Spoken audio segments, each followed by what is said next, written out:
right, here we go. Little late getting set up today. No, Doug, you don't have mute today. You are unleashed.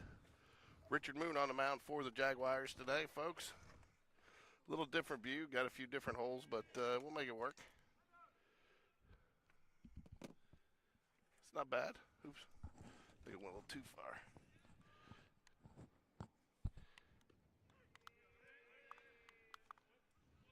Richard working quick with an 0-2.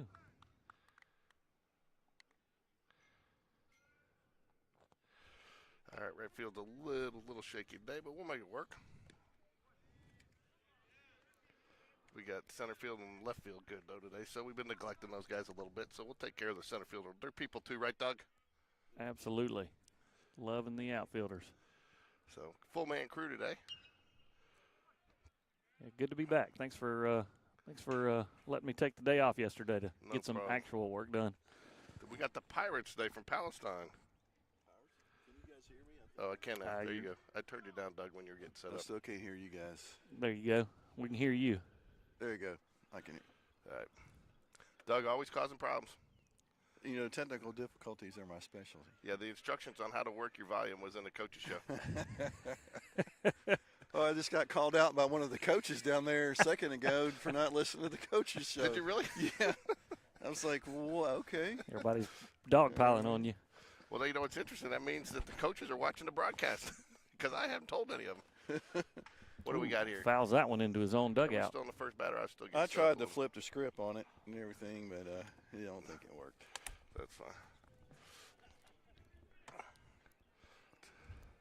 George, I'd like to point out that both Doug and I were on time today. I like it. We were, weren't we? Oh. Hey, look out. Swung third strike and lost the bat. That happened to Richard Moon the other day. So is that the first out? That was out number one. Yes, right, sir. I'm still getting set up here. Almost done.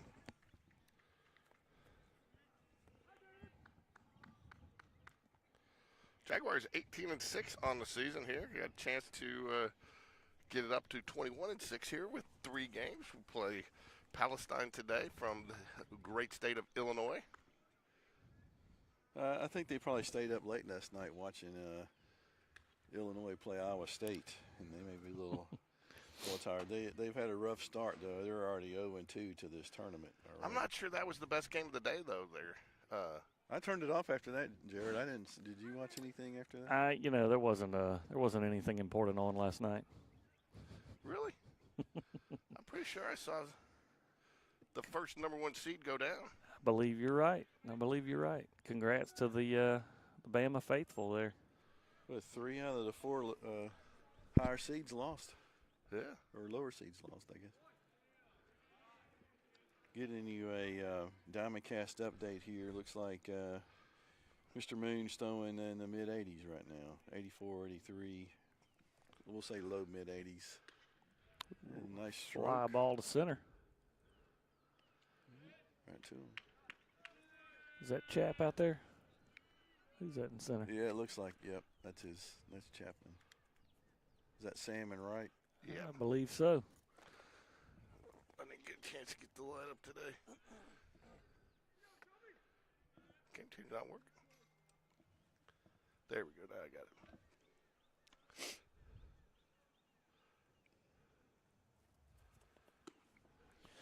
So we got 2 outs. High. We got 2 outs. 2 outs, yes, sir. Oops.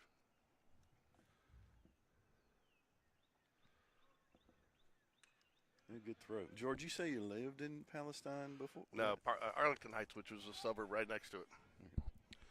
So, right next to it. So, what's Palestine known for? I don't know. Being next to where George Corey used to live. Bless their heart. Yeah. So, it's Palatine too, not Palestine. Oh, sorry. It's gonna be a ground ball out to right field. Sam Waldrop. A little bit off the camera today, folks, but we got a nice little left and center field view for you. So that'll put one runner on here with, they'll put one runner on here with 2 outs here in the first inning.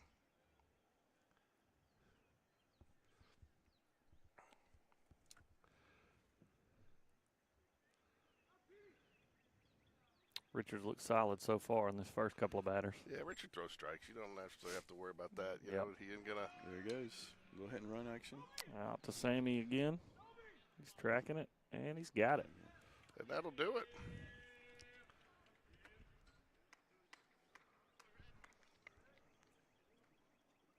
Doug, what time do your Volunteers play today? We got the late one. Okay. Yeah, at 9:30. You guys can just say it. Go ahead and say, give me a roll tide. No, Can't that's do it, not going to happen. That's I'll not give gonna- you a tip of the hat. Congrats on the win. Yeah. I like how immediately after the game, Nate Oates is calling out Charles Barkley. I didn't hear. I His heard about first that, but I didn't hear what happened. First sentence. Yeah, I didn't hear what he said. I flipped it off right as soon as the game ended. Well, as soon as he started talking, I flipped it off too. Yeah. I did glean that much out of it.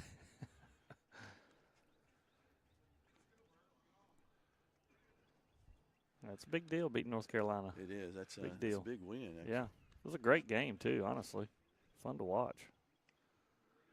A lot of back and forth, a lot of scoring. That Nelson kid, man, God, he took it over, didn't he? did. Another transfer from a small school, right? North Dakota or whatever? Yep, that's right.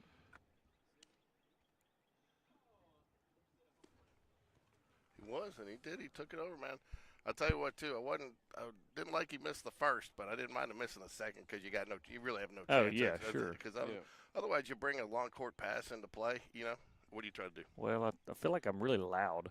Oh, here, we'll turn Maybe your it's volume just down. in my. Turn Oh, down your I'm volume. hitting the wrong knob. You're 2. There you go. Yeah, turn down your volume.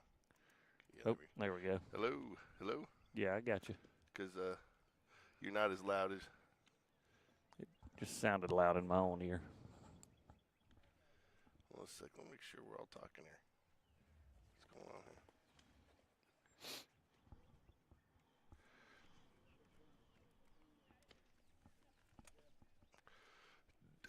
I'll make sure we got it all on here.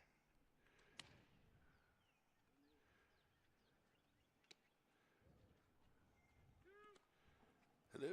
Oh, there we go. Okay, got it. Yeah, you're not as loud as you think you are. All right, well, that's fine. That's and then good. you can turn down your volume here. I just don't want to be blowing people's eardrums or anything. No, I'm watching here pretty good. So, you guys.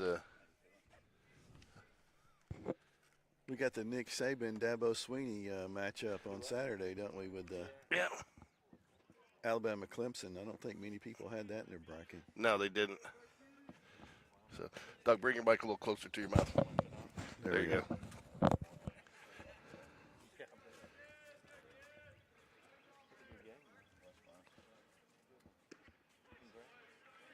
Real quick, here's your starting lineup. Aiden Burke, Reese Jones, Matthew Weeder, Coleman Gray, James Battersby, Chapman Blevins, Sam Waldrop, Jackson Bradley in at third base today while Richard Moon pitching, and Arnold Bush is back. 1 ball, 1 strike here to Richard Moon. Oh, not Richard Moon, Aiden Burke. I just said Richard Moon. George, I'm a big fan of the unis today. I love the Army. I do too. Army greens. Looks like they're going to get the low strike today, boys. Doug, we were worried about having room to set up down here today. We don't have any fans. We can stretch out. Yeah. Looks like the same crew we had yesterday. Yeah, behind the Going to be a plate. slow roller ground ball. Barehanded, interesting. And there you go, first out of the inning. Interesting, too, Doug. You know, we were trying to move for the sun, and now we're looking right into it. All right, here's the big question. Did you put sunscreen on this morning? If my wife is listening, then yes. Same here. If I'm going to be honest, then no. All right, 1 out now. Reese Jones steps up. Reese, big leadoff triple yesterday in the game to get things started for the Jaguars. Ball 1. I just like this view better with no net. I'm sure the viewers do. Ball in play down the right field. It's down. Reese Jones could be another. It looks like it's going to be another triple. He's bringing them. And there will be no throw. So I called it. Another leadoff triple for Reese Jones. No jinx this morning. Hey, now. Thought we weren't going to talk about that. Actually, if I'm going to give you a hard time about the coach show. So really, a coach called you out for not listening. For real. I like that. Doug. All right, runner on third here, Matthew Weeder. Matthew Weeder, same situation. Yesterday, ground ball to the right side of the field, got the RBI, did his job. See if he can do it again here. Good strike. It looks like, too, this Palatine team's got yesterday, first 2 days, I thought the pitching that we faced was pretty decent, except they struggled a little bit finding the zone out of the gate. Didn't they, Doug? They did. We got on them early, and it was pretty much over after that. Ooh, got out in front of that one. Turned on that one, didn't you? No balls, 2 strikes. Got a interesting pitching matchup coming up in game 2 today. Charlie Kramer's going to start off for us. That's what I heard. Against Florence? Yeah. There you go. Dig out a graphic. I've got one. I just don't have it loaded yet. I get that graphic, though. Ball high. 1 ball, 2 strikes. 1 out. Runner on third. Jags would love to get on the board here quickly. This Palatine pitcher, he's low 80s, upper 70s is where he's living at so far.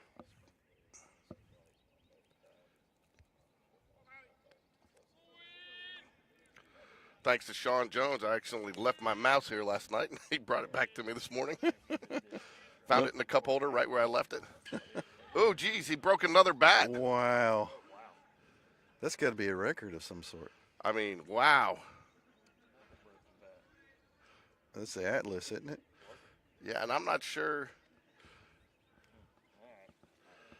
how that happens, to be honest with you. 2 aluminum bats all in the same season. I don't think I've seen that in 10 years. 2 broken bats. Wow. And moved Jags baseball. It was in play. That's impressive. Or sad.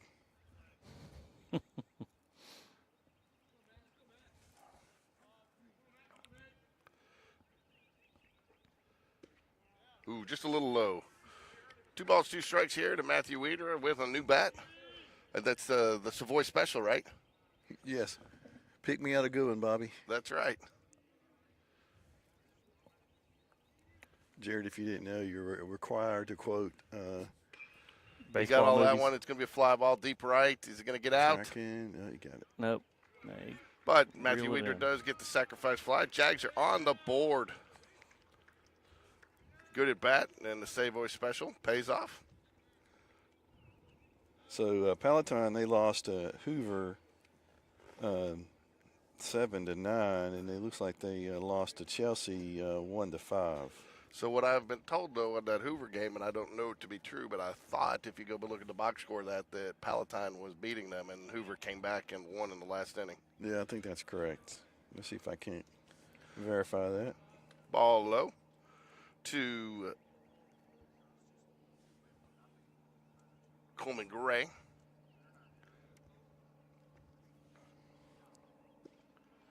Ball too low.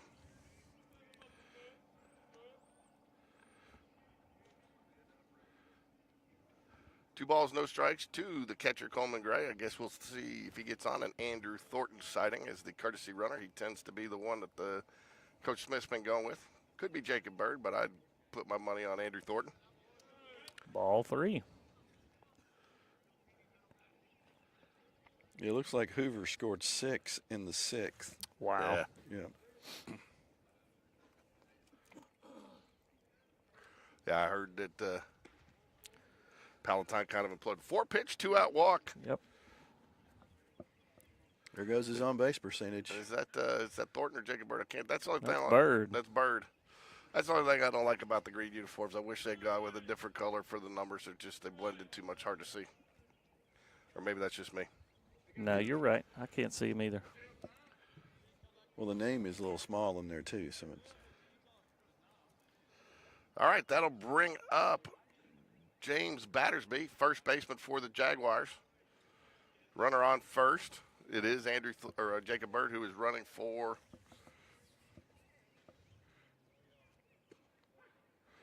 called strike.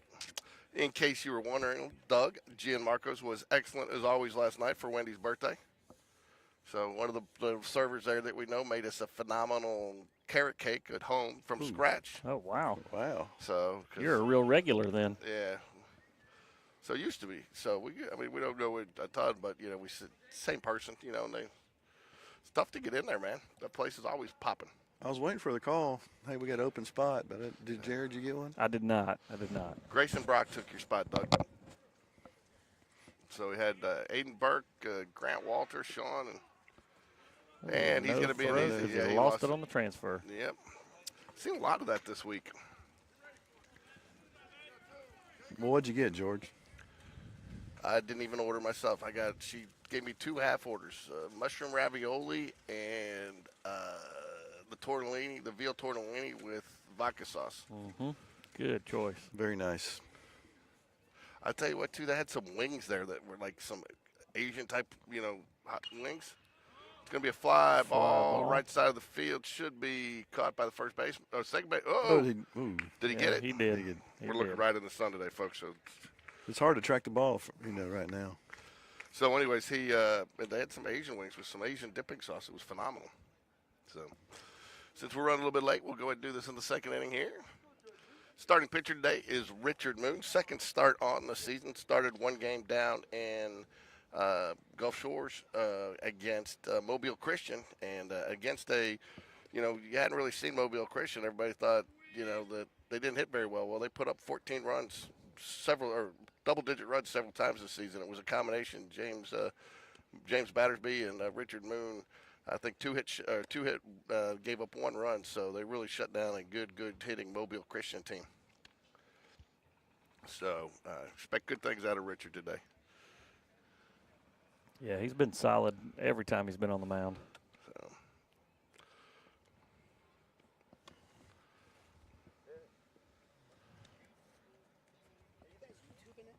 Yes. Hold on.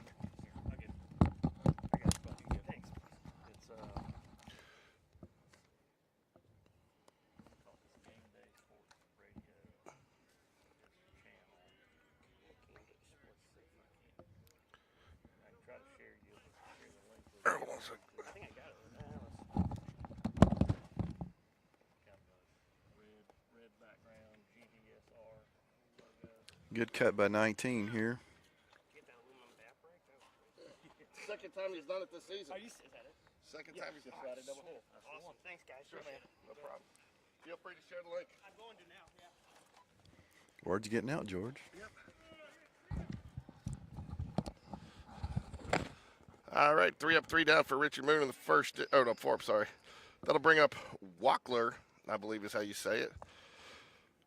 The right fielder, followed by Arnold, and then Hauser. So the names aren't as bad as Olentangy. Yeah, they were. Jared still can only, I think he's the only one that can say that one. What do we got here? We got a 1 ball, 2 strike count. Oh, good looking curveball right there. Got him looking.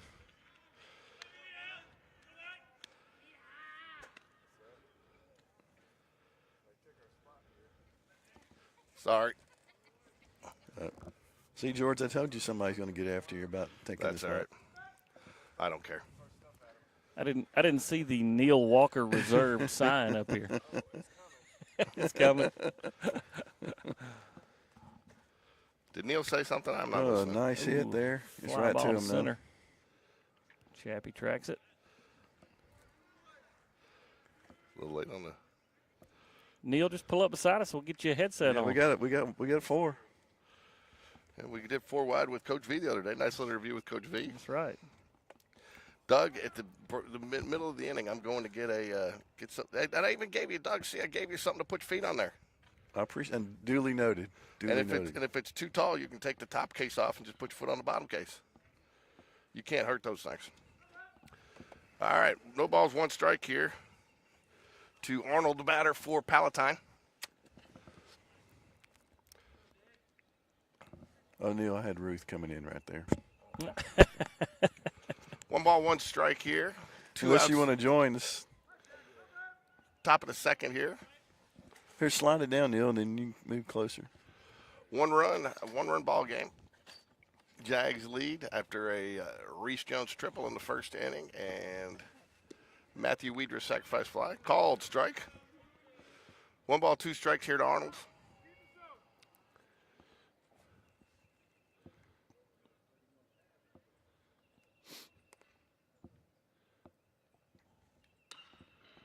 Foul ball. ball. Gotta wonder if they ever break any of those windows over there.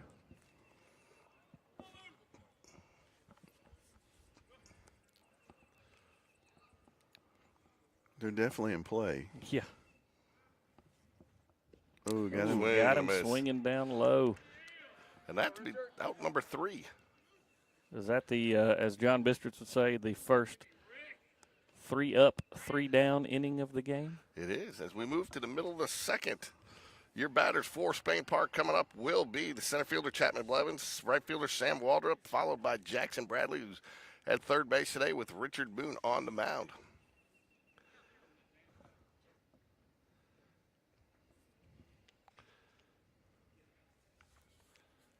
It's a good spot here, George. Good job. Very I like good. it. I like it. All right, I'm going concession stand. Anybody need anything? I'm good. Sure. I'm good. Thank you, sir.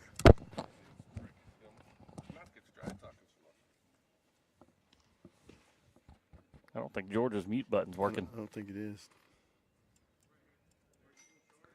You don't have something wired up right. I'm not touching anything yeah. else. I don't know. I'm going to blame you if something goes wrong. Absolutely. So, Doug, while he's gone, did you do your research? Did you watch the coach's show? I did watch the show. All right. There Yes, you I go. did. Very good.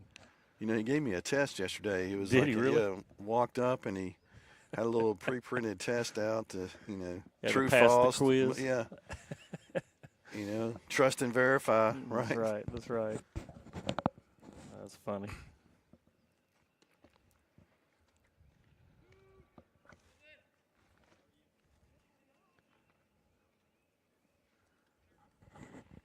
What are the Palatine, what's their mascot? The Pirates. Palatine It's Pirates. Pirates, yeah. The platypuses. Is that maybe, All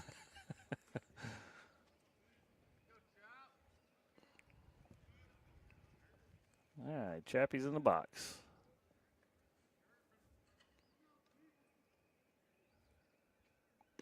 we need to get our research team to see how many games they played so far. You know, that team the other day, that was their That was first their game. first one, yeah. Yeah. Yeah. You got to wonder if this tournament's their first as well. Where are they from? They're from Illinois. Illinois? Yeah. Yeah. Might be. 1-1 to Chappie.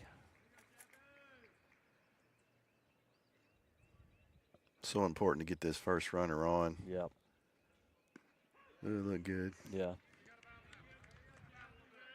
The only thing I don't like about down here, we can't see if it's Yeah, can't tell the inside, pitch as outside, much. yep. Yeah, that's right. can't second guess the umpire as much. Of course, if Ricky was here, he would be. He'd still do it. That wouldn't stop him. Was down 2-2.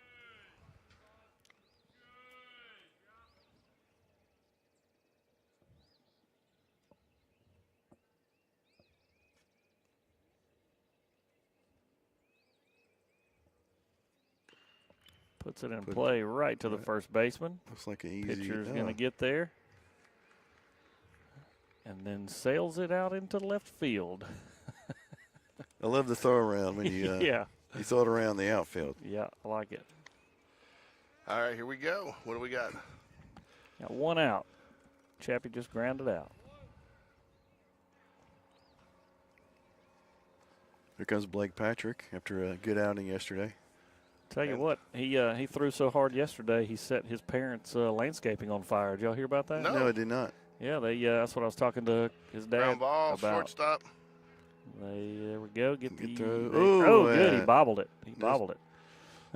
Yeah, they got home from the game yesterday, and I think all the landscaping by their mailbox and that side of their house was on fire or had burned already. So Wow. scary, but thankful it didn't make it to the house. On that play right there, the shortstop got it and had a cross-body throw. Should the third baseman have kind of snuck over there and I got don't think that? so. I think it was too far for the third Too base. far. Yeah, it's tough. I mean, if you can as a third baseman, you want to get that because your glove side there, but Oh, George is undressing now. Hey, it's warm sitting here facing the sun. And shed layers. I'm wearing all black and I'm thinking the same thing. 1 ball, no strikes here to Jackson Bradley.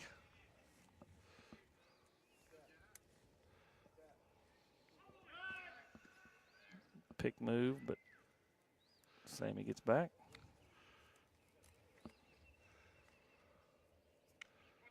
Bottom of the second here, 1 out.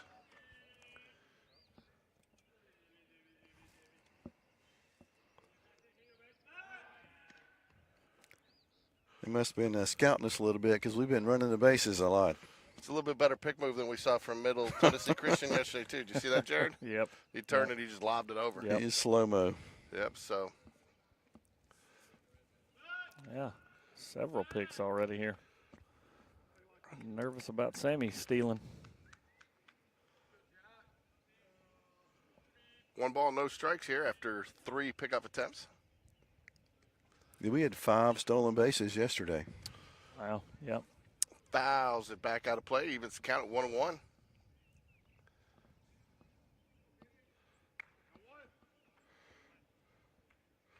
Jags have 1 run off of 1 hit so far.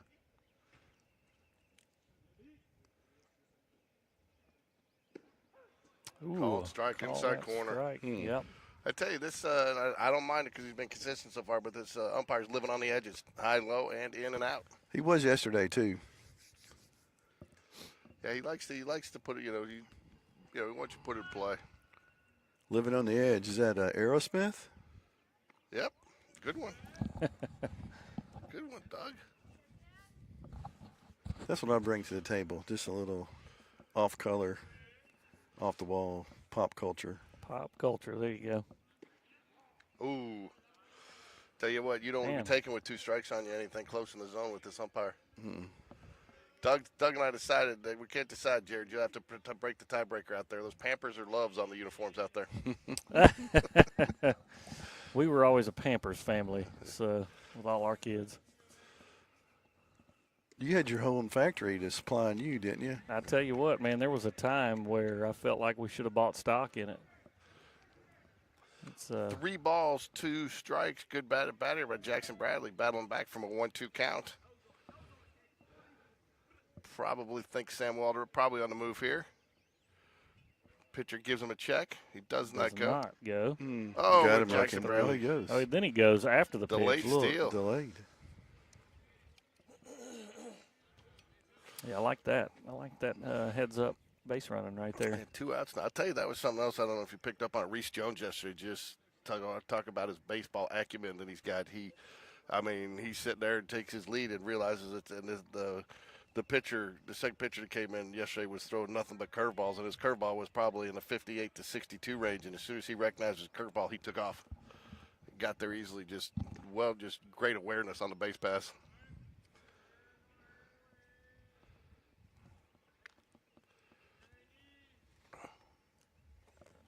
Yeah, Reese is fun to watch, man. He really is. Several more years of him playing out here, so that's good.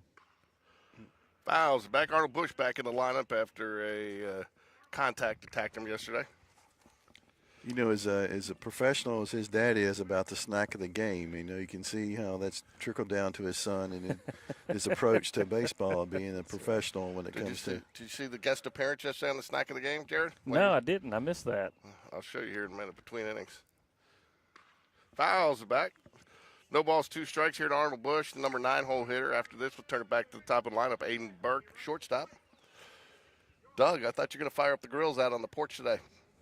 Yesterday there were 3 or 4 guys out there, and I kept waiting for them to turn it on, but no luck. I like our deck better, but that's a pretty decent setup out there. It is. Got some Looks like grills. Is that a 2-tiered system? 2-tier, yep. The one thing I'm surprised though is, the city made us make ours ADA accessible, and they did not require them to do that. Yet another slight. You don't say, yeah.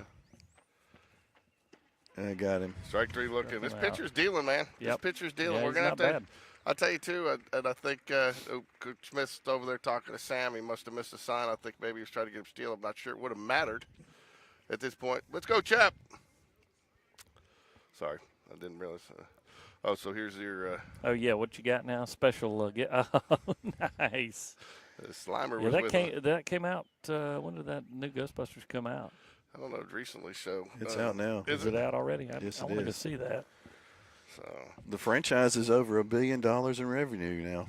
Wow. So each team, Palatine and Spain Park, one hit apiece. Palatine the only lone error in the game, but it did not cost them. So,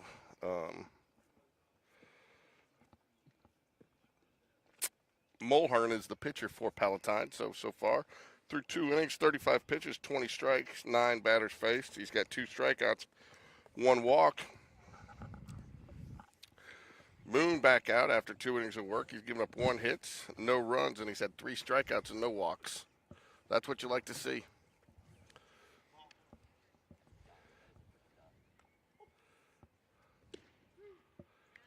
George, my mother-in-law, is listening, so if you can work any kind of math or geometry in, she's an old school teacher, she would really appreciate that. Okay. Maybe A plus B equals C or something along Maybe those she could calculate Richard Moon's current strike percentage. There we go. 23 total pitches, 17 strikes. I tell you, that was so yesterday was baseball bingo there, Jared. Nobody won because you had to have a bunt triple by Richard Moon because they scored it as his bunt as a triple. A bunt triple, huh? Error. Aiden with a rare error. Rare. That is rare. I got to fix that here in a minute. I got a little hole there at shortstop, but I didn't realize I had. Not happy about that. The hole or the error? Both of them. I was like, can you rewind that and change that? It's all right. If he can field it here and turn a double play, then he'll make up for it. Runner on first after the air. Bunt, lays it down nicely. Good bunt. Jack's going to collect it. It's going to be tough. Oh, And James pulled Batter's him has off. to come off the Yep. base. That was about as perfect of a bunt as you could get. Yep. I mean, I tell you what, too, I definitely think the turf does give the bunt some advantage. You know, because it's holding, and you don't have the crown of the field as much anymore. You know? And you don't get a roll. Yeah, it's a straight roll, but it's a slower roll, it seems. Yep. So, all right, the Pirates here threatening here, getting the first 2 runners on. Coach Smith puts on a play from the dugout. Riley is your batter here for the Pirates. He's the number 9 hole hitter. After this, we'll be right back up to the top for the shortstop Monroe. He'll bunt again. Wow. Foul ball. Foul ball. Little old school Billy ball here, just trying to manufacture some runs. Why not, man? You know, Ricky and I talked the last season about how we felt like the art of the small ball had gone away, but I think it's reemerged a little bit this year. See a lot more teams doing it, a lot more teams.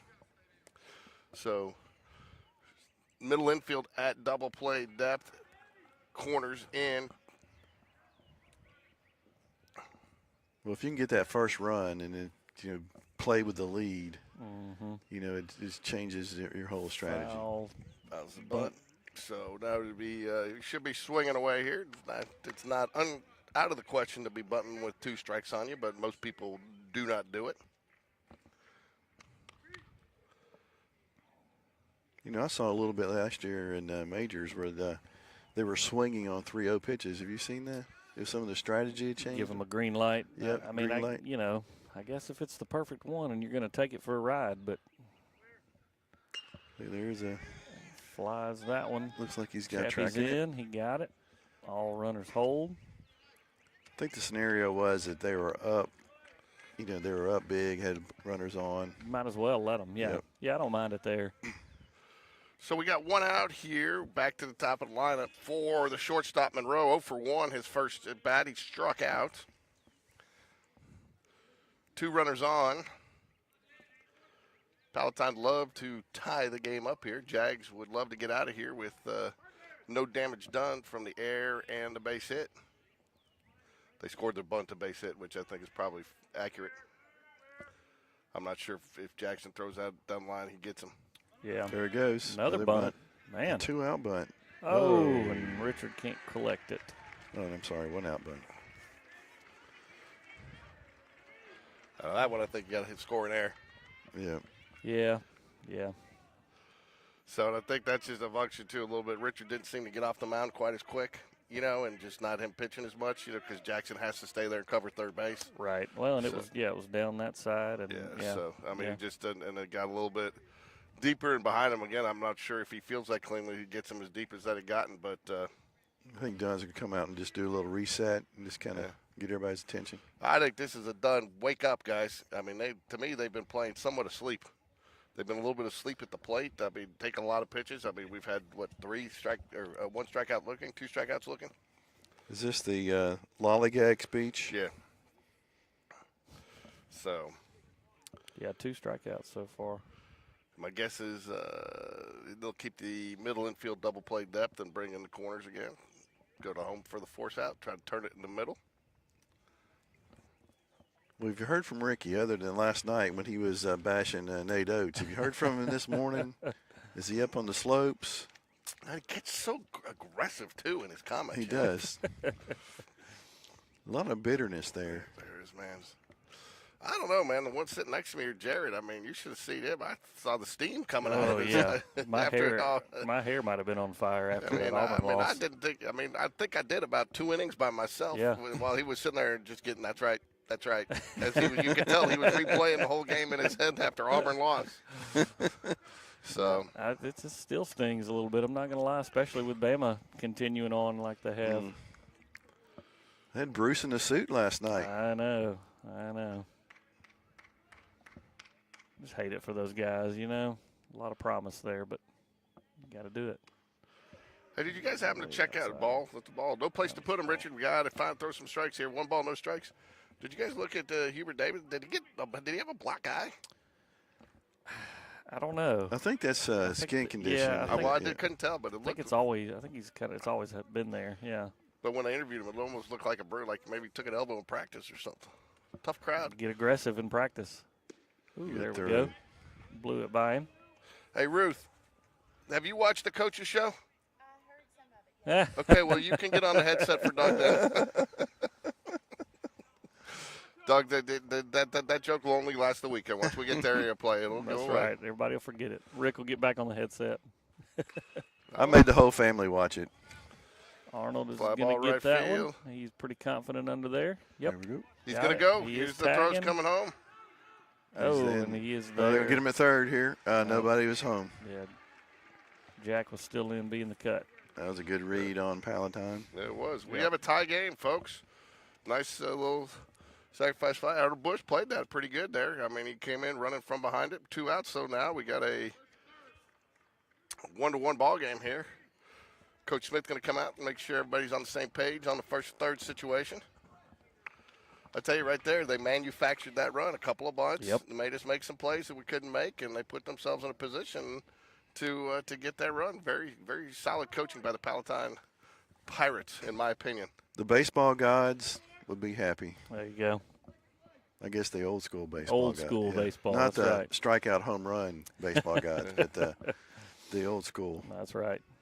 Again, no harm done here if the Jags can get out of this one. Runner does go. We are playing to salvage not giving up that run. So, Doug, what is that called there? Indifference. Defensive indifference. That's Defensive indifference. That's right. I tell you, that was the other thing when I let my ex-wife do the game changer a couple times. If you have multiple people steal, it only counts as 1 stolen base. She was giving everybody a stolen base. Chappie kind No, of they lost it. They lost it at the 2-run score? Both lost it. Both runs score. Yep. Wow. I mean, the sun's right there, but yeah. Well, it was like Chappie was tracking it. I couldn't hear if anybody called it, but Arnold clearly felt like Chappie was getting it, and then Chappie looked at Arnold, and nobody was. That was Arnold Bush. That was Arnold Bush's baseball there. Yeah, it really should have been. So well, the sun's over right field, and I don't know maybe how they lost it, but they did lose it. Is Arnold a lefty? He is. Yeah. That makes that tough there, too, because normally It's not his glove side. That's right. It's not his glove side. Normally, that would be the left fielder's ball because that's his glove side and Chappie coming across him. But I did not realize that Arnold was a lefty. I knew he was at the bat. I thought he was a Jacob Bird lefty on the oh, yeah, right. He's a lefty-lefty. Yep. Heads up base running by Palatine there. They got Yep. both those runs in. Very impressed. I think this is a very well-coached team. They seem to be doing, like we talked about Spain Park, the little things. Yep. Fly ball. It's going That's to going to be Coming in, another Reese tough Jones one. got it. Reese went and got it. So out of that inning finally, thank goodness.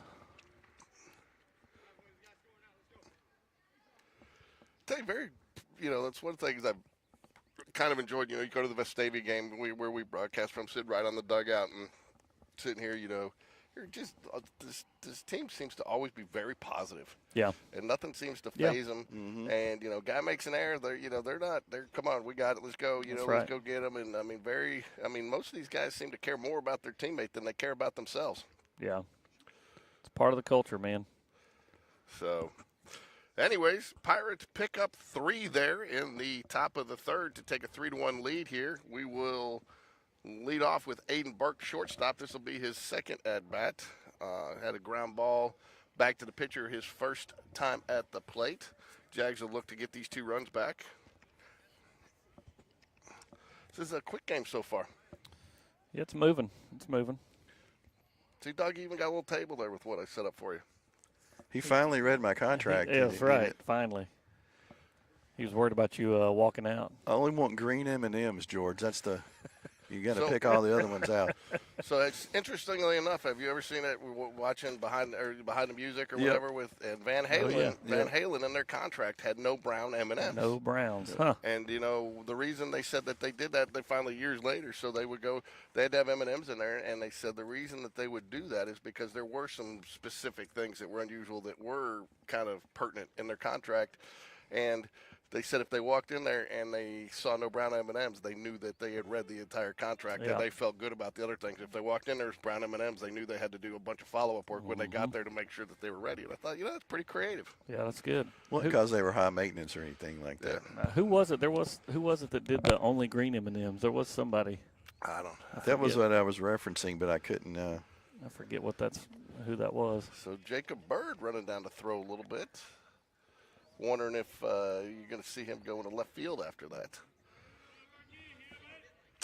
All right, Aiden Burke steps up to the plate, ladies and gentlemen. Nice hard hit ground Knocks ball one through on the first pitch. down Very to good. left field. Yep. It's a good start right there. One thing I really have enjoyed about Aiden this year, I like a aggressive leadoff hitter. Yep. That's You right. know, and I do think. Oops, sorry, not the end of the third. I know Coach Smith likes some of these guys to get a little deeper in the count, but that's Sure. just not Aiden's game. Yeah, that's right. I'll bring up the ever so capable Reese Jones, triple his last at bat down the right field line. 2 triples in 2 days. I'd say Aiden's got the green light to go. Ball low. And here's the deal too, and I don't know if they, Coach Smith, again, they watch so much film, and I'm sure they're getting film from out here, but, and I think that's one of the reasons everybody always asks, why don't we do straight from behind on plate? I think because Coach Smith knows how much film he watches, he doesn't want other coaches. Well, that's right. And there are certain, I tell you, that night we were up in the press box for that Northridge game or whoever it was, I can't remember, from the team from Georgia. I mean, we were picking up things that the pitcher was doing to tip his, whether it was curveball, whether it was picking, whether it was, So I get that part of it, but There he Get goes. up. There Bad we throw. go. He may be able to boy, make it Aiden. around the 3 here. No, let's hold him. no, Let's he's going to him. hold him. That's a smart play you don't want to make. You never make the first out at third base, Doug. That's right. First or last, right? Yeah. So they'll put a runner on second there. Again, both teams, fairly clean baseball game to this point. The Jags a couple errors last inning, and, of course, Palatine with an error there to advance the runner. So. Is that the saying, right? Never make the third out at first or third? They never made the First. first or the third out at third. Third. Ooh, wow. Interesting bunt opportunity for Reese Jones. A little surprised. Did he get that back? No, he did not. Did not. Never questioned Coach Smith, but I don't agree with that. As good as Reese is hitting it with extra base power, you know. Coach Smith, when you go back and rewatch this, that was George. That was me. George Corey, Corey. Well, Jared, I'm going to be honest with you. So I did ask him. We were calling that. Hold on, we'll get through here in a minute. I'll tell you between innings. All right. This one's longer than a couple of pitches.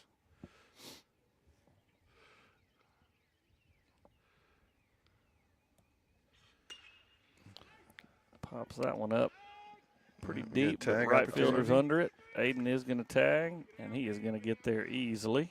So it gets the effect of the bunt there. That's right, All right, let's get one of these runs back here at least. for sure. So one out here. Sorry, folks. I thought that was going. I'm still struggling. I should have worn a hat today.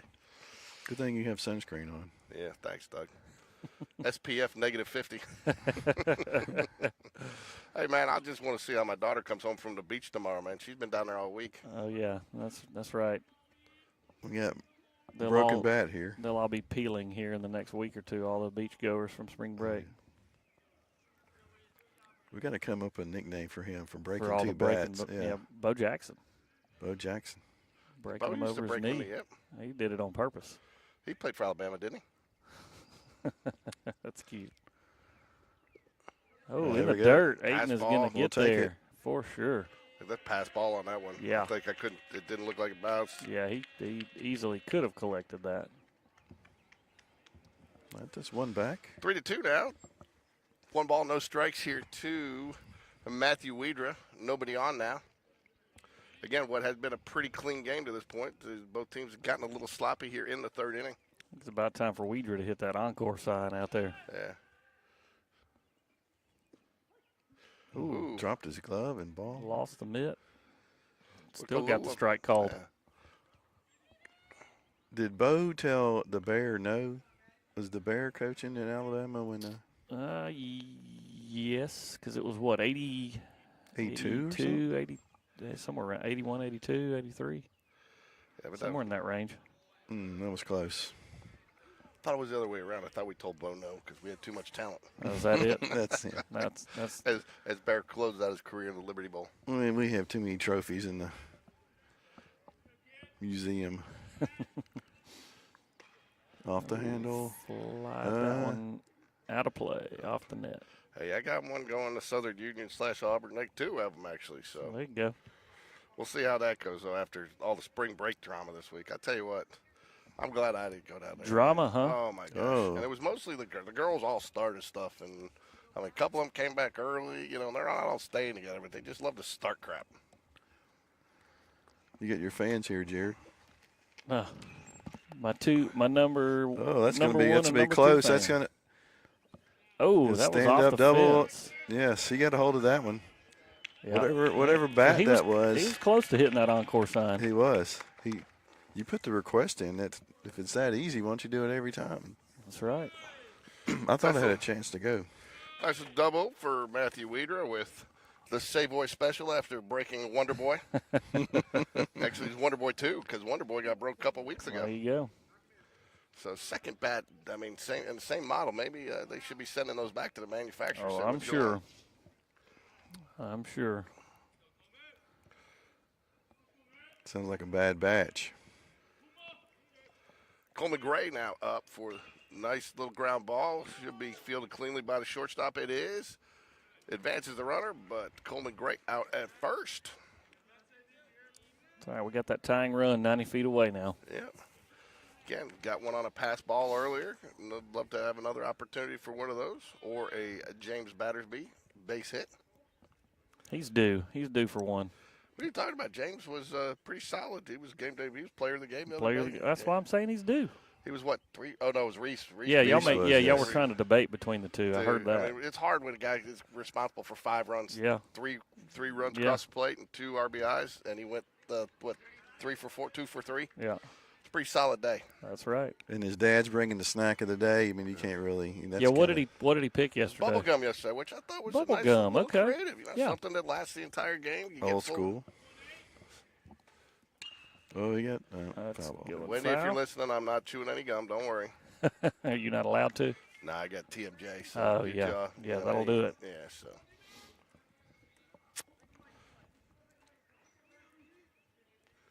My kids call it TMT, too much talking. I'll second that. Oh, Doug. Doug, you work on that one all night last night? I did. He's got some pre-written out jokes over there, just ready. So, Yeah, you Matthew gotta Weeder prepare. with, is he going to do double oven mitts or just one? Nah, just the one. It looks like the other's just his batting glove, I guess.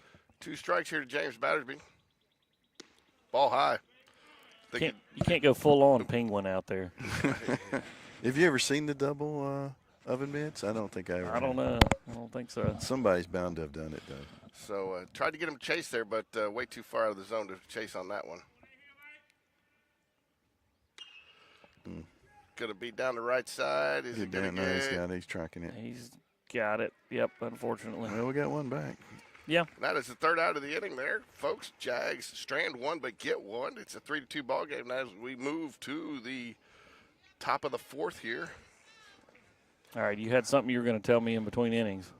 Oh, so, you know, when we went into that 7th inning to beat James Clements, you know, I told after the game, you know, we both thought that he would butt Richard over when I think Richard got to second on that error. And I said, you know, and after the game, I said, Coach, you know, not second-guessing you, but surprised you didn't butt him over. And he said, yeah. He goes, you know, I thought about it, but I said, he said, but they definitely would have walked the next 2 guys when that happened. And he said, and then he didn't like the matchup that he had there in that next position. And I said, yeah. I said, I thought that too, but with Coleman Gray on the bench, I thought you might, in that situation, have pinch hit for that guy. He's like, you know, you could have done that, but he really would have put us down in that situation where you were in that 8-9 hole hitter. And so he, you know, it worked out for him. But, you know, it just goes to show how far ahead he's thinking on stuff like that. Oh, absolutely. And, you know, and again, Coach Johnson over at James Clements is another solid coach. You know, he brought in that 5th infielder, which almost wored out for him. Yeah. I mean, but still snuck it by Sammy the W infield, had though. that, yeah, so because that's what you would have done.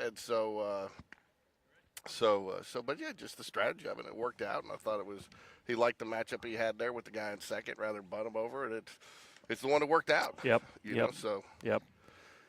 I've seen Coach Smith, you know, coaching this freshman group since they were 9. You know, he's done some things that I've watched him do in, you know, travel tournaments that you know, pretty impressive. Pretty impressive. I want to wish everybody a happy Good Friday out there today, regardless of whatever your faith is. It's always good to spend a little time in reflection. Absolutely. Be thankful for what we have out here and thankful for a beautiful day. Well said, George. Absolutely. Richard gets first pitch strike right there. Jared, my mother-in-law, says the strike percentage was 73.9. There you go. I knew she'd be able to do it for us. Did she do it on a calculator? Probably in her mind. Probably could, yeah. 1 ball, 1 strike here to Arnold. 0 for 1 on the day. Ground ball. Richard's going to cut that off rather than make the throw. Just makes the tag. Gets the out. Sure. Just stand there and wait for him. Yeah, it's right on the baseline, so that'll be the first out of the inning. Looks like a little action. That'll bring up the center fielder, Hauser. 0 for 1 on the day as well. Strikeout in his last at-bat. Looks like we have a little action in our bullpen down here, George. I think they're just starting to get loosened up. I can't tell who it is, though. Richard's only sitting at 38 pitches. And he's throwing strikes, and, you know, that's what. No need to pull him out, but they're doing something down there. Yeah, we just heard he's in the 70s on his strike percentage, so. Ball low, 1 ball, 1 strike here to Hauser.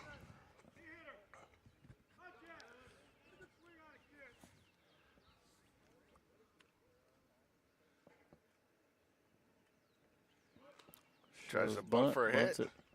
Coleman, just to be safe, makes the throw, but it was foul. 1 ball, 2 strikes. Interesting bunt there. I did not see. Was Jackson Bradley sitting back? He's playing about where he was right now. Yeah, he's eating with the bag. We may set the record for most bunts in a game here today.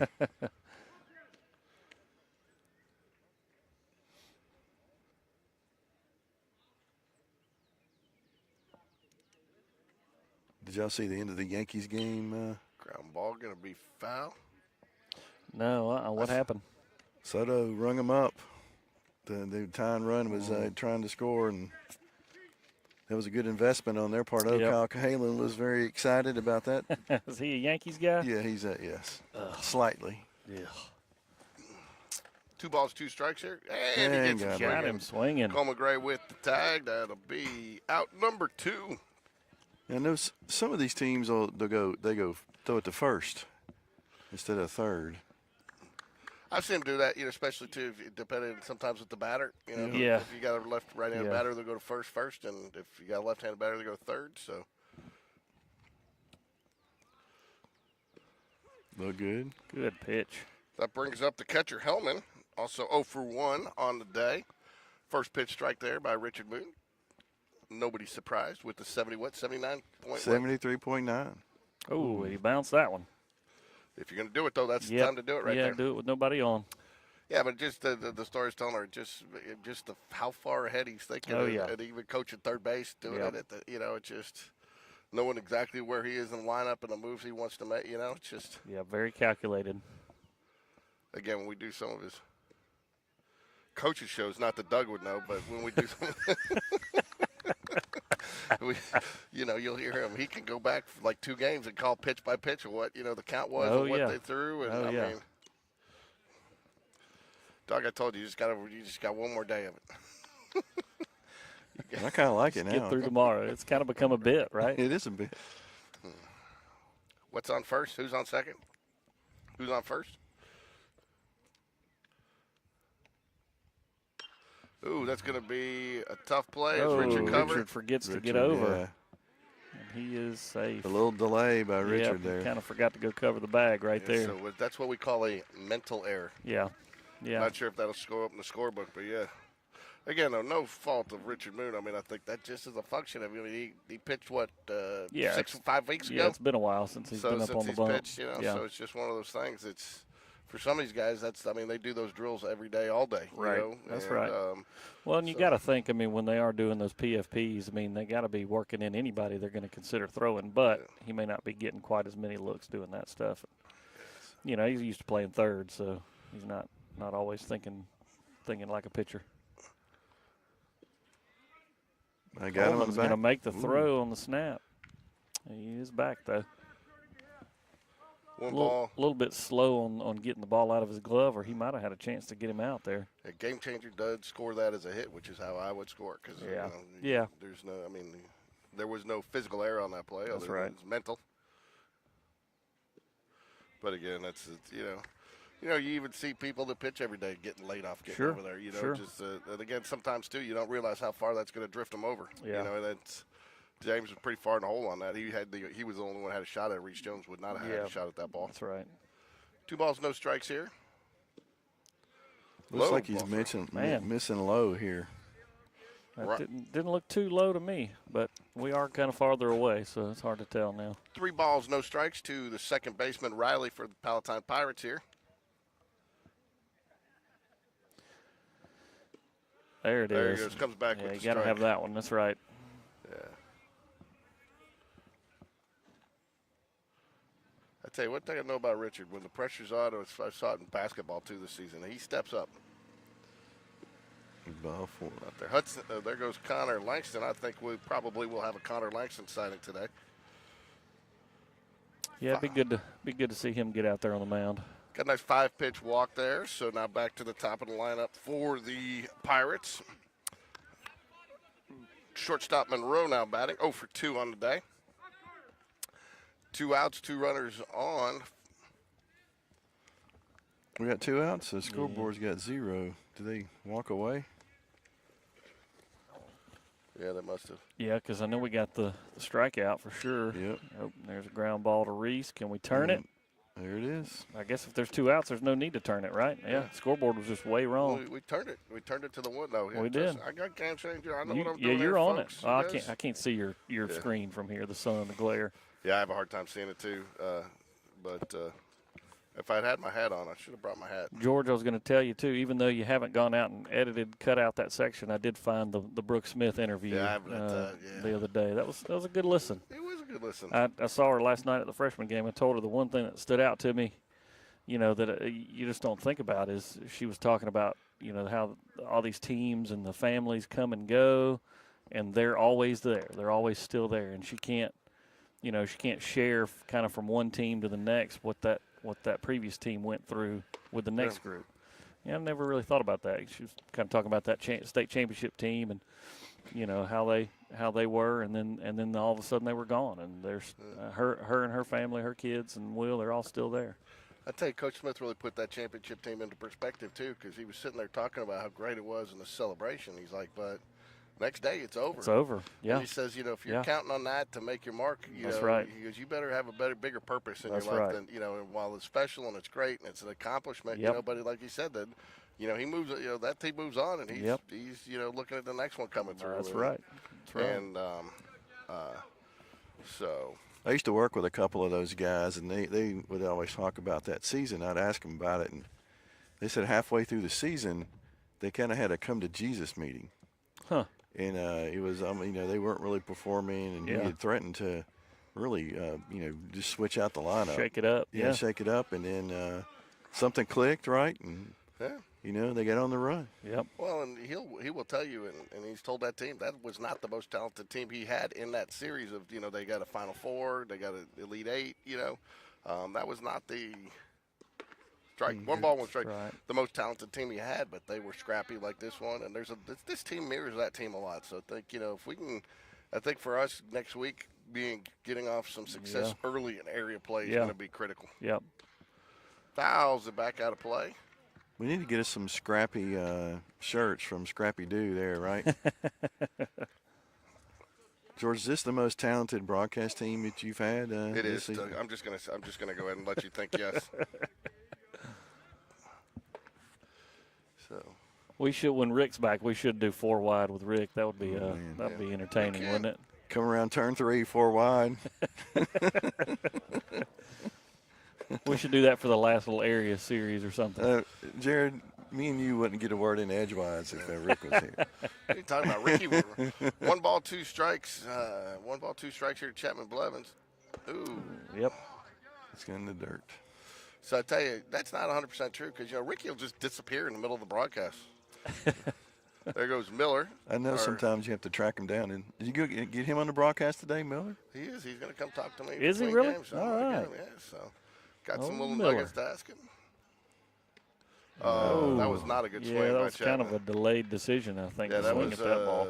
that was kind of a. I'm not sure what I want to do here. Last second swing. So good pitch by the pitcher though. Clearly fooled him. So when you get a swing like that. Yep. All right, 1 out now as we move to Sam Waldrop, the right fielder. Isn't that Jacob? That's JB, isn't it? Isn't that a 1-6? That's a 1-6. Yes. Oh, we got a pinch hitter.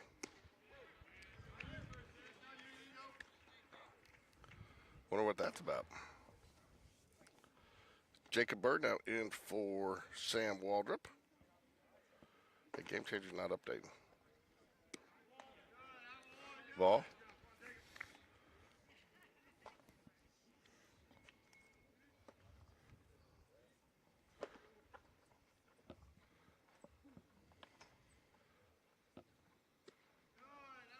Good take by Jacob Bird there. Yep. Just a little bit outside. Hey, CJ.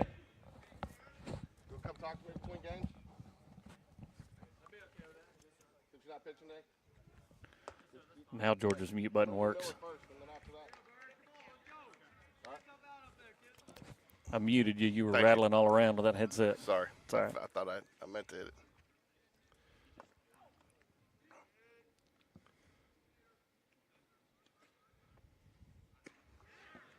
Actually, what I'll do is I'll get CJ and Miller on at the same time. Oh man, that would be fun. And then that'll get Miller. A little, maybe a little bit more comfortable getting on here. That's right. So what do we got? 3 balls, 2 strikes here. Full count. We're easily replaced, Derek. Yeah, I mean, that's what I gleaned off. Replaced by a 9-year-old and a Be a senior fly pitcher. ball to the right side of the field. Tough play. Tell you Whoa, what, Let's man, collect it. Wow. that right fielder today has been solid for the Pirates.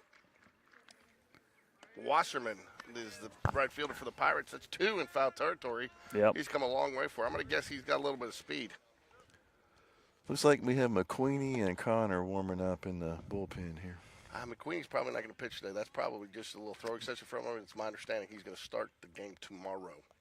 But, you know, I'm not the coach, and he can obviously change the rotation any way he wants. Ball one. Try to get an update on what's going on with Sam Waldrop. Why don't you get your inside stat sources, trying to get us a scoop on that there, Doug? I'll reach out to the production truck.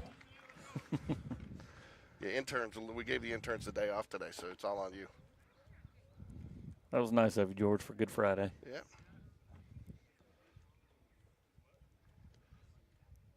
Ball. You know, he has a big heart. Yeah. That's right. I tell you, it's interesting. I'm doing some business with a company in Canada right now, and they give them Monday off after Easter. Really? They give them the Monday off after Easter. Okay.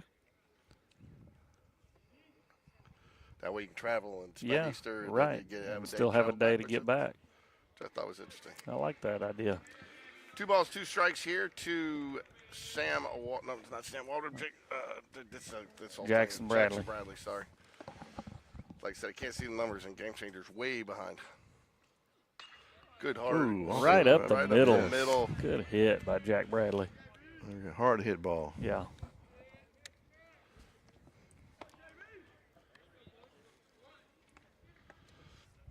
So now we got a runner on with 2 outs. 2 out rally. See if Arnold can move him around a little bit here.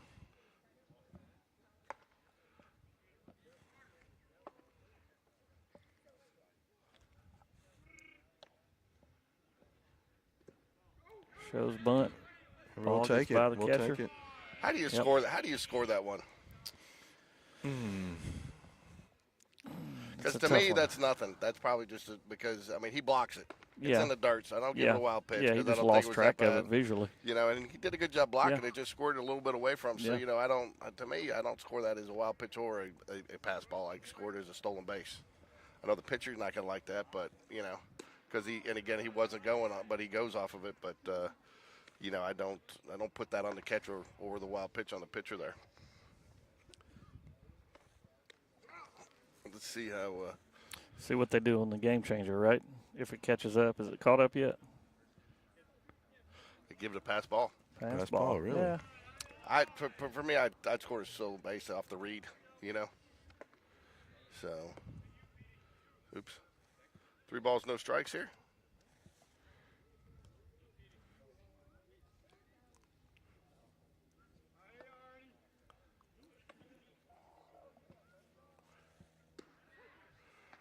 Arnold Bush, full take all the way there. You haven't given the Arnold Bush because that's not how that's not my call. That's Bistrett's. That's Bistrett's signature. Or Rick or you. That's how we do it. I mean, I'll go Arnold. I mean, you haven't picked up on that, Doug. I'll say Arnold, and one of you guys has to say that. Ooh. Good take there by Arnold. Yep. Bush. Runners at first and second now. Back to the top of the lineup for the Jaguars. Aiden Burke steps up to the plate. Aiden 1 for 2 on the day. Let's get him 2 for 3 right here. Yeah, we got to take advantage of this situation. Yeah, we got runners on, 2 outs. Tight game here, down 1. You think Coach tries to put on a steal here? Now, see, here's what I don't like about Arnold's got to know, and again, that's going to come from some playing time. But look at his lead over there. I mean, that guy's the first baseman. First baseman's nowhere near holding him on. You know, he's got to get a bigger lead on that. And just on the simple fact of if it's a ball in the middle and they try to turn it, he might beat it out. You know, but he's got to have a bigger lead than that when nobody's holding him on. But again, that's just going to come from getting more experience and more playing time. Yeah. But then again, too, maybe they know something because David Spencer's over there. You'd think he'd be telling them. Yeah, you'd think he'd kind of mention that as well. And he probably did, but we'll see.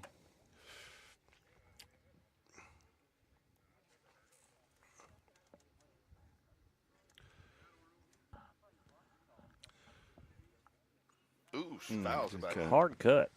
Yeah, I tell you, Muller sitting at 74 pitches on the day so far. Not sure how far, they let him go. That's where, I think, for the Jaguar pitcher staff, that's where you start to see maybe some action in the pen, 75 pitches. But he is still bringing it, so. And I don't see them warming up anybody. No. Not at all. And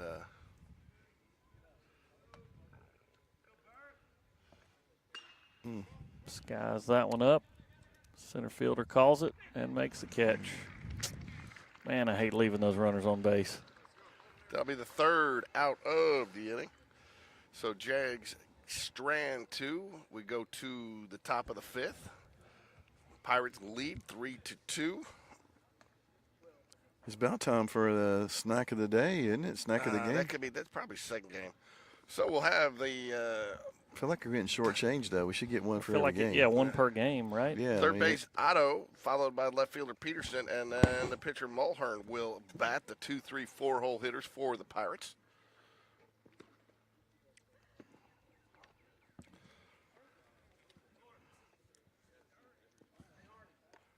Doug, any update on Sam Waldrop? I haven't gotten anything here, but he's. Is he going back out? I haven't seen him yet. Andrew Thornton's going Yeah, back. you got Andrew coming out. I think we just have some Looks like he'll go defensive to center. adjustments here. Yep. Chappie's going to shift over to left, it looks like. There goes Jacob to right field. I just Yep. think that's what they're doing. Well, then they've pulled Arnold Bush, too. Let's see if we can figure this out. Andrew Thornton. Yeah. Andrew Thornton's in for Arnold Bush. Jacob Bird in for Sam Waldrop.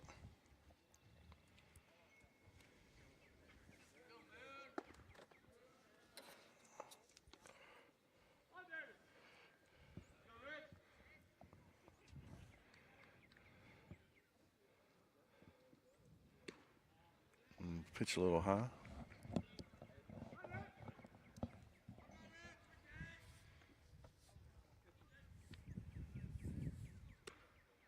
There we go. Got him swinging on that one.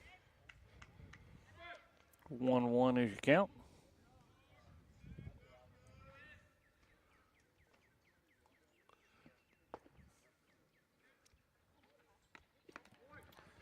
George, is there a play-by-play guy you like to emulate there, or are you? No, I never thought I'd be doing this, so never really thought about it, Yeah.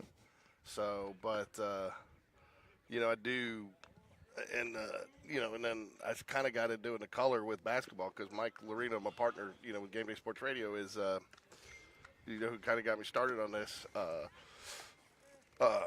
He does very, very, very good basketball, so kind of listen to him, and then, we both try to call it by Foul chopper.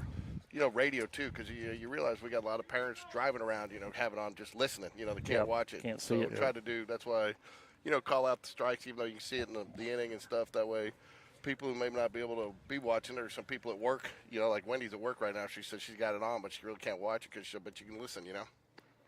Ooh, ball high and in. 3 balls, 2 strikes here. I don't know if you were like a Eli Gold or a Kevin Harlan guy or No, Chris Stewart or no. Harry Carey. Harry Carey. I think Harry Carey may be If it's Harry Carey, where's my bottle? good play there. Great play over Yep. there, Got just the out of the. foul ball catch. Yep. Yep. Gets you out. Return the favor to the Pirates, who've gotten a couple of foul ball outs on the Jaguars, right? Yep. Bob Uecker. I said Bob Uecker yesterday. I like Bob Uecker. I'd probably say if I tried to do anybody a little Mike Shannon, swing and a miss, There you go. Yep. A little low there on that pitch. Well, we got that all-important leadoff out right there, so Yep. that's good. And we're at the meat of their lineup, 2, 3, 4. So ball high. 2 balls, no strikes. We are starting to see some action down. Connor Langston in the bullpen for the Jaguars. Yeah, I think Connor is going to be the next one in. No, I don't doubt it one bit. So, I think you want to pitch That's him in there for a strike. I think you want to pitch him today. That way you've got him available to you Tuesday in Erie if you need him to get that first win. Connor's a guy that I think is transitioned well into that reliever role. Yeah. And I think knowing that it's not all kind of on him and having some other relievers around him, he's really got a little bit more aggressive with his curveball and Yeah. some of his off-speed stuff, and has really pitched well and is throwing really confidence. Got a good demeanor on the mound. Not that he had a bad one, but just really You know, all of our guys Base seem to hit have out to right. this level-headed, you know, Yeah. unflappable mentality when they're out there pitching. Yeah, so unflappable, Doug. I like that. Can I steal that word? You can. Unflappable. I had that on. Was that on your bingo card there? Yeah, it's baseball bingo. Everybody loves baseball bingo. He's got his, did you say it's your mother-in-law? Yes. She's texting him words to use. You know, she's an old school teacher, so. No, Doug gets it from the word of the day toilet paper we gave him for their anniversary. I don't have many four-syllable words in my vocabulary. The wife just always reminds me, just make sure you pronounce your words correctly. That's right. Don't slur. Little mound visit. Just pitcher, catcher, and Coach Dunn. No And infield needed. Buying us some time here. Yep.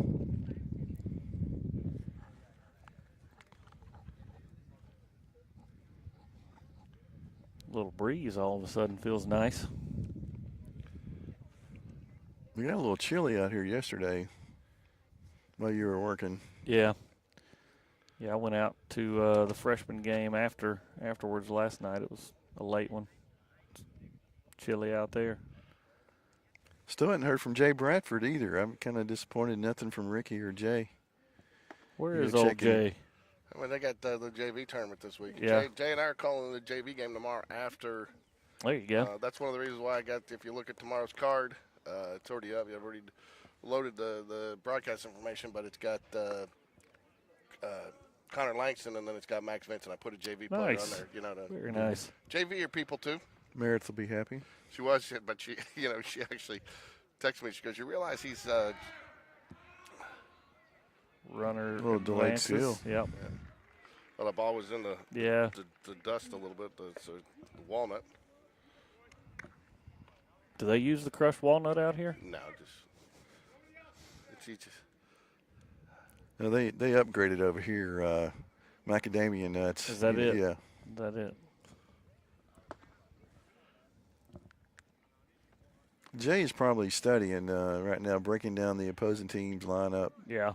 ball low. Probably listening to that coach's show. I think Jay, for games back here, I think Jay's doing everything he can just to get in and out of the games with that boot on. You know, I know he's That's still true. struggling with Yeah, his he's foot, still and this walking is, and hobbling true. around. And this is a healthy walk back here. Yeah. He has milked that for a while, hasn't he? Ground ball. Aiden Burke goes to I his got him knees. at Trying three. for the out at three, Got him. and he got him. Yeah. Umpire punches him. Thought about it for a minute. Yep. Well, I think he wanted to make sure Jackson held on to the ball because Yep. it looked like it never came out of his glove, never bobbled it, but a good play by Aiden Yeah, Burke. good goes heads to up. his knees. Yep. Didn't get the shortstop on the camera, but definitely got the throw, and it's great to get the lead runner there. That's good runner awareness, knowing where he's at, Well, and I think Aiden knew that was knowing his you only can chance. make that play. Yep. And I think Aiden knew that was his only chance. So 2 outs now, runner on first. I don't know why Game Changer's still locked. Oh. What's going on there?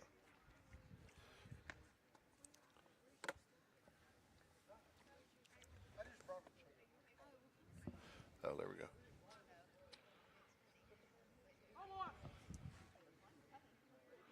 Top of the fifth here, 2 out. Pirates still lead 3-2. Just a bit outside.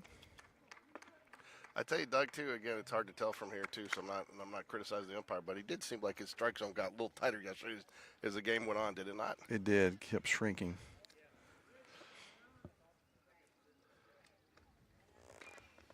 You'd think it'd be the opposite. Yep. Foul ball back out of play. 1 ball, 1 strike, 2 outs here, top of the fifth.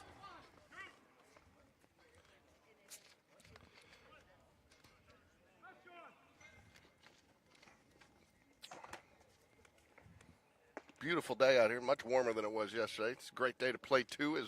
Was that Ernie Banks? You say that? Or was it? Yeah, those Ernie Banks, right? Let's play two. I believe you're correct. 2 balls, 1 strike here. Richard Moon's sitting around 72 pitches, so my guess is you will see Connor Langston in the 6th and the 7th inning. Runner goes, Go ground ahead and ball. run. Ooh. Ooh, tough one. Tough. Tough one. As he was covering and short hopped him and did all he could. But I tell you, again, just knocking that down in the infield is critical because it keeps that runner at second base, and now pass ball or wild pitch or something does not penalize you, give them another run. Aiden was on his way to cover, and so now runners at first and second here for the Pirates. Well, it's coming in there hot. He turned his head just at the last second. Yeah. So we got a pitcher running down to, I guess, check on the status, see if Connor's ready. Foul ball. Coming right at you, George. Right at us. Coach wants no part of that. No balls, one strike. Doug, you got Ruth close enough today in case there's any foul balls come her way? You can rip the headset off and get over there in time? Arnold is the batter 0 for 2 on the day. Still haven't heard the end of the last of that. Excuse me, got choked up. Good pitch. And for a strike. Nice curveball right there. Yep. Batter was not expecting that. Great time to call that pitch. Jaguars, uncharacteristically, 3 errors in the game today. Been playing some pretty clean baseball up until this game. Oh, man. Man, that looked good from here. Couldn't get the It call. was close enough. He got the batter started on it, but batter didn't finish, and the umpire didn't finish it for him.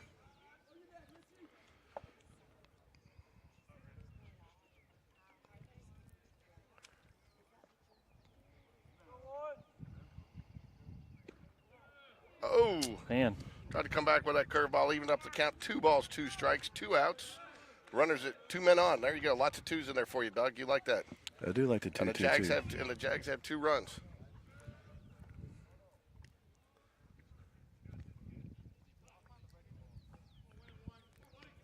A little score update here. Chelsea is battling Clarksville High School. They're down 6-4 in the bottom of the 4th. I believe Clarksville is out of Tennessee. Sounds right. Runners goes. Fouls it off. Fouls it into his dugout. Again, I think you got a coaching mindset here very similar to what Coach Smith does. Running there. Everybody expects you to do it on the 3-2. So, after 2 straight balls there, if you can get that guy to second and third, maybe with a 3-2 count, and it does squeeze that zone a little bit because with the guy in third, you don't want to go to that curveball out where it can get away from a catcher. Swing and a miss. There we go. There we got it. Nice pitch by Richard Moon. All right, guys, I'll be right back. You guys hold this down without me for a minute? I think we got it. We'll try not to crash. JV playing today, Doug? Do we know? You got that on your let me see if fancy I can, machine over there? My handheld computer. Handheld personal computer. Bob Jones lost yesterday. They had all the hype, Oh, yeah. They lost. Who did they lose to? Let's see.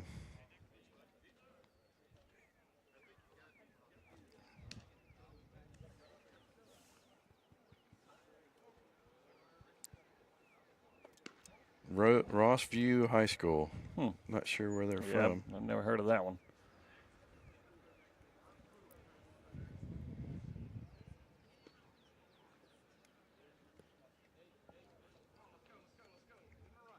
Let's see if JV's got what they have going on today. That may be where Jay's at. Could be. A couple more pitchers headed towards the bullpen. It's getting crowded down there in our bullpen. Must be the place to be. Yeah. That's where all the cool kids hang out, right? Well, that's where Jay's at. They're playing Florence Junior Varsity right now. They're up 5-1. There you go. I guess are they over at the Met Fields? Must be, yeah. I noticed, is it all of the R's are here except that one we had to move for Wednesday, right? Yep, that's correct.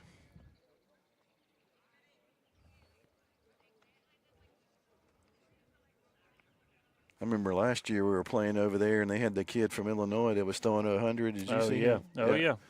Yep. I wonder if he ever ended up at Ole Miss or not. That's where he had committed. Is that where he was committed? Yeah, I don't really know, but I remember he was blowing it by us.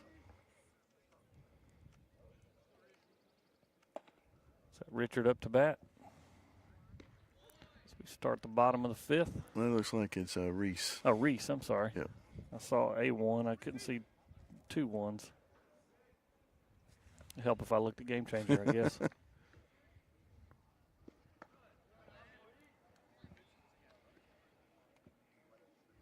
Now, if George went to the concession stand and didn't ask us, we're going to have to give him a hard time.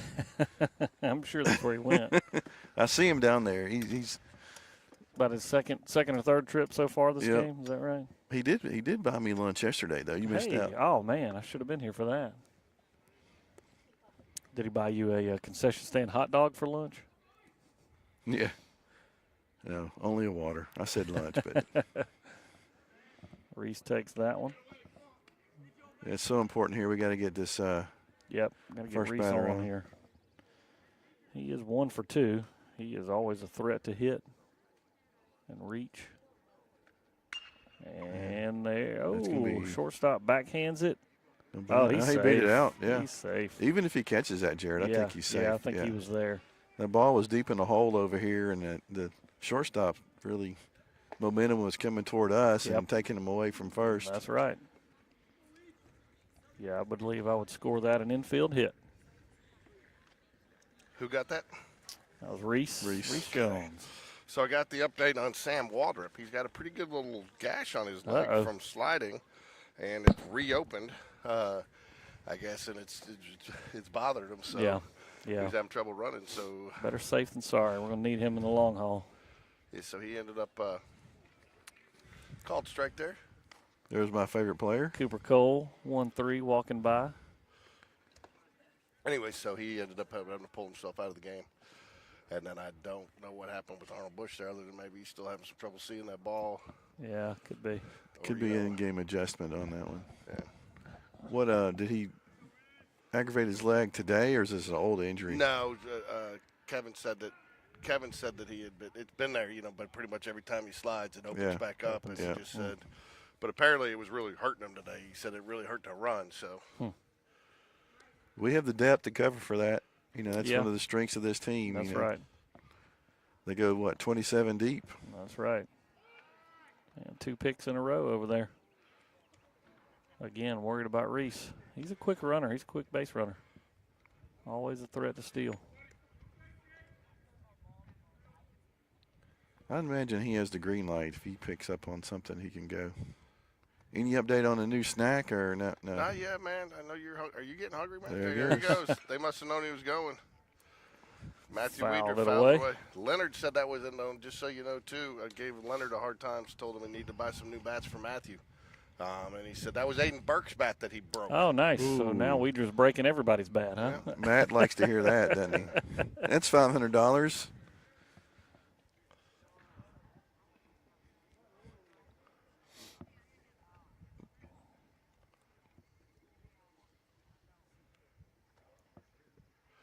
Yep, And take Reese it. is going to go, and He's he is there. easily there. Great read. Yep. Being heads up right there. It's like going to those wood bat tournaments and Oh, man, I know it. someone breaks a bat and you're like, oh, and you find out it's your son's bat that they were using. You're Yep. like, ah. Yep. Those bats usually aren't as expensive, though. No.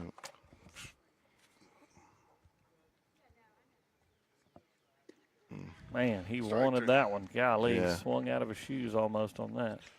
One out now. Jags really need to get this one in here, I would think.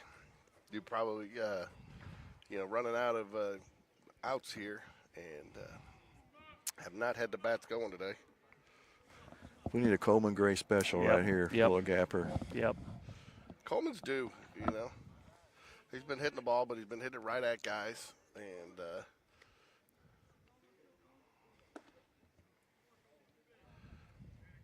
Reese Jones.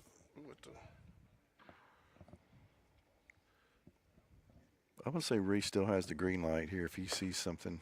Yeah, for sure. Especially with a right-handed batter there at the plate.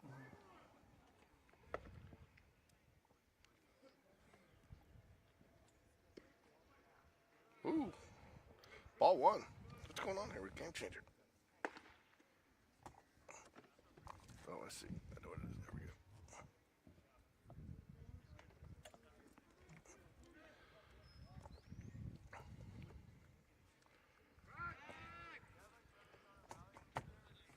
Looks like we have a little action in the Pirates bullpen over there. Yep.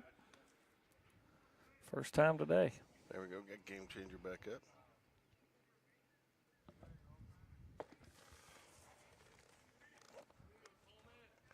One 0 to Coleman. Ball high. He was ready to take that stolen base there if it Yep. had been in the dirt. Yep.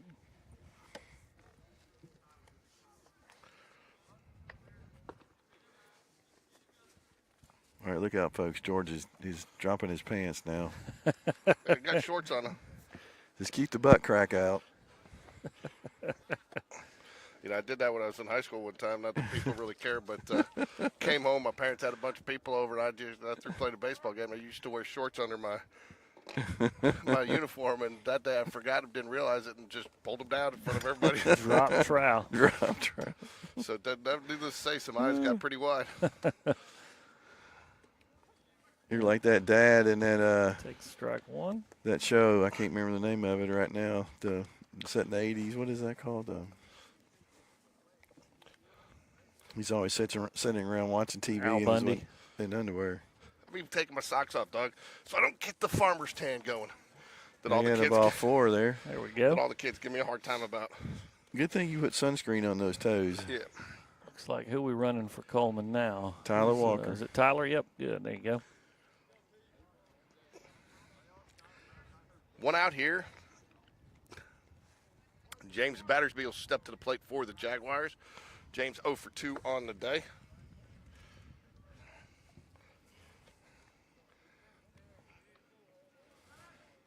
I like this view down here.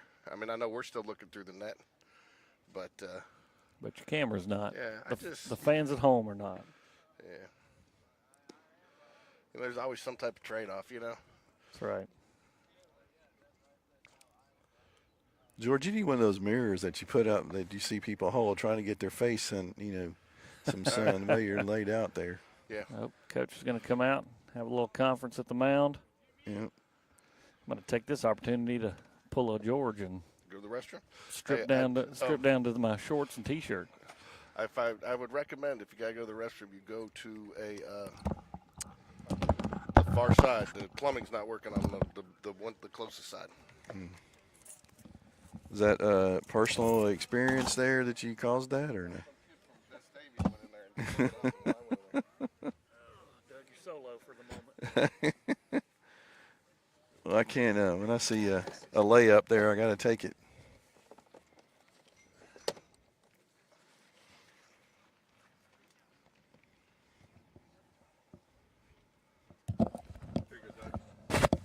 Oh.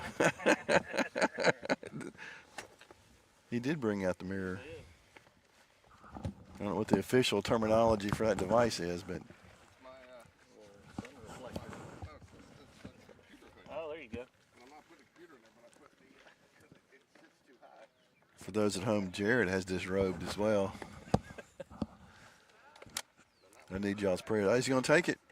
And he got it. Oh, there we there go. we go. Into Wild left throw. field. It's gonna All score right. the run. Manufacture those runs. We'll take them. We'll take them. Comes down to making them make a play. All right, Mr. Battersby. Let's see what you got here. Let's switch with him. 1 ball, 1 strike. I think that's good. I think that you got the way we've been hitting today. You got to try to get it any way you can, and I think that's. I've had a feeling he might put a steal on there. This game's going to come down to who the second pitchers are for both teams, I believe.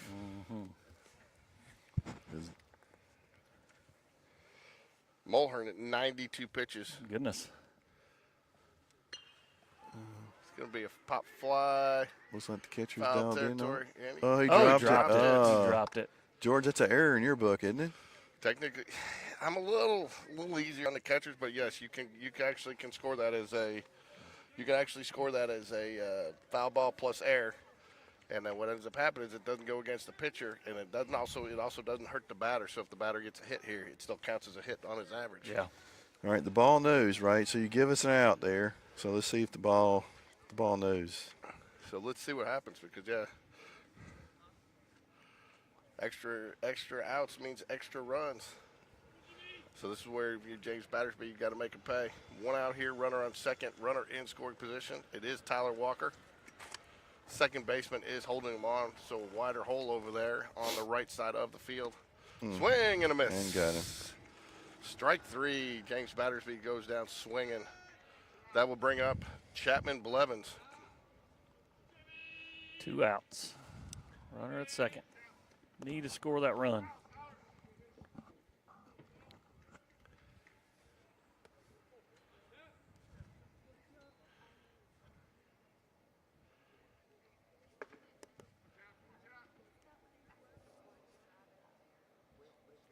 There he goes, a little hit and run action. Flies it out. It's going to be out of play. Yeah, that's one thing, too. I think you see Coach Smith steal a lot more with 2 outs because you don't have to worry about that. You know, and it may not even been a true hit and run. It may have been a steal, but you got the green light to go because you don't have to worry about the double play. Yeah, that's right. Well, late in the game, you got to start getting a little more aggressive here on a close one.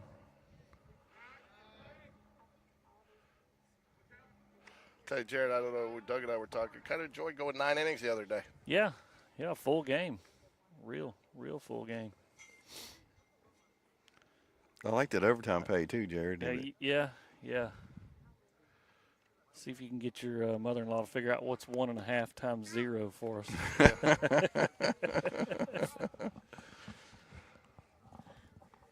Not plus not. 5 hits apiece for the Pirates and the Jaguars, 3 errors apiece. I think both teams would like to get rid of those 3s. I will say, too, the extra inning games are always more fun when you come out on top. Here we go. Ground ball, shortstop. Ground ball, can he leg it out? Not quite. Close. And he Not makes quite. the play. So that'll be the 3rd out. Jags get one, but strand one. And we move to the top of the 6th. All tied at 3-3. Due up for the Pirates. Let's go 2-8. Looks like Connor's going to come in and start the deal. Due up for the Pilots, you got center fielder Hauser, followed by the catcher Hellman, and then second baseman Riley. Riley, 1 for 1 on the day, scored and Is has this an a RBI. Sean Jones Oh, I believe so. It's time. sighting? All All right, right, all ladies right. and gentlemen, it is He was time. prepared today. It is time. Excellent It is time, choice. and we got our guest host back with him. It's time for the Sean Jones snack of the game. And he's going with a bag of Doritos. Nacho Doritos, cheese nacho Doritos cheese, man. specifically. You know, isn't that the commercial? You can't eat just one? Or Can't is that eat just cheese? Yeah, one. whatever. So the Sean Jones snack of the game today, ladies and gentlemen, is Doritos. I'm partial to the blue Cool Ranch Doritos. Do you like? See, I Yeah. like both. You know, it depends on the day for me. It's a good choice though overall. So I'm telling you, with Reese being here 2 more years, we got to get a sponsor for the snack of the game. You know, Golden Flake, Coca-Cola. That's right.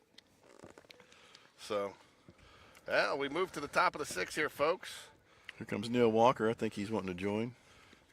We got you a chair right here, Neil. Come on. Slide on down, Neil. 7, 8, and 9 hole batters coming up for the Pirates. And every time I see Connor in, I would look for Larry down there on the right field line. Man, I tell you what. Big loss to the Jaguar family this year. Yeah, Larry Langston. Yep. So, but he's watching, and That's you know, right. I think Connor's handled very well this season, and as well as anybody could expect to handle Yep. something like that. Yep. That's right.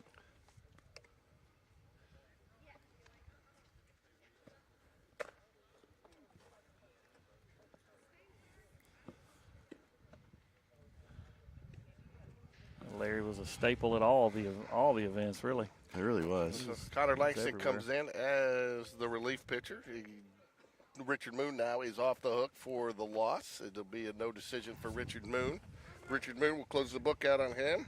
Richard faced 24 batters through 80 pitches, 51 strikes, gave up 5 hits, 3 runs, 0 earned, 1 walk, and 5 strikeouts. So Yeah, first when pitch you're strike. giving up no earned runs, you know, Yep. you've done your job. That's so right. the errors is what's really cost the Jaguars. Both teams today, I would say. I think there's one true run on that board out there from the Jaguars after the Reese Jones triple, and So, but anyways, it is what it is. Both teams decided to give each other a few runs to tie it up, and here we are, tied up 3-3 in the top of the sixth. Doug, get What's the your count here? mother-in-law to check me on that, but quick math says it's about a 62.5 to 63% strike. What's the count here? 1 ball, 2 strikes. Thanks, Tyler. I know Neil, but I call you. But, I mean, that's one of the things I end up doing. I call a bunch of parents by their kids' names because I'm so used to calling their kids' names That's out right. here. Yeah, calls it out. So I heard that they're calling Kalen Philly. Is that what what they calling him? Yeah, it sounds like they started calling him Philly. I think that was a CJ.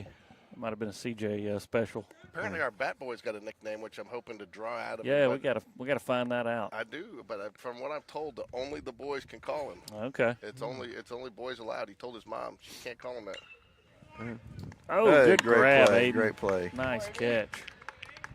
Tell you what you need to do, too, when we get Miller on here. You need to try to convince him to ride the bats like a horse. Yeah, there you go. I tried to get him to do that in a freshman game. So there we go. First out of the inning. That's always critical. You know, you get us a velo here on Connor here in a minute. I don't know if he'll be throwing quite as fast as Richard Moon, but he brings a totally different menu of pitches. You like that menu of pitches, Doug? Menu, I do. Yeah. You've Smorgasbord, a smorgasbord. You've definitely elevated your vocabulary Well, here. you forced me once you told me Ruth got you the word of the day toilet paper. I do have some dad joke toilet paper, by the way. Oh, man. Man, I was sending out dad jokes to the kids, and I get no response. I love a good dad joke. All right. Looks like he's all over the place here. In Oh, for a strike. Yep. Mid to low 70s looks like what Connor's bringing today. Probably where he normally lives. And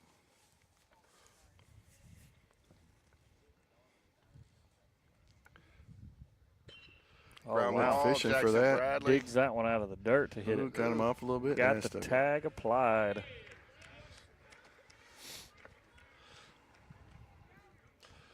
Got the out. Made it a little interesting with the throw coming off. So, Jackson Bradley, he pitched the other day? Pitched so the Jackson, first day. Yeah, Wednesday, Yeah. right? Yeah, Jackson turned a total utility player. Again, I think, and I'll tell you what, if the Jags are going to make a run here, I think you go back and look at, I know Chapman's been hurt, but I think you look, and no offense to basketball, because they had a much earlier exit than anybody anticipated or anybody wanted, but I think getting those guys back earlier in the year has really helped the Jaguars this year. Yeah, has. for sure. So, Jared, do you have anything to do with Hoover East anymore, or are you totally paroled from there? I'm mostly totally done from there. So, I mean, Jared deserves a lot of credit for, you didn't personally develop all these, coaching them. I mean, you ran a great program out there for a number of years, and the majority of these kids came up through that youth baseball They did. program. Yeah, they sure did. I appreciate that. Your name's on the plaque over there somewhere, isn't it? Oh, Lord, I hope not. We talk about these coaches. Oops. There you go, Hard hit fly ball. ball deep. We're tracking it. Andrew's Yeah, got it. Andrew's on it. Well, half the Palatine players just left the dugout with their with their bags. The bats, they sure did. I think that's JV team. JV's got a game right Oh, after maybe this, so. their JV was probably in there watching, Okay. just like we have several JV players, and, they may have some guys that cross over. I was like, are they going to concede already? I mean, it's a top ball game. We got a new pitcher, George, looks like, coming out. Yeah, I believe we do. Who's Connor Langston? Oh, you mean for the other team? Yep. So, I don't know. Is this the same guy? No, it's a new guy. 26. Have to wait on Game Changer to update, I guess. yeah, it's a little slow. That's the one thing I like about Game Changers. You can't go see the roster when you're in game. You can see it out of game. Yeah. Yep. Yeah. You gotta if back you're not- out if to you're go not- see it. You can see it if you're scoring. But, so we got Kalen Phillips, who pitched a nice game against Prattville coming right in front of us. Blake Patrick, who was very formidable on the mound yesterday.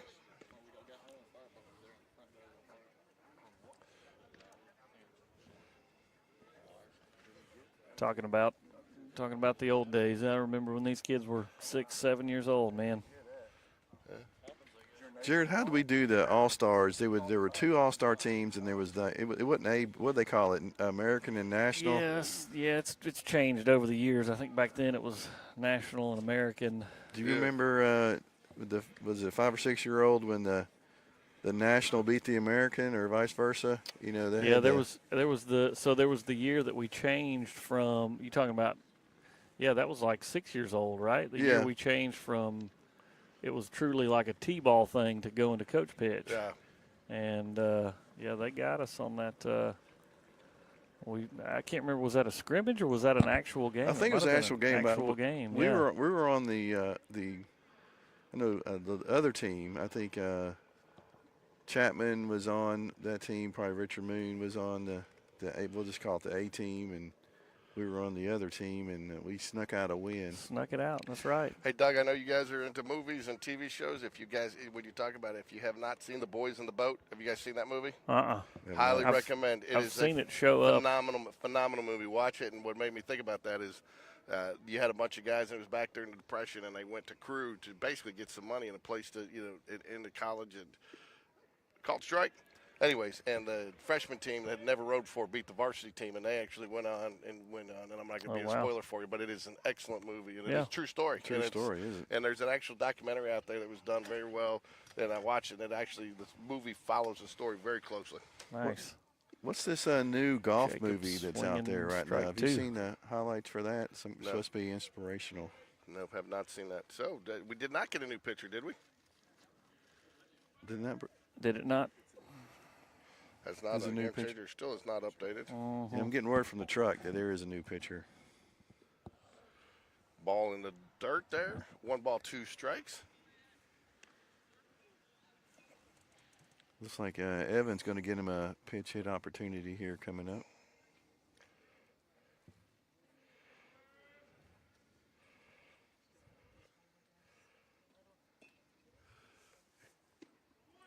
Ooh, good take. That was close. Who's that, Jacob Bird batting? Yep. 2 balls, 2 strikes here. Game changer is way behind, so the batter and the pitcher up there on top is not accurate. Hopefully it'll catch up here in a minute.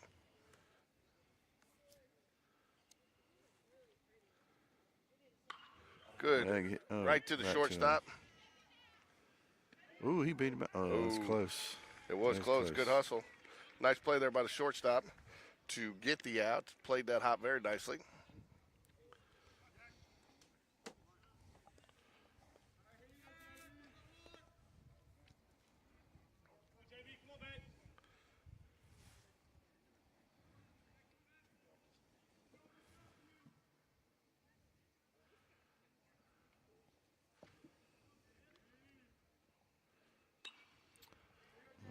Fouls that one away.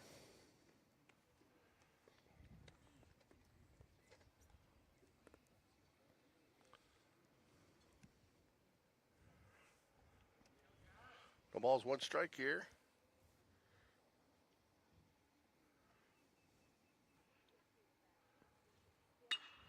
Got all of that one. Go ball. Nope, I think he's under it. Yeah. Man. A little more wind might have helped that one out. But 2 outs here. That brings up Andrew Thornton, who's subbed in for Arnold Bush.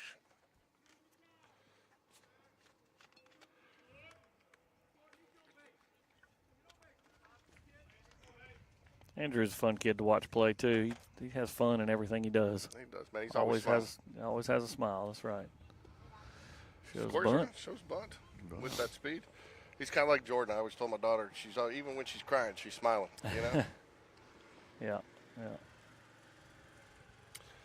So join us between games here. Please stick around. I know that it'll be a little down. We'll get a little downtime, but we have an interview with C.J. Gross and bat boy Miller Smith.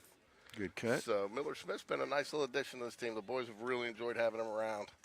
And he's, I think it's been fun for the boys. It's been fun for him, and I think it's been something that's kind of, I think the boys too. I think it's helped them too from getting down if they do something, to realize, how good they have it. That's right.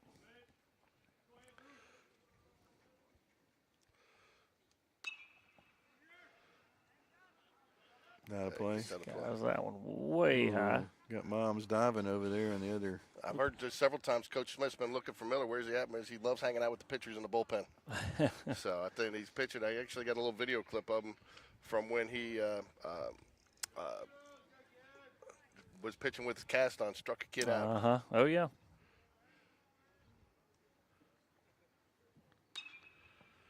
Thornton fly ball. It's going to be center field. Should get under it.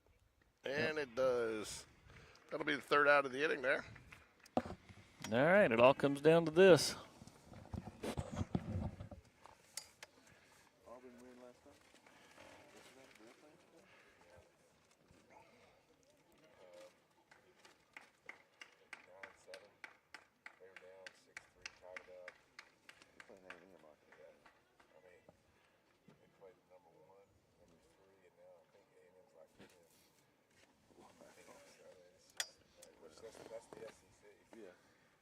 Connor back on the mound.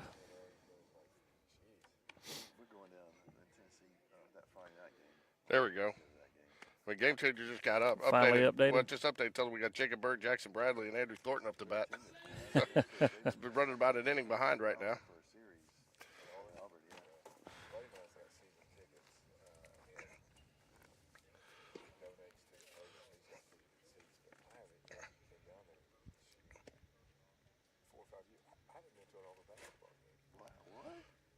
It looks like Connor's going to face the top of the Pirates lineup. Shortstop Monroe, 0 for 3 on the day. Then followed by Aldo, who is 1 for 3 on the day. And then Patterson, who is 2 for 2 with an RBI. So going to definitely have to get out of this one and try to get a win here in the bottom of the 7th. Jags are going to have to go through the heart of the Pirates lineup.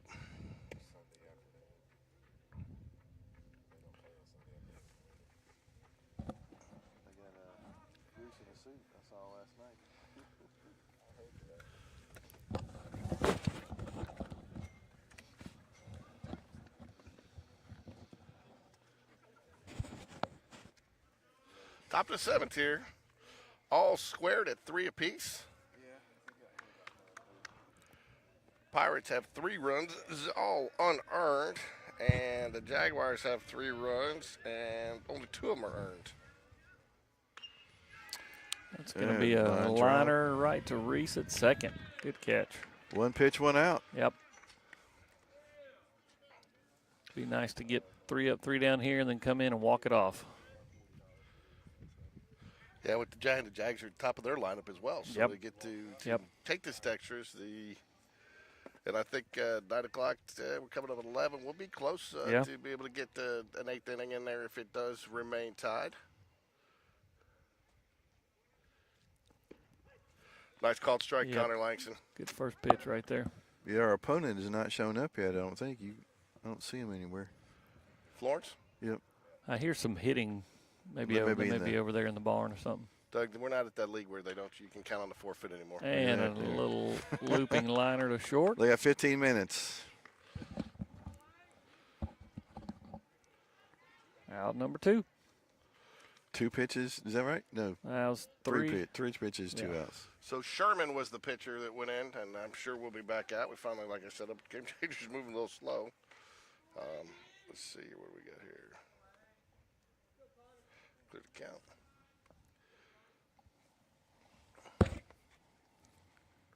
There we go. Now we got it. It's finally catching up here. Little chopper. Could be trouble. Yeah, it's all right. Infield base hit. There's nothing he could do there. Yep. Did he bunt that? I didn't see. No, just a little swinging one of those chopper. Swinging bunts that we've all had at one time in our life or another. Beautiful day out here, folks. If you're sitting at home listening, we'd love for you to listen to us, but also want to encourage you to come out to the ballpark and support the Jags in person. It's a great day. Any of you guys, women, went and get into the summer, get an early tan. We've got some minus 50p sunscreen here, which is called no sunscreen. 3-3 here. 2/3 of the broadcast team are working on their tan right now. That's right. Doug did not come dressed for all weather, all seasons. No, I didn't. We're going to get it done. Visit here. He's bringing everybody in. And my guess is that you're going to have some type of defensive adjustment here based off of Mulhern is going to be your batter. He has been the pitcher up until the last inning. Sherman, I think, is just in. Mulhern remained in as the batter, but Mulhern 0 for 3 on the day. Doug, is there a phone ringing over there? There's somebody's phone ringing. That's mine. I get it. It's my work phone. I thought it was ice cream truck for a second. I'll get it in a minute.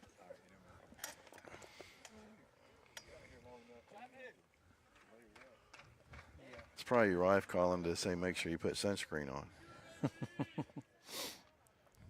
All right, back in action here.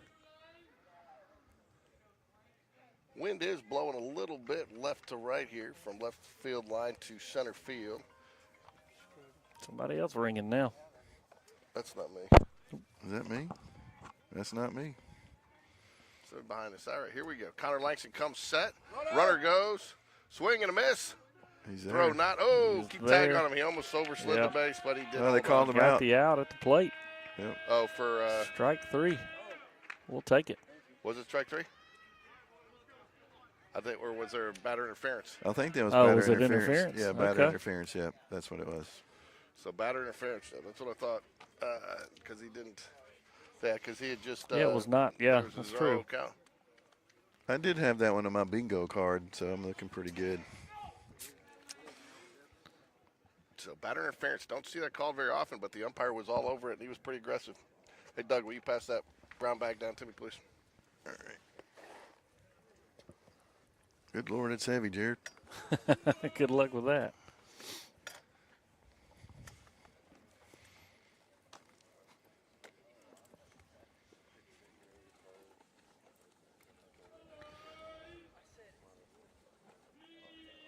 Switching over my game changer. Freshman just started. Where are they playing at? They're out at Thompson. Playing Briarwood this morning, then Vestavia right after.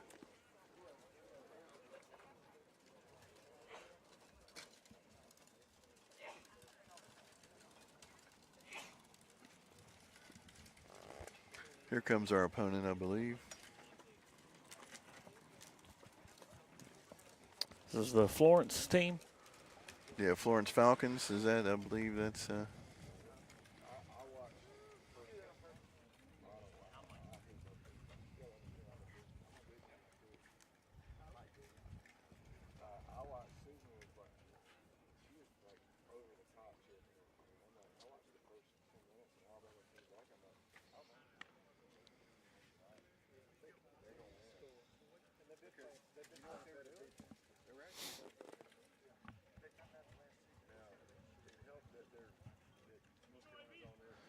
Back to the top of our order with Aiden.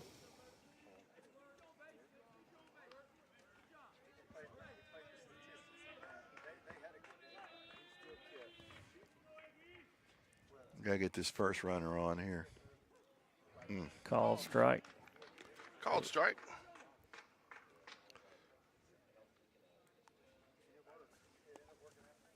Now we get to the bottom of the 8th. Bottom of 7th. There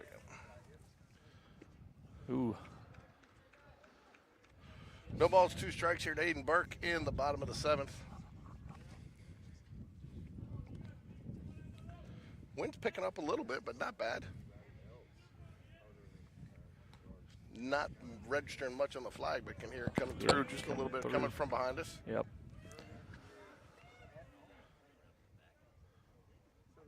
Umpire taking a minute, tell the Jags to they're kind of creeping out of the dugout a little bit. Only wants one man on the on-deck circle. Sherman back on the mound for the Pirates. Aiden Burke, dribbler. Chopper. Foul ball. Wow. Still sitting at 0-2. Nobody out getting this leadoff runner on is going to be critical. Especially with the meat of our lineup coming up. Yep.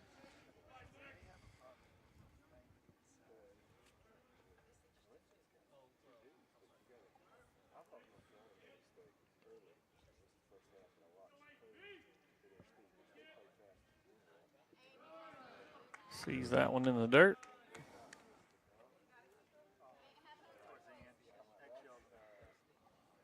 Guess it's not really dirt anymore, though. No. What'd you call it? In the walnut? In the walnut. Low inside, 2-2. Yep. 2 balls, 2 strikes here, bottom of the 7th. Aiden Burke is your batter. Aiden is 1 for 3 on the day.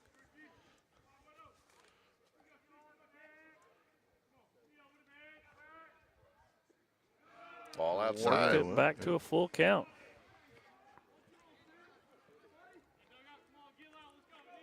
George, we got another pitcher there pitching from the stretch with no one on. That's a trend, isn't it?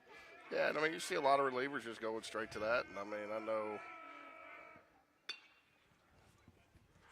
Got it. Fly He's ball. tracking it. Looks like left field's going to collect it. Yep. And he does. Yeah, he's kind of in the stretch, but he does take a little rock step back to wind up. That'll bring up a Reese Jones here in the bottom of the 7th with 1 out.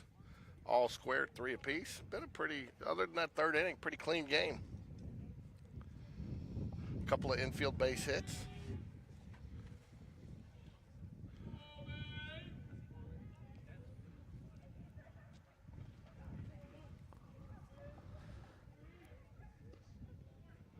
Called strike.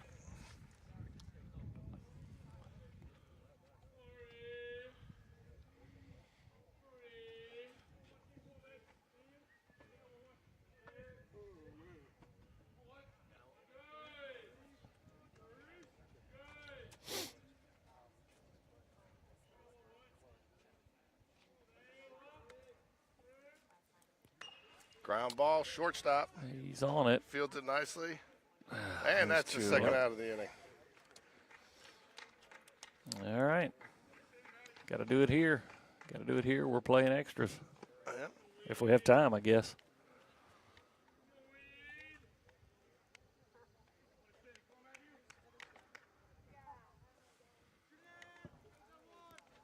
All right. Now it's time for Weidra to hit that encore There we sign. go. Just a walk-off. Yeah. He toyed around with it earlier, but it's time to do it here. That happened to us. That happened to us here earlier in the season. So let's do it to another team. Yeah. Ooh, It's did in he for call that a strike strike? one, he Wow, that did. looked a little low. He did. A little low, but he's been calling that. Ooh, I'm going to blame Doug for that one. I've never had that happen before. A little feedback. That was my choke. Ball low. Amy Smallwood is always prepared to give the team some drinks and some snacks, make sure they're properly hydrated and got plenty of energy. She's always there for this. I mean, how many years? I mean, I think, 7, 8 years now that Amy's done this? Maybe 9 between all her boys that have come through the program. So she's always, I know the boys appreciate it. They may not always tell her, but they do appreciate what she does for this ball club. That's right. The ultimate team mom right there. I guess the broadcast crew doesn't get that. You didn't get that written in your contract? No. I do love an Uncrustable. I tell you what, man, I had an Uncrustable addiction when I came back from Cooperstown. Did you? Yeah, with the way they gave those things out up there when we did the Cooperstown tournament. What was Yep. that, 12U? Yeah, 12U, yeah. Man, I came back, man. I'll tell you, when I was traveling, I'd take 2 of them, throw them on the dash frozen, and, wait about 50 miles up the road and eat them for breakfast. Oh, yeah, that's good stuff right there. 3 balls, 2 strikes here to Matthew Weidra. Full count. Here we go.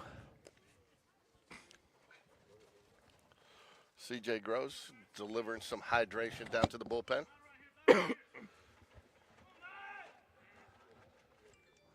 Look at Coach Smith right there. Look at him trying to pick up. I mean, he's just staring on the pitcher, trying to pick up anything he can to any little tendency to make sure, to know when to run, to know when to do certain things. Ground ball. Second base is there. That's gonna be it. Oh, no. All right. So maybe we got time to do another inning here. Huh? What? They're looking at each other. Let's see. Yeah, we're trotting out on the field like we're ready to play another inning. Exactly. I like that. I like that approach. Let's do it.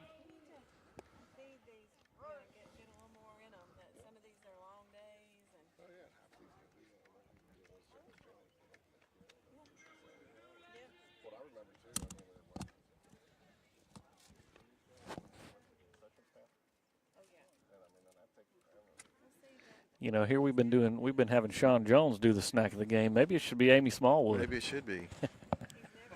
The lunch of the day. Lunch of the game.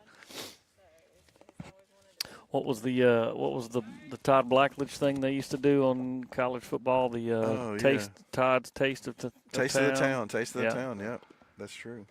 Well, we're going to move in second 2 out of 3 days here, we've got some extra baseball. Call it the Smallwood snack break. Jared, we're on overtime again. I'm going to turn this into my time sheet. Absolutely. This week. Absolutely. Do 4 extra innings, 3 extra innings.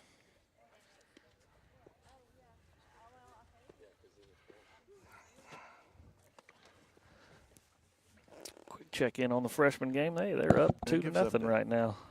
Top of the first. What about the JV? Did they hold on? You may get the JV? Yeah, check that one out. See if they held on.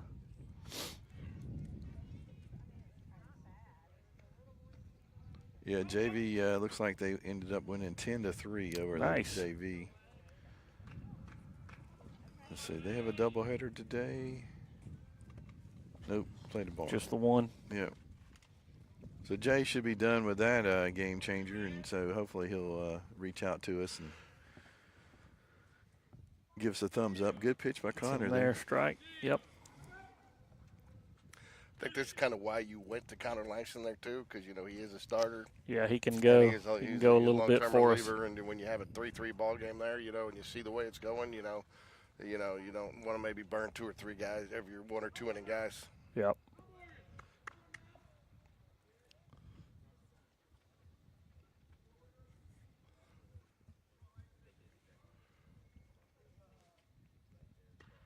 Fouls it off the handle. Oh, it's going to be pop-up James Battersby. Yep. Thought There that was you going go. to get out of play, but it does not. First out of the inning there. So in the top of the 8th.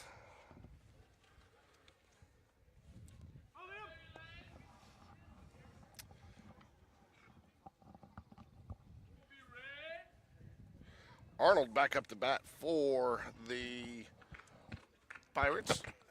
0 for 3 on the day. Swing and a miss. Good pitch. That's my Mike Shannon there. I don't do as well as he does, but you know. But that's where that came from. Coach is showing a lot of confidence in Connor and our offense here with nobody in the bullpen. I like that. Swing and a miss. There we go. No balls, 2 strikes.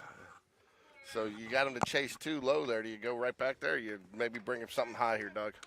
I think you put it in his eyes right here. Yeah, I'm on high heat right here.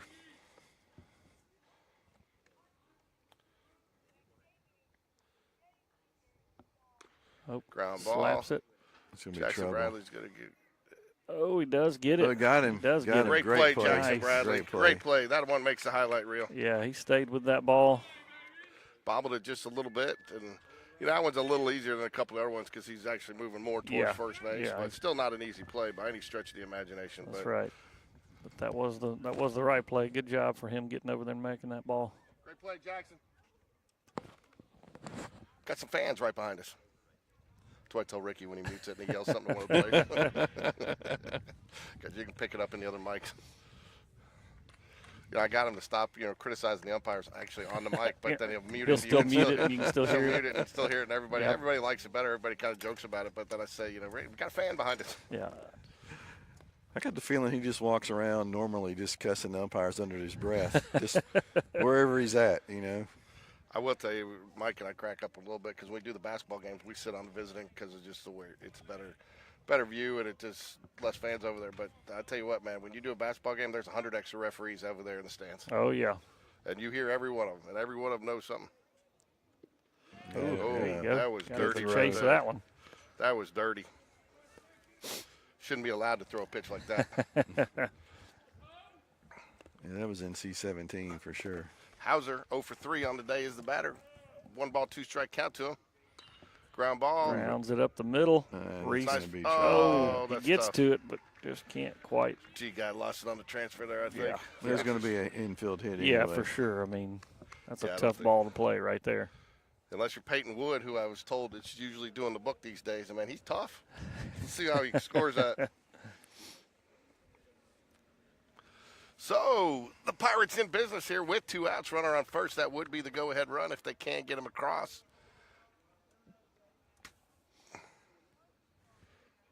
Now, there you go. They gave him a single on that. That's the right call. Yeah, for sure. Hellman at bat. He's 1 for 3 on the day. There it goes. Runner goes. Oh. It's all right. I think he knew he had to, with the high throw, I think he knew he had to get it down and just pull down just a little bit. But you can do that when you know you got a good backup. That's right. You think this batter's nickname is Mayo? Yeah. Heldman. They could be. I tell you what, though, you come up with some of that stuff these days, and these kids look at you like you got a hole in your head. Uh-huh.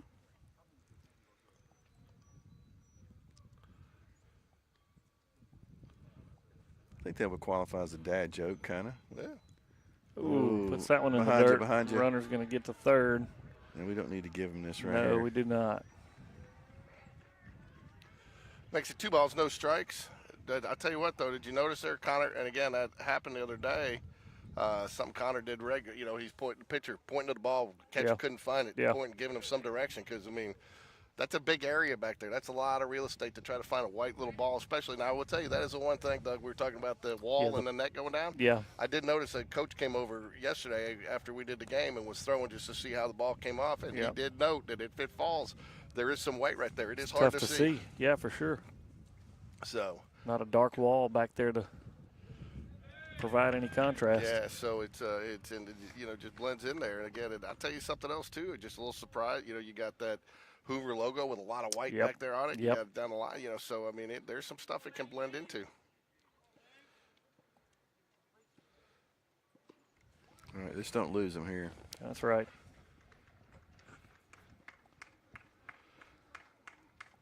You know, to me, I put him on here.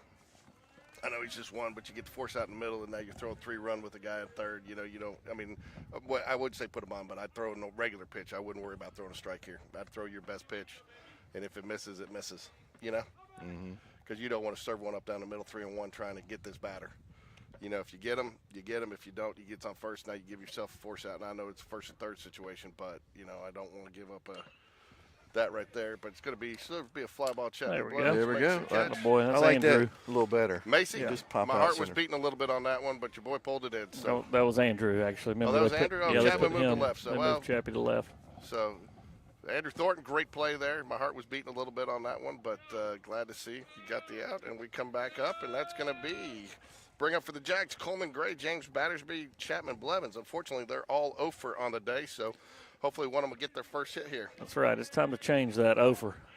Way to come back, though, Connor Langston deal, but that's the thing. That's what I was sitting there. You know, he did throw a good pitch there. You know, you just don't want to groove one down the middle there where you could tee off on it with, you know, the game on the line. So, and first base is open. You don't want to give it to him, but you don't want to worry so much that you got to go after the out. That's right.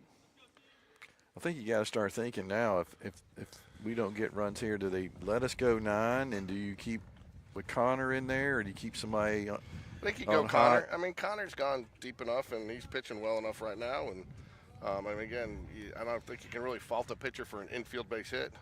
Looks like They did Lucas just Harvey. jog Lucas down here. Yeah. Yeah. So With Evan to come catch him. I think that's the thought process. Yep. I like the thought process of walking it off right here, though. I do too. Of course, I liked that last inning, and it didn't pan out. So. no, I think, you know, again, as good as the bats were yesterday, they've cooled off again today, Doc. George, before you get your shoes back on, I had to notice you got a is that a fire dancer is. tattoo on the It is. ankle? It is. Okay. So Little Dave Matthews fandom right there. I got a big one on my back this for my birthday, and it's got all sorts of stuff in there for the kids, their numbers. Nice. Cause like Sean and them, I put the engineering symbol on there since they're going into construction cool, engineering, and I got the medical symbol for Cameron. And Is that what Sean's doing? Engineering? he wants to do. That's why he's going to Auburn. He wants to do that. Building science? Building sciences, yeah, which I think's a great program down Absolutely. Ground Oh, ball, there we go. yes. First he batter does on. get it. Gets it there. just. So and Tyler agree. Walker should come in to run. Yep. He's headed that way. All right. That one just barely stayed fair. So now you know what do you do here? You steal them, you bunt them. I steal. I try to think you get. I steal try him, to get yeah. a steal here with. I try to get a steal here. Because you got James up to bat. Is that right? Yeah, I try to get a steal here, and then Yeah, maybe you and can then bunt try him to over. bunt him if you around. get him around. Yeah. But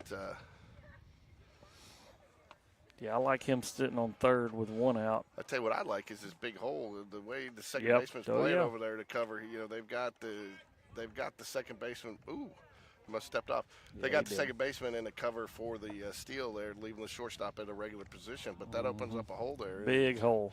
James can go opposite field.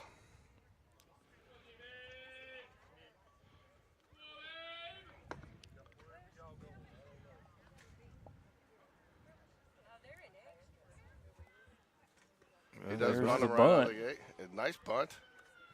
Oh, There we go. Did get the out, but a good got Man, the it was runner close, in scoring too. position now. So ball just did beat him. We've had a lot of close plays at first today. Yep. So one out here for Chapman Blevins coming up.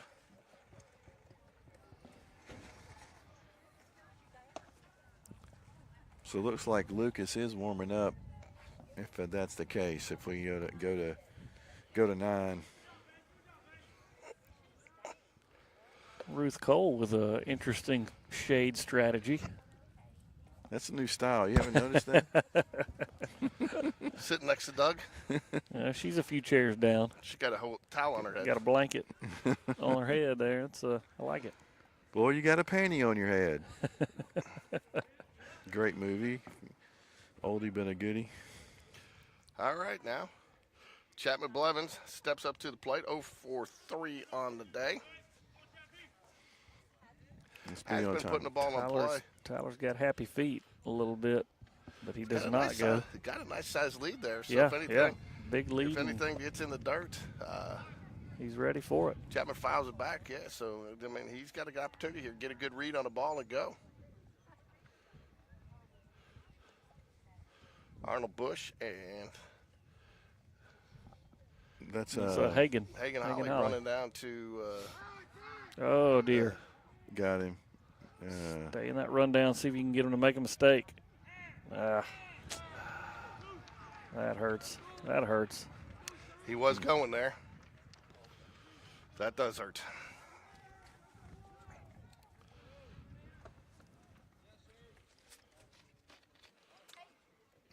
Coach doesn't seem too happy about that. No, I wouldn't imagine he would be. He's got the shoulder turn talk going. When you get the over the shoulder, when he waits till you get past him and he gives you the over shoulder, you know he's not happy. Yep. and he's got the And there Get would've down, been- ball. There we That go. would have been the ball game there. golly. That would have been the ball game. You are right. Well, let's just do it with 2 outs. That's right. That's right. So Nice hit, though.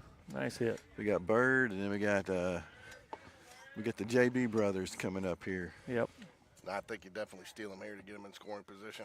You got to.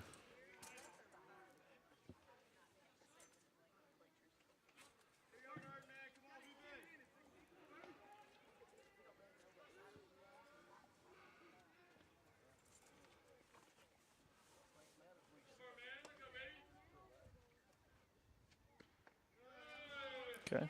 Ball 1. Jacob again with some opposite field, and I mean, look at that huge hole. I mean, the whole I right mean, side of yeah. this field is over there. Yeah. They're just inviting you to I hit mean, it. if you can go opposite field right now, I mean, it looks from this angle that the second baseman is almost behind second Behind the base. bag, yeah. And with He's them holding deep. the runner on, I mean, it is. Ooh.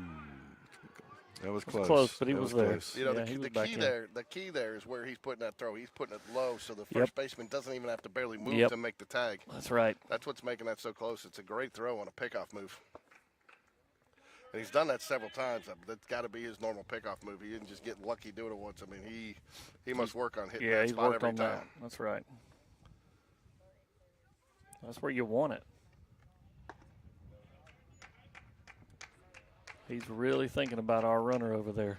Yeah, well, he knows. I mean, you know that in this situation, again, I think you got two teams here that have a similar coaching style, coaching Yep. mentality of being aggressive on the base paths. And, you know, again, when you're that way offensively, you know how to prepare for it defensively. Call right. strike.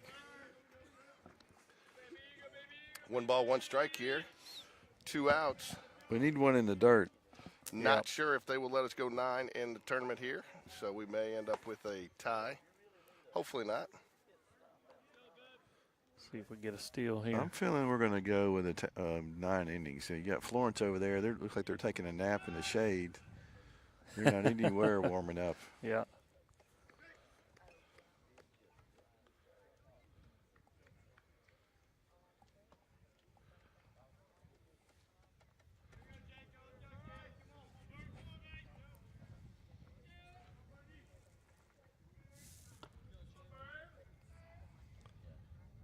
Still doesn't go. A little high.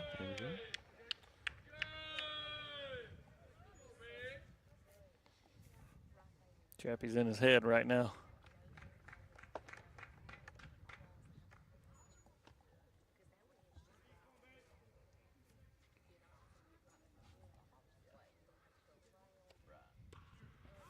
Fouls it away. Yep.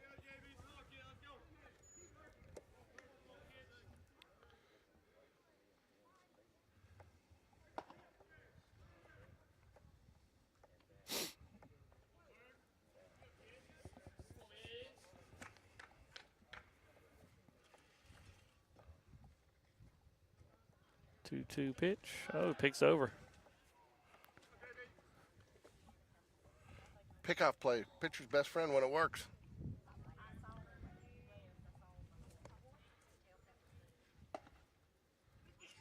All right, Jacob, let's be on time here. And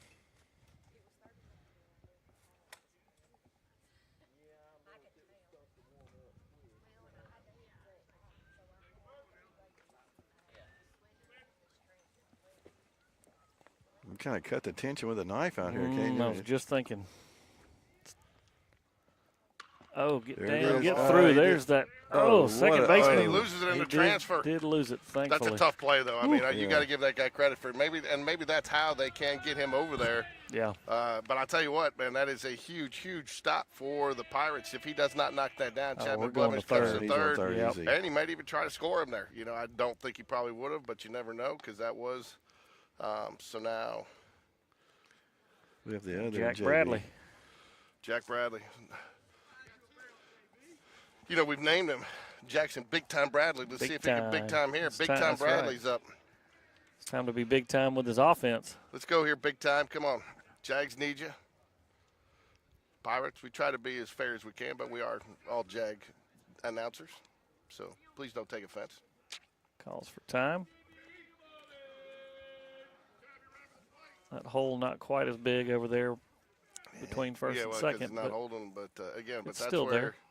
that's where Jacob's got to get a bigger lead. You know, because that's where here on an infield you've got to beat that out. I mean, keep it going. There it Right is. about- Oh, get down, ball. Yeah. There it There it is. is. There it That's it. is. Ball game. Nice. Atta boy. Big There we time, go. big time, Jack Big time Bradley. Bradley. Big time Bradley. So you guys give it to me. Who do you think? I mean, it's been a little shaky play of the game. I mean, he just walked it off. I think you got to give it to Jack Bradley. He agree, played Jack a great Bradley. third I do too. base today. Yeah, Jack Bradley, Game Day Sports Radio Player of the Yeah, game today, for guys. sure. That will be your final. Jags get the run in the bottom of the eighth here with some extra baseball. That's your final. Jaguars move to 4-0 on the tournament. Jackson Bradley, your Game Day Sports Radio Player of the game. So hopefully we're going to get a C.J. Gross and Miller Smith interview here. And so you guys take a break here between games. We're and He kicked us getting to the the boot, curb. Doug. Yeah, We're we getting the are. boot. That's Hey, okay. man, do you think these guys want to listen to I you would- between games? or I you would ever think- gladly give my headset to either one of those Yeah, guys. so just we'll mute it here, folks. And but the Jags win it in exciting fashion. That's right. Go Jags.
I'm good, thank you.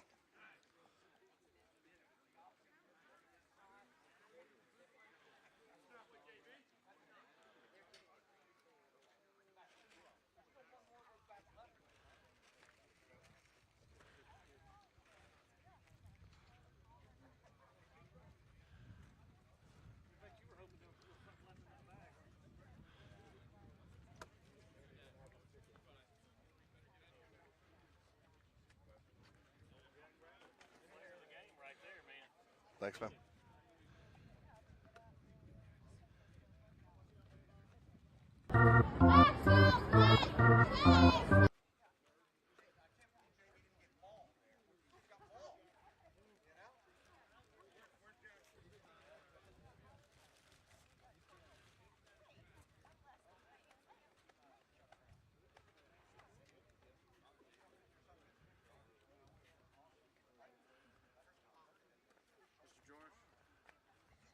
Hey, get Miller. Hey, let's get Miller. We'll do.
CJ, you grab that headset there. There's the man of the hour. You gonna jump on? They're doing the Miller Smith, CJ Gross interview. Yeah, I texted Brooke. I said, you need to listen. Just speak clearly, okay? You'll be able to hear us. Leave your head up. Hear yourself talking. Hi, buddy. How you doing today? All right. Okay. Yes, sir. Yes, sir. I'm fixing to probably run here in a minute. All right, we're joined here by C.J. Gross, starting pitcher for Spain Park Jaguars, and Miller Smith, the team manager / bat boy, right, Miller? Yes. So what grade you in, Miller? Third. Third, and you're playing, not only you playing park ball, but you just started select team too, right? And your dad's coaching. Yes, sir. This is the first time I get to play in kid pitch. It is? And I tell you what, since you mentioned kid pitch, we're going to show it right here. We got a little picture of you. Hopefully we can see it there. There it is. Not only do you get your strikeout there, not only do you get your strikeout, but you get it with a cast on your arm. That's pretty tough right there to be pitching with a broken hand and you get a strikeout, huh? Yeah. Well, at least it was my throwing hand, cause. It wasn't your throwing hand. I got you. Yep. Okay. Hey, and I hear the boys got a little nickname for you. Oh yeah. Can you tell us what it is? I know we can't use it. I've been told we can't use it, but what do the boys call you? Millie. Millie, but only the players can call you that, right? Yeah. So, CJ, pitching well this year, back 2 starts. Both games, you went about 5 innings. I know you're working on your stamina, but how are you feeling? I feel good. I'm just glad to be back out on the mound for the team and everybody watching. Yeah, so heading into area play, is there something that you're looking maybe to improve or, something that you maybe haven't been able to do yet as you've kind of worked your way back into the rotation? Not really. Just try and eat up as many innings as I can. That's usually what I try and do. So, yeah, as usual. The other day, you've done it a couple different ways, but you seem, no matter what, you seem to be getting the strikeouts, and you really seem to have a good command of the zone, and all of your pitches are working. Is that something you really worked hard on in the offseason? Not really. I mean, honestly, mostly it was just me getting my arm better. I'm glad my off speed's moving. It's a little surprising, to be honest. The changeup's been really big for me. Yeah, we noticed that. We noticed the changeup. You've really had a lot of movement on that changeup. So, but Miller, I understand that when you're not in the dugout, you like to hang out in the bullpen. Is that your ultimate goal, is to be a pitcher? Yep.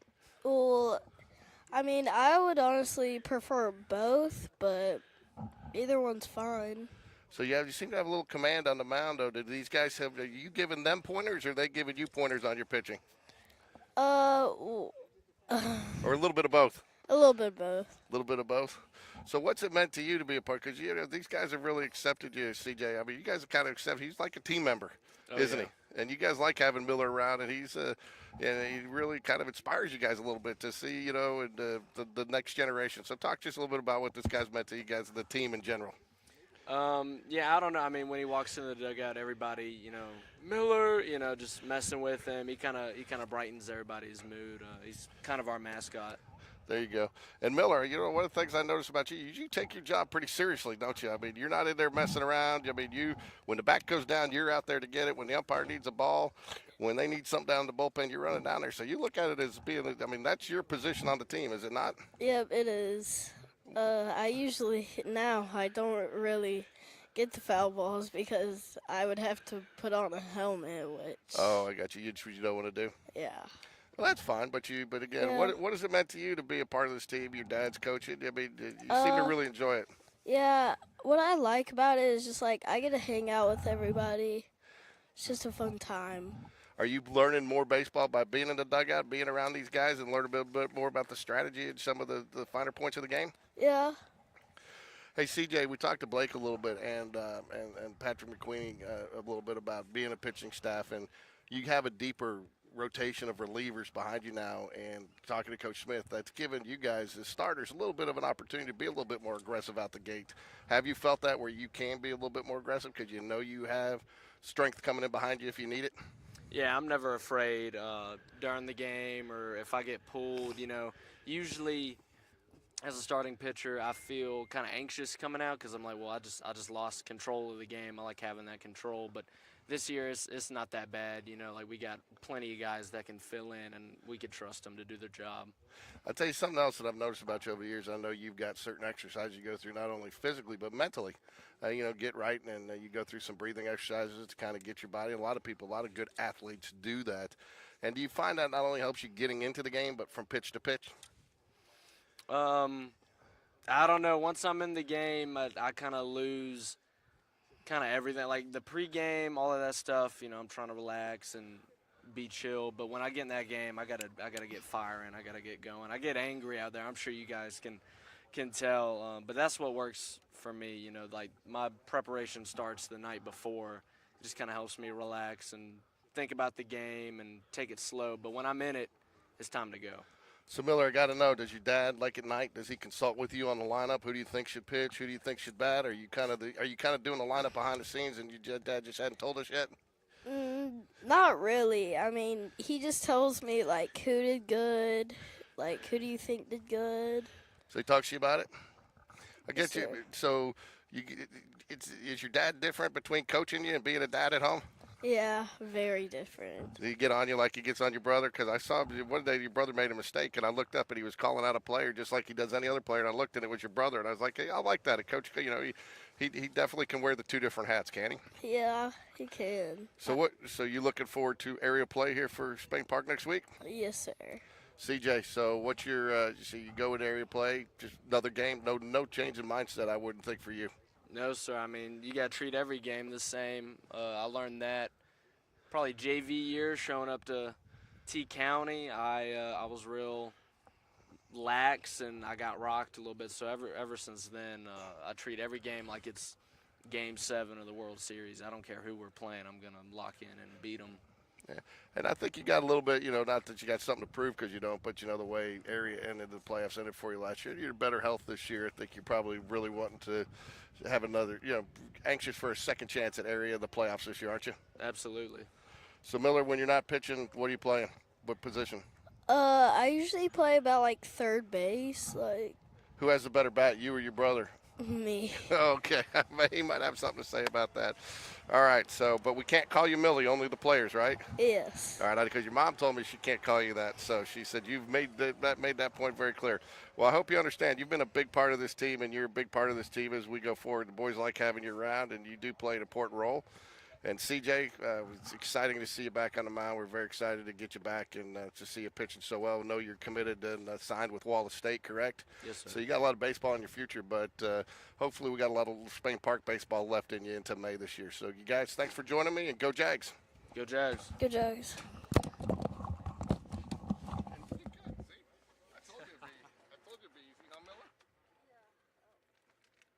Thank you for doing that, man. Now you can go eat your snack.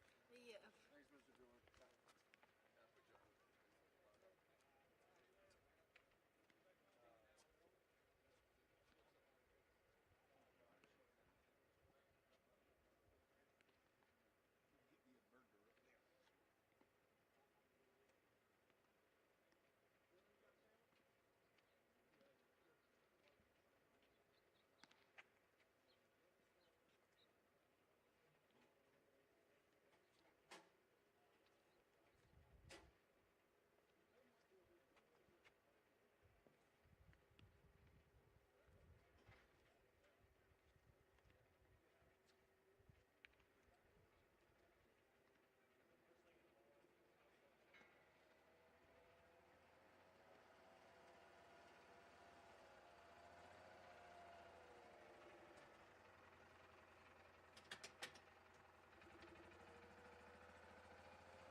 I'm good with just this. Perfect. Thank you.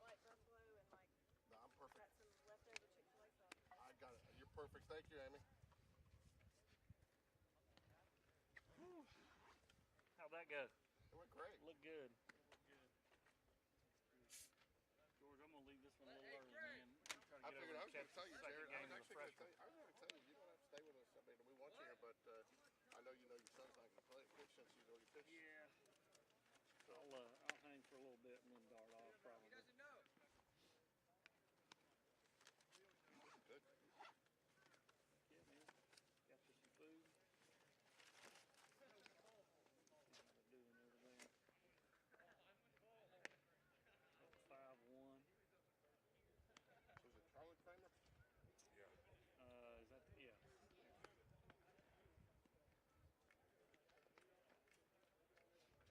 Dad's name's Chuck.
say good. Go back and watch it. You got a little quiet when you pitched the other day. Yeah. So a little preoccupied, trying to get videos and all that. Because of course you could take them out right after mom left. Mm-hmm. Go figure. I think Papa had came down to the bullpen as I was warming up. Oh yeah. I'm like, yeah, I'll probably be the next inning or next guy in. Yeah. Unc and Matt were supposed to come to this game. To this one? Yeah. I mean, I won't be doing anything. Say hello to him if you see him. What do you got up after this? You just go home, you going to MA's? What are you going to Probably sleep. sleep? Tired?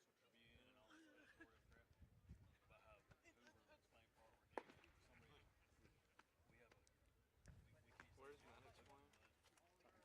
Yep.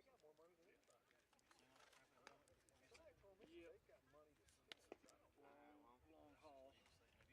They're up right now, 5 to. Did I see they lost to Hillcrest yesterday? Oh, it was bad, Caleb. So bad. How many viewers we got right now? Probably none right now. There ain't no stream right now. Nobody's watching. Hey, Derek, can you get a link? Yeah, for us. It's on YouTube. Well, we're not obnoxious. We call it fair for both teams. Well, he's not. I don't know. The guy that's normally here with him can't. So you, two ways you can either go on YouTube and just search for GameDay Sports Radio, and then you'll see the Good Friday Doubleheader tag on there, or I can just shoot you over there. I mean, they may have 1 year where they come up with second. So that should take you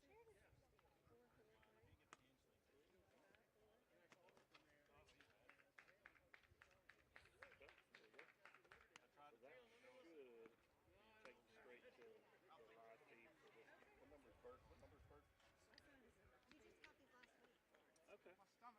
Has he got an easy name to pronounce? Okay. Well, because go. yesterday we had yesterday we had several names with Z's and X's and all. Wild name. That's right. Y'all are from a good little part of the state too. I like it up there. It's nice. What's Bert's number? 6. Jacob Bird? Yeah, 1-6. Well, Neil was standing there. You know what Neil said? He goes, I was expecting something. Oh, Bubba's back at your bat. He popped out to the left. We need you. Well, Kevin Rex said the same thing. Let's go. And then David goes, you all right? I said, he's got a really bad cut. He goes, that's it? I was like, yeah. That's exactly what I said.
face-off.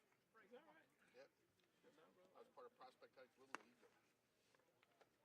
They are real close. There you go. It's a long way away. Yeah. Hey, David, we visitors this game?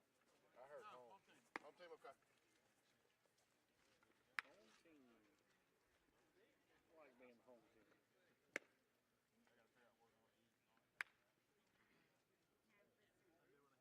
We were discussing this.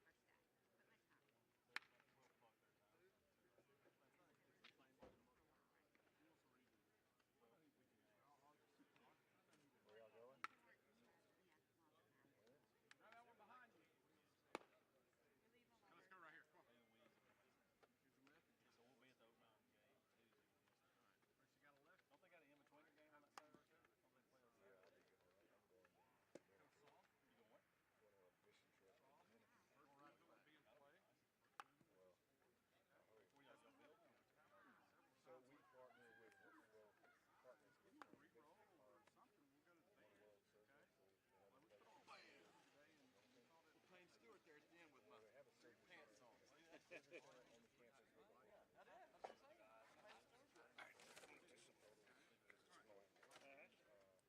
So we're building up one. We're going to go.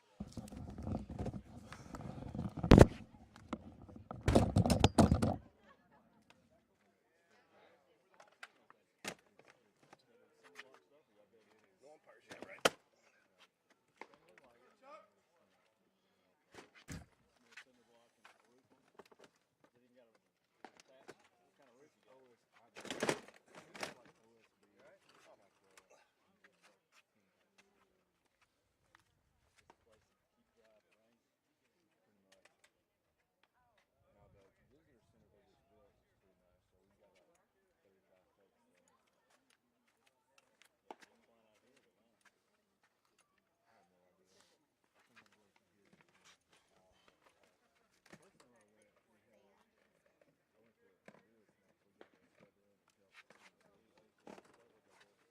got to go in and help. Well, for first surgery I went into, I was just over in the corner. And the kid, their primary mode of transportation is motorcycle. And this guy had a motorcycle that had a rod in there, got infected. Taking it down. I literally got to take it out. I was in the corner and the doctor. Is there such thing as sterile environment? Oh yeah, it's everything. I mean, It's a hospital. yeah, I mean, I was gloved up, and I done all that. all that. Yeah, I was all that. I was just over there standing watching. You know how to work the screw? I said, absolutely. And he goes, you want to come take this out? I mean, it was filleted open, the fill in there, unscrew it, take it out. The craziest part, the infection, we literally got fired. It was pulled crap out of it. Osteomyelitis, bone just completely just. Yeah, so it was rod, but he had some bone, good bone left.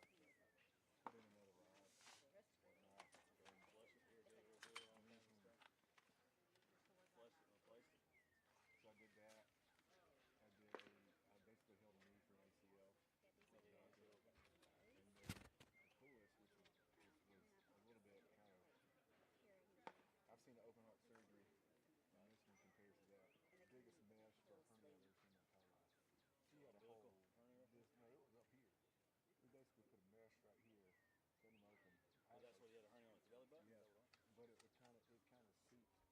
Yeah, but it kind of seeped up to where it was just. I mean, the mesh was that big. Was the gal over pregnant? No. You have a big old. But I mean, you could see it protrude out. But thing about it was is I got so mad with pretty famous. They get so much up. Yeah. But in the States, he's been in the hospital for 2 days. He literally was in post-op for 4 hours. Got up, walked out, got in the back of a truck, grinning ear to ear, going home. They are more appreciative and just smile and happy. I mean, it was really one of those things where it was kind of one of those. What's the post-op recovery? Because obviously y'all not supposed to forever. So who covers up to take out the staples and the stitches? They have a medical director. They have surgeons that stay there. But they also kind of bring surgeons in and their clinical staff. For like orthopedic stuff. So when y'all leave, another dude come in? Well, no, they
switch here. Is that right? Did I see that?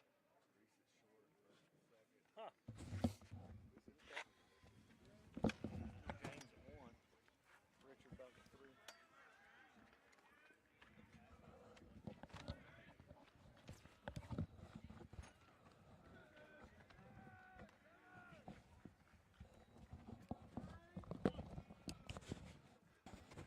All right, here we go.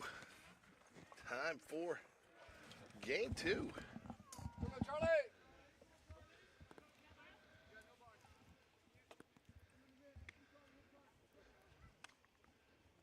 Charlie Kramer on the mound.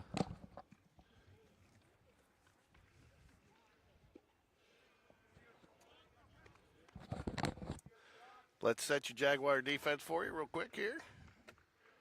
Next pitch.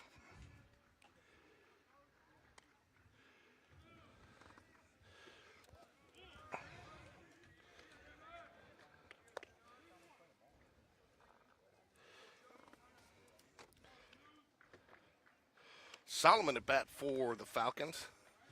Charlie Kramer on the mound for the Jaguars. 2 balls, 1 strike to start it off here. Here's your Jaguar defense. Chapman Blevins at center, Arnold Bush back to left, Jacob Bird in right field, Richard Moon at third, Aiden Burke at short, Reese Jones at second, James Battersby at first, Evan Bistrich behind the plate in this game, and Matthew Weidra, your designated hitter.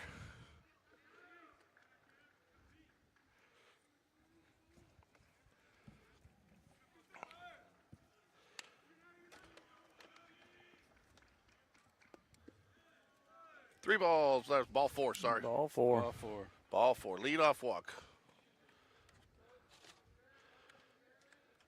That how he drew it up, Doug? That's how we drew it up. Trying to see what their record is here.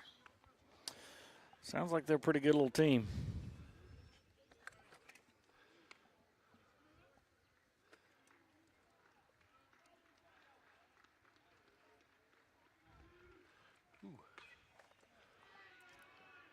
Oh, it's going to be, yep, not Infield really base hit. playable. Yep. Reese can corral it, but nothing to be done with it. Reese is at short?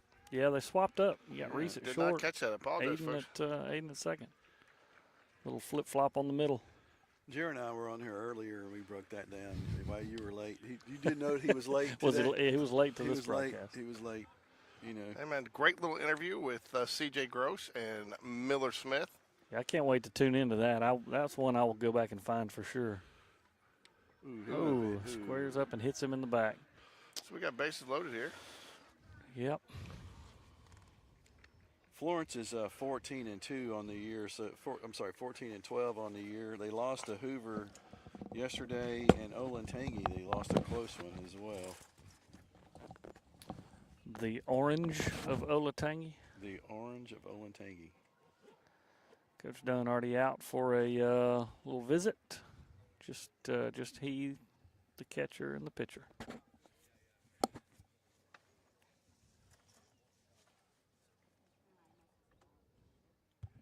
Looks like they start area play next week as well. They got James Clements on Tuesday, Friday.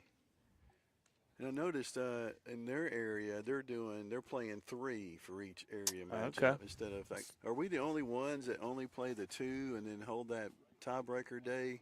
Do you know? I don't know. George says yes. I mean, I wouldn't say the only one, but Coaches vote on it over here, and the coaches vote on it.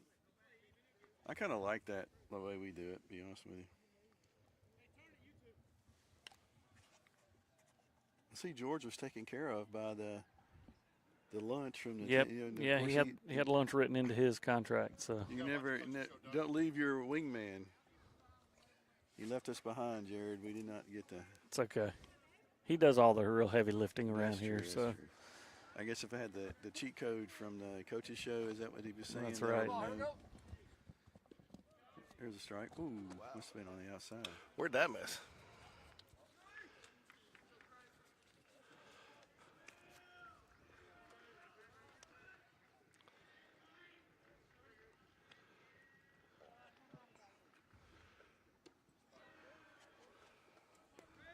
This guy's got a big apparatus on his knee here.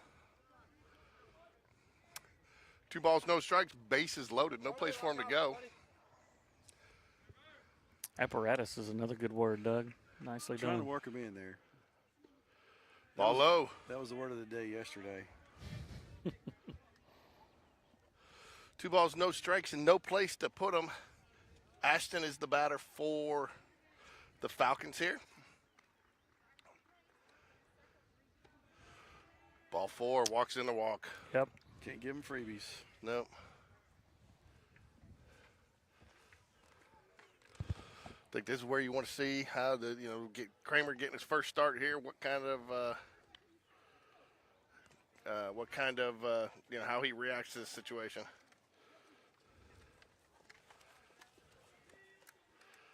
Gonna start to see some action in the bullpen. Cooper Cole heads down there. C.J. Gross, Connor Langston gonna head down and give him some pointers and kind of encourage him as he warms up. Ball low. 1 ball, no strikes. Jags trail here 1-0 with nobody out. Bases loaded.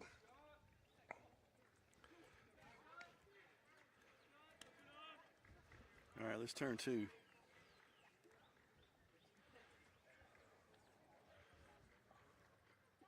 That looked good. Yep. Yep.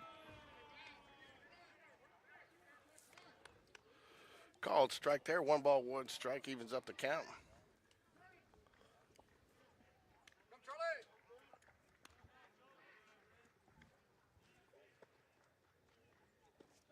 Got him swinging on that.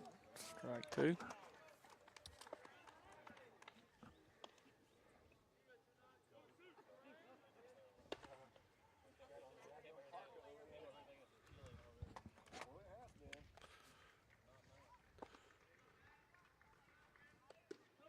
Strike 3, punches him out They there. got him out. All right, Nice. Here we go. Way to bounce back.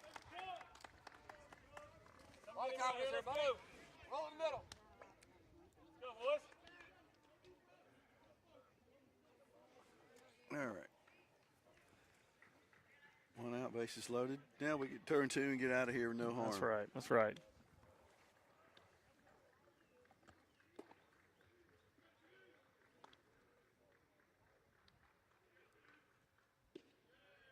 A little low on the outside.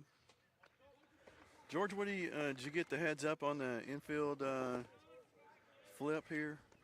I got to look and see if I just took a picture of lineup. I think I missed it when I put it in. Let's see here.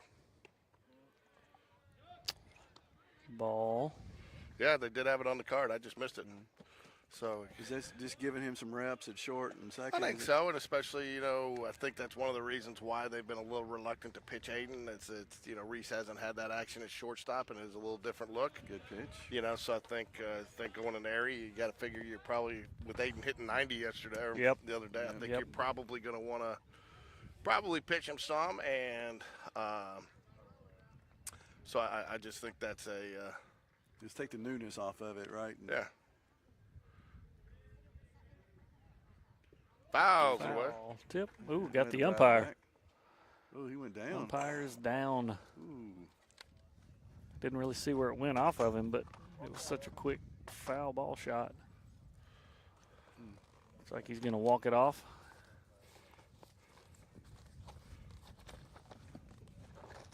Looks like his leg, maybe he's a little.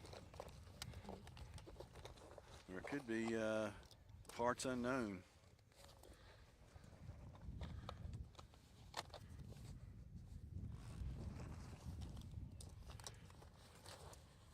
Tough job back there behind the plate. It is.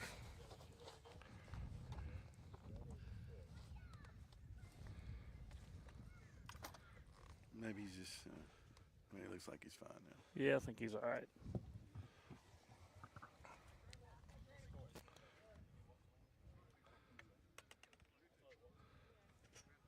Yeah, he did. The score, it said he did. Yeah. He's walking it off.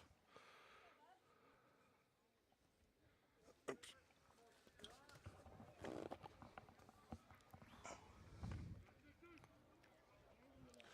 Bases loaded. Your batter is Thomaston. 2 balls, 2 strikes. Ooh, that looked good. They look good, just a little bit low. Full count, no place to put them. Doubt the runners will be moving here with the bases loaded. So,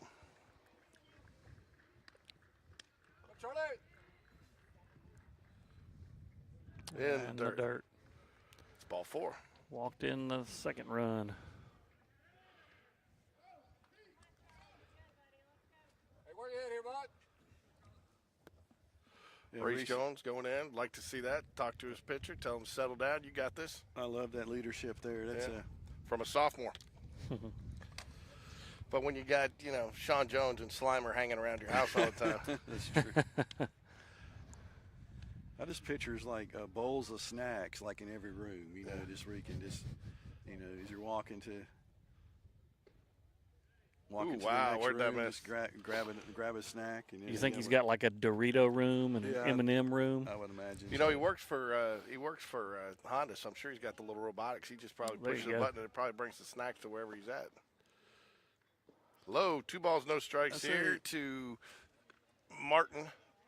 So bases are loaded with 1 out here. 2-0 count. Falcons out to the early 2-0 lead here. I would imagine he has a stock pantry. Probably. He's got two There you go. Good Nice pitch, strike there. 2 athletic boys that he's got to feed as well. So 2 balls, 1 strike. You do hear some action in the bullpen. I believe it's Cooper Cole. So Doug might have the opportunity to have his dad moment today. that's right. Foul. Foul ball. Heads up. Hard coming over our head here. Battle back. Evens up the count, 2-2. There you go, Doug. Sorry to mean to jump over you. No, that's all right. That's your space. I jumped into your space. No, you're good. I didn't realize Perfect Game hung a banner out here. I know we do. They don't do that when they play at Spain Park, do they? No, I don't think so.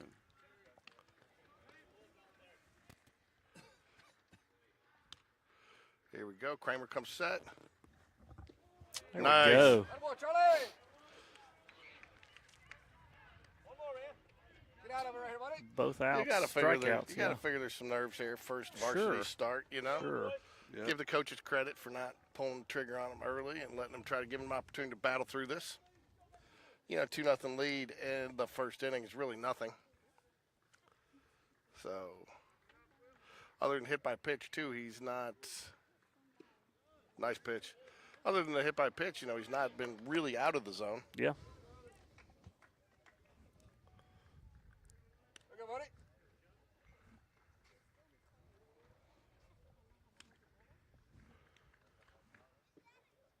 Ball low. He was up the count 1-1. 2 outs here.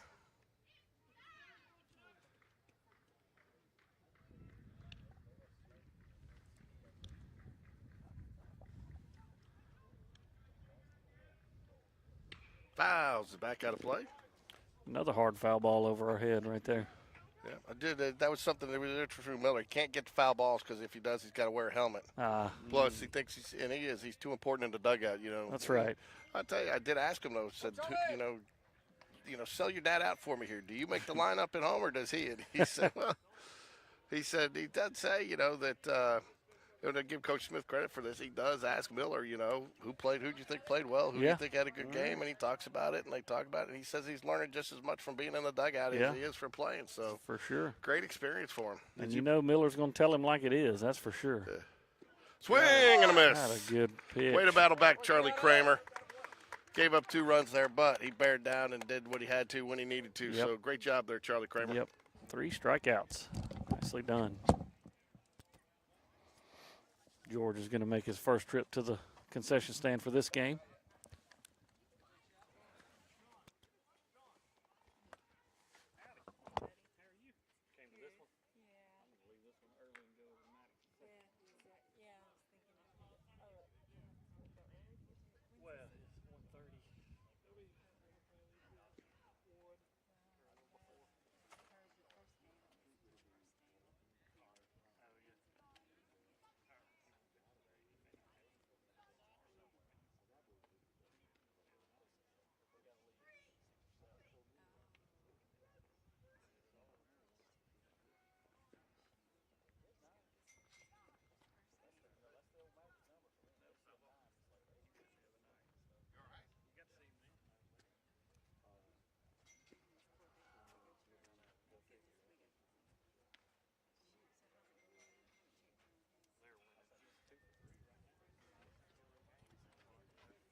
George, you having technical difficulties there? You got. No, I'm trying to add another camera. Oh, nice. Is that new, or you've had 3 cameras? I've had 3 cameras. This one sucks. I bought this one last year. There we go. Now I can get the shortstop.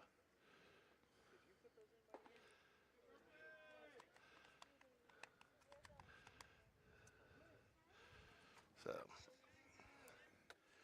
not sure how much we use it today, but. All right, your Jaguars starting lineup for today is going to be Aiden Burke leading off, followed by Reese Jones, Matthew Weeder, James Battersby, David Blurvins, I spelled his name wrong, sorry, Richard Moon, Jacob Bird, Evan Bistrich, and Arnold Bush. And nobody heard that because I didn't have my thing on. You called him David Blevins. David Blurvins. Blurvins. Well, I'm going to fix it. Don't worry. We'll do the starting lineup again. You edit that out later, won't you? Doug, you didn't tell him he was on mute the whole time? I could hear. Oh, you could hear him? Yeah, I could hear him, yep. Okay. Florence is 14-12 on the year, but they're 0-2 so far in this one. This one, yeah. That's what I said. It was interesting to see them play because they're kind of that wild card up in that region with James Clements and Bob Jones. You know, unless Austin really gets hot, they're having a really, really rough year. I think they've won 2 games so far all season. So, so.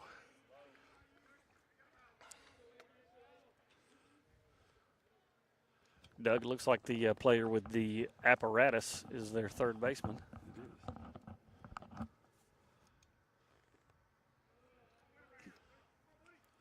I like the Shoals area. It's nice up there in northwest Alabama. Oh, yeah. 3 balls, 2 strikes here to Aiden Burke, leadoff batter for the Jags. Fishing Gets on that him one. swinging at a ball 4. Very uncharacteristic for Aiden Burke. All right, they did throw down to first base. I told you, Yeah. should see, watch and see if when Evan Bistrich comes up, if they throw the other direction. I'll bring up Reese Jones playing some shortstop today with 1 out here for the Jaguars. Leaves that one up.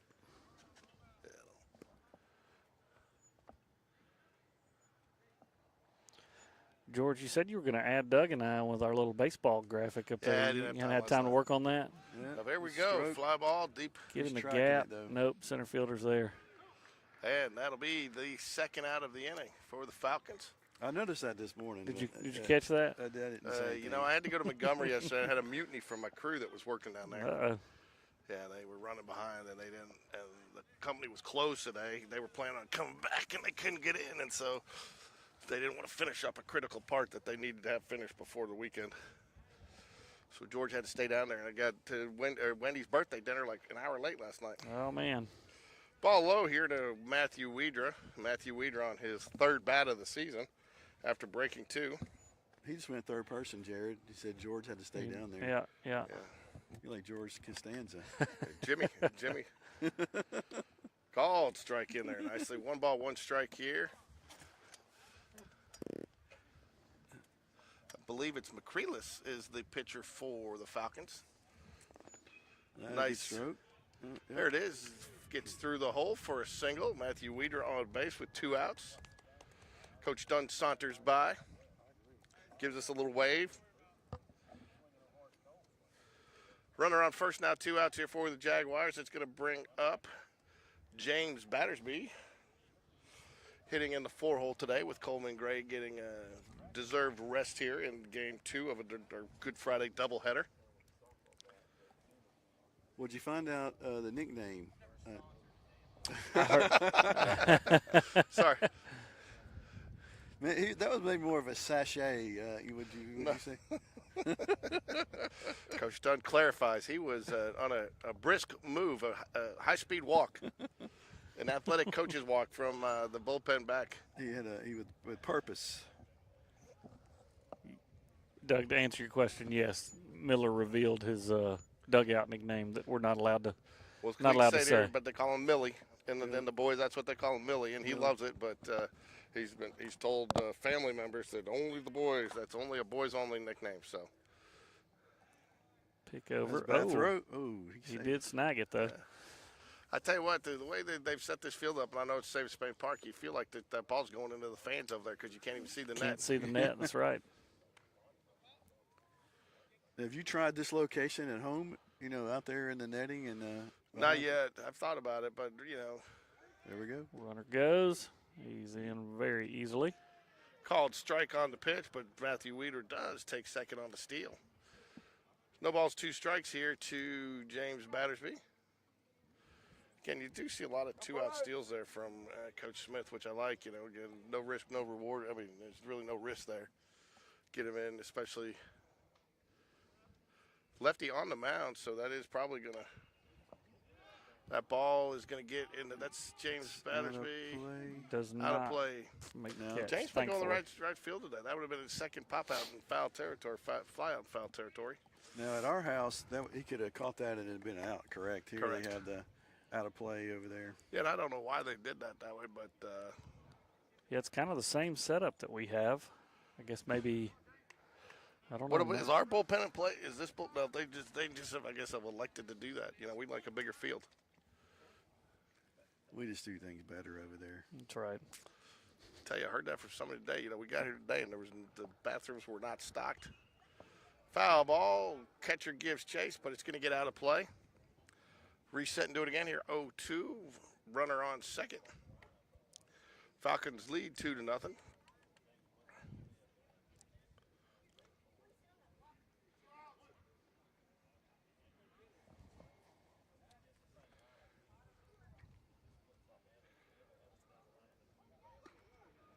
Ball.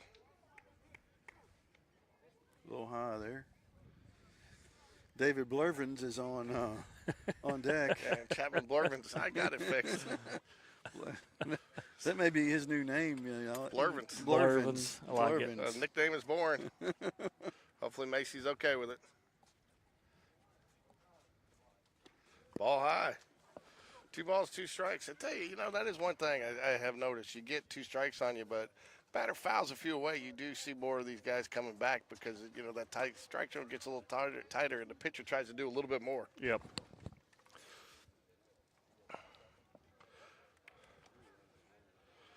So beautiful day out here at the Hoover Buccaneers ballpark. Jags in the second of a 2-game set. Won the first game in the bottom of the 8th in a walk-off fashion. Jackson, big-time Bradley with the hit. Oh. That's a little slow move. Yep. He hung in the air for like 10 seconds on that spin. Yeah. Kind of floated. Jumped way up on that. 2 balls, 2 strikes here to James Battersby. Jags would love to get one back here, especially with 2 outs. Take a little pressure off the pitcher coming back out. Ground ball, going to be a tough play. Yeah, I think it's going to trouble. be an infield base hit, and he is. He Absolutely. doesn't even make the throw. Absolutely. James was quick down the line right there. It doesn't even make the throw. Good infield base hit. Good read by Matthew Weeder as well. That'll bring Richard Moon to the plate. Isn't that Richard up there? No, that's No, Chapman That's Blurvins. Chappie. That's Blurvins. Blurvins. Chapman Old Blurvins. Blurv. So Blurvins will come up to bat here. So Jackson Bradley's been big time all week. Pitched a nice game the other day. Had some good plays at Yep. third. Game Day Yep. Sports Radio Player of the Game for the first game today. I like Jackson. He's good people. Yeah. Yep. And unlike you, Doug, he watches the coach's show. Hey, so I don't get the whole ATO. I don't have my contacts in the ATO sign out there in right field and the sign below it. Am I missing something? I think it's Alabama Truck Outfitters. They Okay. do like the lift kits and the fancy tires and. Okay. Yeah, I can't tell what it says on the sign below it. I'm getting too old I to think be able that's to where read they. I that. think they do have. They unlike we tried to do it, and Kellogg, while he was our athletic director, nixed it, which was very disappointing last year in the area when they tried to. Before we built the deck out there, they're gonna have several kids because Hoover does let their kids pull their trucks out there. Yeah. They just got to have their lights off, and they wanted to do that last year. And in fact, Coach Smith had it. Thought it was a great idea, but Yeah. I don't know. There was a little talk of it this year as well, but I don't know that. We got that deck now. I don't think you need it. Yeah. Yeah. Hewitt does it as well, right? They're known for their trucks. Oh yeah, they'll back them up out on the outfield fence and sit in the tailgate. Fouls that one away. If you're Vestavia, just sit in the cul-de-sac in front of some houses behind the trees on the other side of the fence and Blow honk your those horn all night. stupid air horns. Yeah. Oops.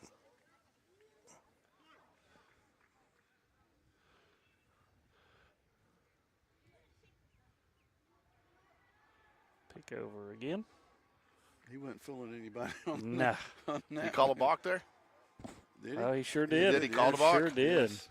Thought he did. I guess he was a landed little- too far towards the plate. Yeah, and I thought he was a little slow. Yeah, so that is a balk. Runner gets second. And the Jags put a run on the board. So here now, Chapman Blurvins with the opportunity to tie it up here with a base hit. And I'll tell you, too, and again, I mean, I think you got to with Chapman's power, but anything up the middle, that center field is pretty deep. You should be scoring from the ground ball up the middle. Yes. He's scoring. Yes, for sure. Left field playing a little shallower, might not be as academic with if anything hit to the left field side. I think, James got speed, though. I think he could still take it on that, too. Yeah.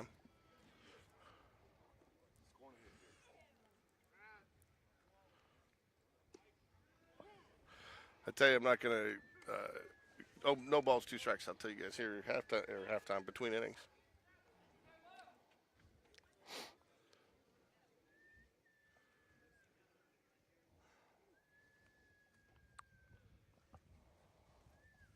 There it is. Fly ball, Center outfield. Field's right under it. We'll take the balk and take the run. Yeah, we snuck a run in there. And that'll do it. Jags strand one, but get one. So Starting to get Party Central down in the bullpen again. I'd like to know what the topics of conversation are in the Oh. bullpen down there. I'm sure it has I'm sure they nothing keep to it do with clean. baseball, I'm right? sure they keep it clean with Millie down there. Yeah, was he down there? No, he's not down there right But now. he likes to go down there. He goes down there more during practice. Yeah. So we'll get back to Yeah, he's too busy picking up bats right now. That's a busy kid out there. So we did get the first inning there. Still getting some things organized. But Charlie Kramer is your starting pitcher. He'll come back out for the second inning. Started off a little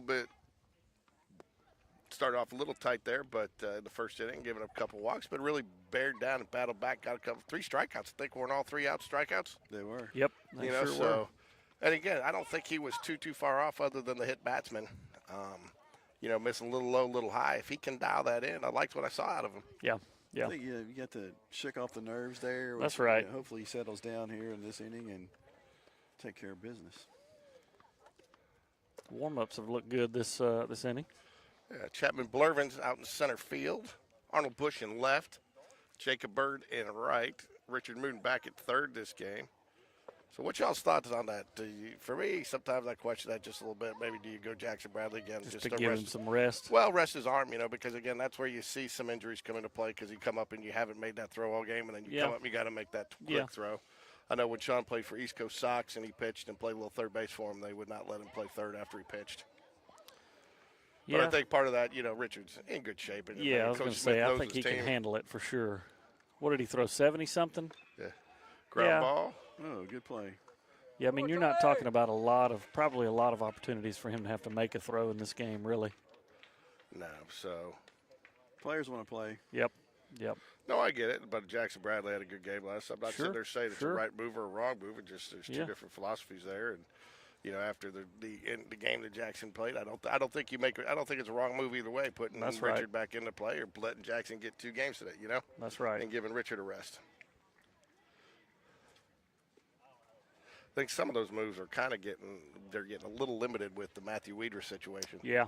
Having him and having to be the DH because normally you would see Coleman DH. Coleman in this as a game. DH for sure. Yeah.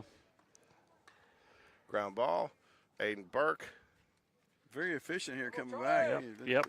3 pitches, 2 outs. So far, so good. I think that's almost more important than coming out and pitching well. I mean, you want to pitch well right out of the gate, but for a coach to see you can settle in and get out of a jam, because every pitcher is going to face some adversity during a game, and how do you respond to it? That's right. Jared, you want to give us a freshman update? Freshman update, they are up 9-1 in the bottom of the 5th.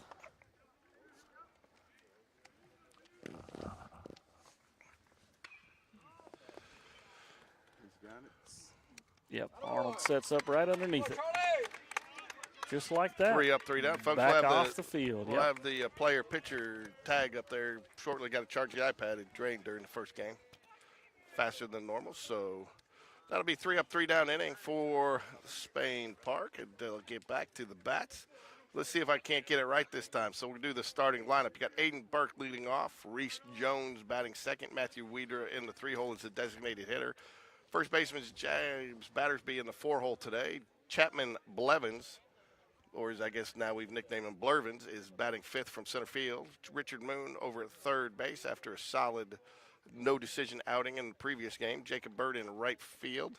Evan Bistrich behind the plate, giving Coleman Gray some much-needed rest today. And then Arnold Bush back in left field. My guess is, though, that we will probably see some mid-game substitutions like we did last game.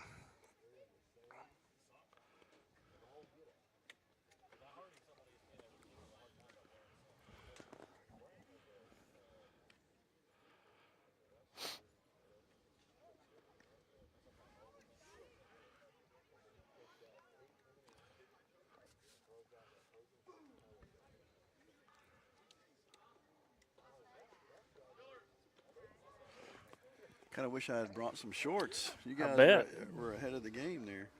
Yeah, Doug, I mean, this is not our first rodeo. I missed the pre-production meeting. The forecast was in the coach's show. At least I didn't get called out between games. You know. That's right. Yeah. Hey man, that's not on me, but it just goes to show you the coaches watch. The coaches go back and watch the coach's show. Why shouldn't you, Doug? And I do what you do, though, Jared, a lot of times. In fact, when I'm editing, I put it 2-3 times speed. Oh, yeah. It is sometimes funny to hear the chipmunks going. Yeah. Well, what's funny is, like, I mean, it's a little bit higher pitch, but it's really just the two of y'all talking extra fast. It's kind of funny. When we used to do that. 1 ball, 1 strike here to Richard Moon. When we used to do that Crazy 8 college football pick'em, one of the guys would talk so slow, I would actually speed up his segment to 2 times, and you couldn't tell. You going to bring that back? Yeah, in the fall. All right. I like watching that. We did it with some college kids this year, and it worked well. Some college kids that want to get into broadcasting. It was fun, and actually Nice. their picks were good. And we did. They each made 2 picks head-to-head and against the spread. 3 balls, 1 strike here to Richard Moon. You had the old Friends intro. Are you a Friends fan? Is that what you? No, but the 8 balls. You know the Friends. The thing, the 8 balls. Yep. You know, when Ross is using the 8 ball to make the decisions for his relationships. I mean, who doesn't use the 8 ball to make life-altering decisions? Ball 4. Doug apparently used the 8 ball to decide what pair of pants to wear today. The 8 ball led him astray. So, can really feel that sunscreen working today, boys. Yeah, it's getting toasty. Not going to lie. I'm surprised my wife hasn't texted me. I heard multiple comments on it. So, all right, Coach Smith giving some signs. Talk to the batter before he heads up, which is Jacob Bird. Could find ourselves a little, that's not out of the characteristic of Coach Smith to go small ball early. Jacob had a nice base hit in that bottom of the 8th last game that could have been a walk-off for him. But I tell you, that's what I was going to bring up earlier. I almost wonder if that setup in the infield did not cost him that game, because if he's that second baseman's positioned properly, he makes that play routine, and we're going to the 9th, or that ends up being a tie game. Yeah. Now, he had to cover a lot of ground to get there, and I'm not putting on a second baseman. That was a tough play, and I'm not sure. But, if you had a more traditional alignment, because that hole was wide open there. Nope. So he was bunting there. Tipped on the bunt. Trying to move the runner here. So, but, I kind of wonder if that's where some of the little things that don't show up in the box score, you kind of wonder, But, again, if you play that way, you live that way. That's right. It's like hitting on 16, right? Either do it or you don't. So Jags back out here at 11:30 tomorrow, and then we'll flip fields, do a quick pit stop change in NASCAR style, and go over to the grass field, and we're going to cover the JV game at 2 o'clock versus Coleman. So 1 ball, 2 strikes here to Jacob Bird. Jay Bird is studying right now and prepping for that. He's ready to roll. Oh, where'd it go? Got it. It looks like it's going to get foul out of play into at least the bullpen, if not further. Reset and do it again here. We were playing what was it? James Clemens, and they brought the 5th infielder in. Yeah, which I thought was a great move. Yeah. How long before the college and high schools banned that? I don't know. I don't think you necessarily have to. I don't know why you would, because you are giving them, But I tell you the thing that surprised me the most, and I probably goodbye. Got it down by the him. line. Nice. Gets down the line, and came to third. Hey, Ooh. safe. Ooh, is his knee okay? That was an awkward slide into third. Looks like it's all right. Wow, I thought that guy cut it. I mean, I almost thought that guy cut it. That was a great play there. So you give him the double on that, or the single with the throw? I think you give him a single and advance into third, or advance into second. I agree, but I think if nobody's on, he probably gets a double there. But that's one of those that you're just happy to have the hit. But a great at bat by Jacob Bird. Yep, for sure. And I'll tell you, man, Evan, I'll find a way, Bistrich. I mean, he finds a way to get Yes, on he or does. put the ball in play. So I don't know. Is John even around? I haven't seen him. John is here today. Is he?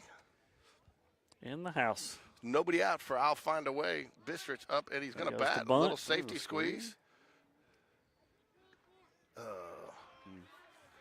I think you need to get that just a little. Yeah, you little got to get it softer. away. Yep. So Yep. yeah, so it were actually really what you need to do there. Really, you want to do that more with a right-handed batter to get down the first base line where you can try to score. Yeah, that right. guy. That's right. It was tough right there. I thought Too close Richard- for Richard to try to Yeah. go. Yep. And he got a little too much on. I thought Richard had a great read on that. Good bunt, but great read by Richard Moon on third base. If Neil won't join us, maybe we can get John to come join us when Jared leaves. Yeah, there you go. Yeah, I'm about to have to leave you guys here in a minute.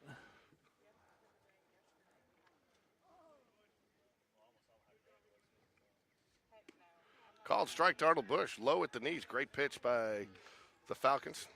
Yeah, John's the PA guy at the home field, so He he is. ought to fit right in here. I tell you, that is. I did PA for the 8th and 7th grade championship football games. It's a different animal. Yeah. It's a little tougfer to do, and you don't do. Oh, efficient. there you go. Oh, there we go. Ball gets down. Richard Moon going to That'll score work. standing up on a pass That'll ball work. there. Looked like that was a pass ball, did it not? Yes. Yes, it was. Definitely a pass ball. Catcher had a chance on it. Swing and a miss. So, but the Jags do get a run. They're tied up 2-2. Jacob Bird advances to third here with one out. Love to see anything in play here from Arnold Bush. Deep fly ball, ground ball to the right side of the field. Jags can take the lead on anything put in play for the most part. Good eye. 1 ball, 2 strikes. We worked our way back to even, so now let's keep stacking. I can't find it, but I'd actually brought the QR code for people to scan, and I've somehow lost it in the setup today. If you are out there joining us, please make sure you like and subscribe. That way you get notifications whenever we're broadcasting. Try to broadcast just about every Spain Park Jaguar game. And even though Doug doesn't think that freshmen are people too, we do cover freshman games from time to time.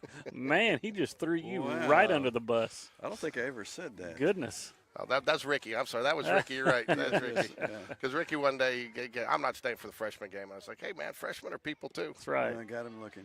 Oh.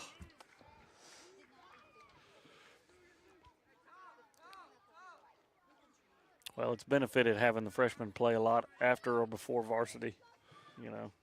Coach Smith has one. He likes to see as many of those as he can. Yeah, and I talked to Brooke about that in the interview, and I mean, I haven't heard anybody say anything, but I got no problem with it, man. Your kids play. Oh, I love it. If your kids play and schedule it, because I know traditionally it's been JV and head of or after, varsity. Yeah, But I mean, yeah, you right. got a kid playing, man. You dedicate. I mean, when you have 80 kids that you're responsible for, and you miss a lot of your 3 kids stuff. I mean, That's I got no right. problem. You schedule it to your advantage.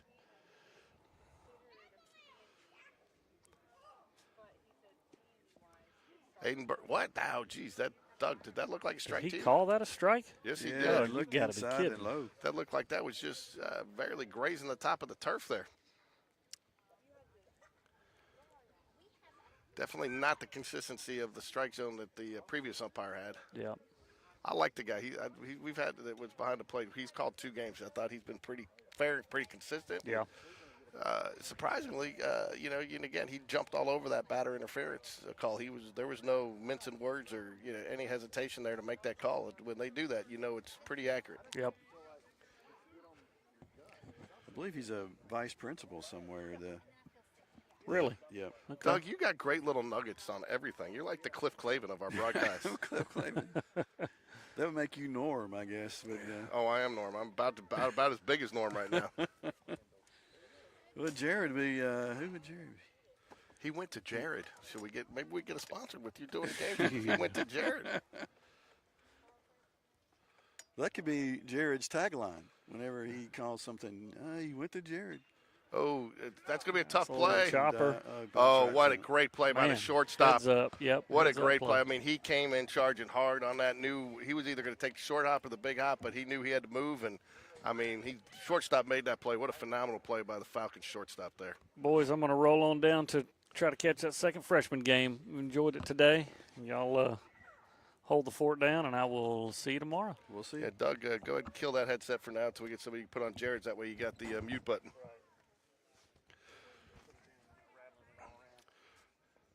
Jared, but you are going to be listening to us on your way down there, right? Because, you can listen in the car.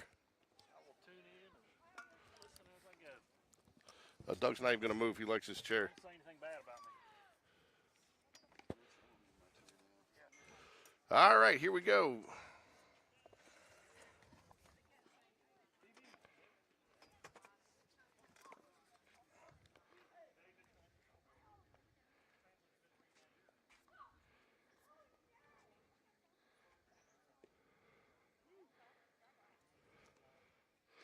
All right, due up for the Falcons, you've got Files, Ashton, and McCreelis.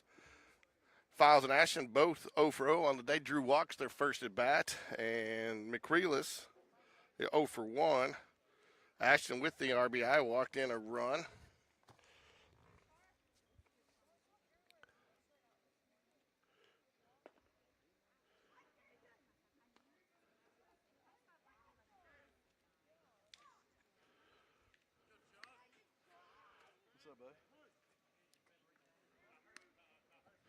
All right, here we go. Nice first pitch strike there by Charlie Kramer. Since his the first 4 or 5 batters, he's really settled in nicely here, Doug. He has settled down. I just think getting the jitters off there and then just I think it was great the coaches recognized that and gave him a chance to battle through it, Strike 2, swing and a miss. Low, nice pitch to get him to chase after the first pitch strike, and that's only set up with the first pitch strike, right, Doug?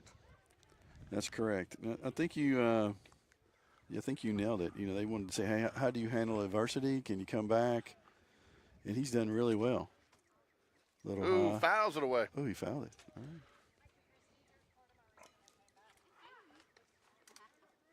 Starting to see some more action down here. So far, the only complaint we've got today is from Neil Walker about us taking his spot. We do have I have recruited a special guest for us to join. Uh-oh, who is that? Do you mean to tell you? Yeah, John Bistrix. John Bistrix.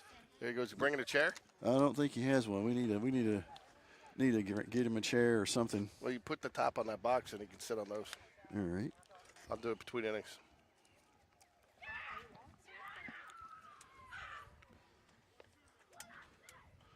One ball, 2 strikes here.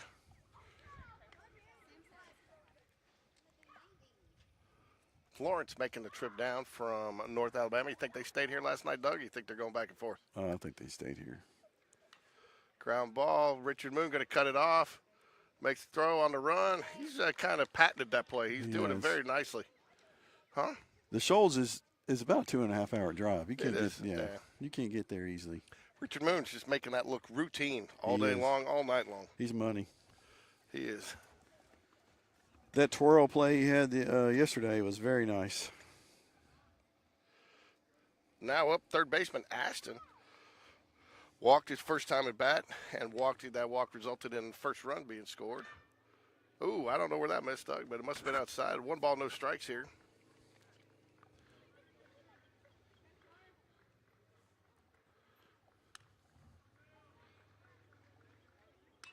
Line drive, outfield. Right to him. Arnold Bush makes the catch.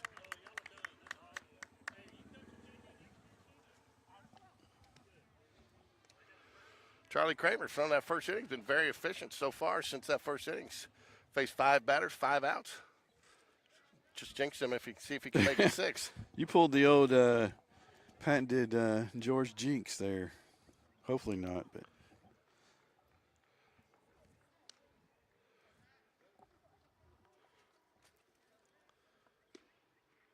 Ooh, ball. What time is it? If he's missing, he's just missing just around the edges.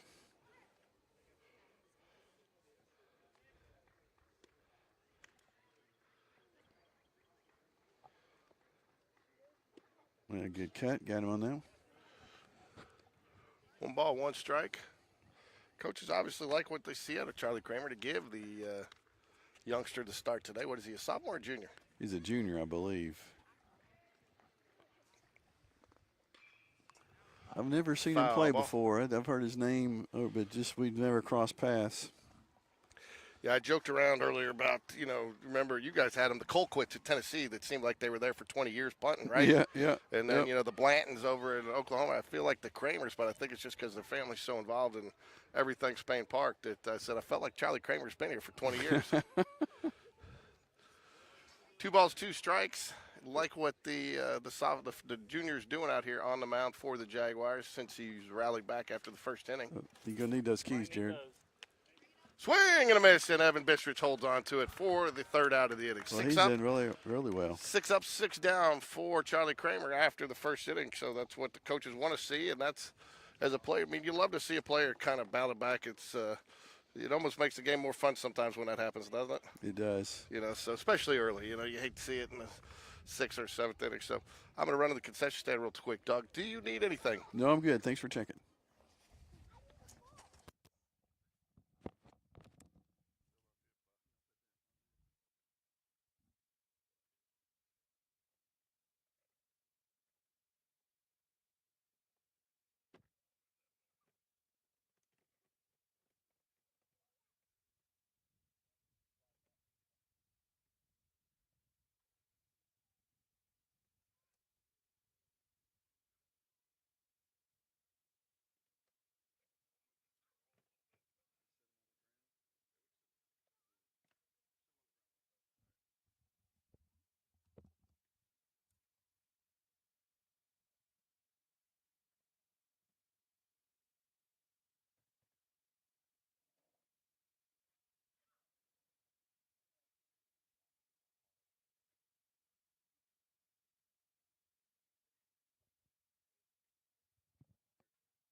This is not an upgrade.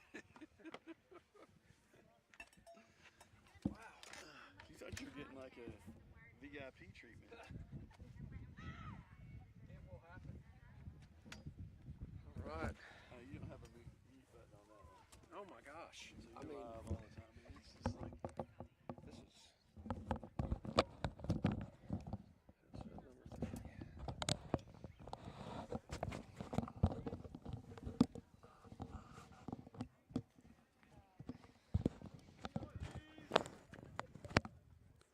all right.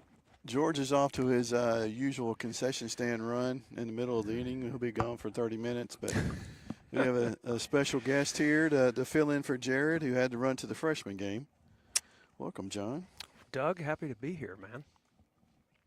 If you didn't recognize that voice, it's our historic PA announcer, John Bistrix. Well, I don't know about historic, but appreciate that, Doug. Beautiful day for baseball, isn't it? It is. I didn't dress the part. I don't know why I was wearing jeans today. A little high pop fly at first base, and that's one away.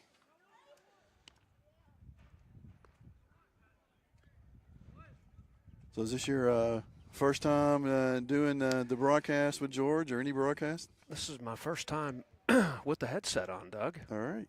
It's a different experience than being just behind the mic up in the press box, but fun nonetheless. You feel like you're going to be more of a Bob Uecker kind of guy, or more of a Skip Carey, or? That's a great question. Growing up, listen to Skip Carey quite a bit. So Ball in the dirt. We got Harry Carey. George is kind of taking the role of Harry Carey, so that one's off the board. That fits him well. Yeah, it does.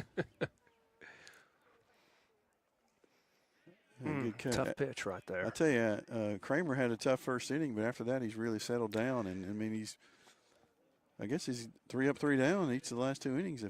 You got to imagine towing the rubber first time for varsity. Got to have nerves. Yep. Heart's beating hard, and nothing feels natural under those circumstances. So credit to him for powering through a tough inning, and he sure has settled down. He's looked great since the first inning. He has. He's been on point. A little low there to bring it 3-2. What do we got here? One out? One out. Yep. 3-2 count.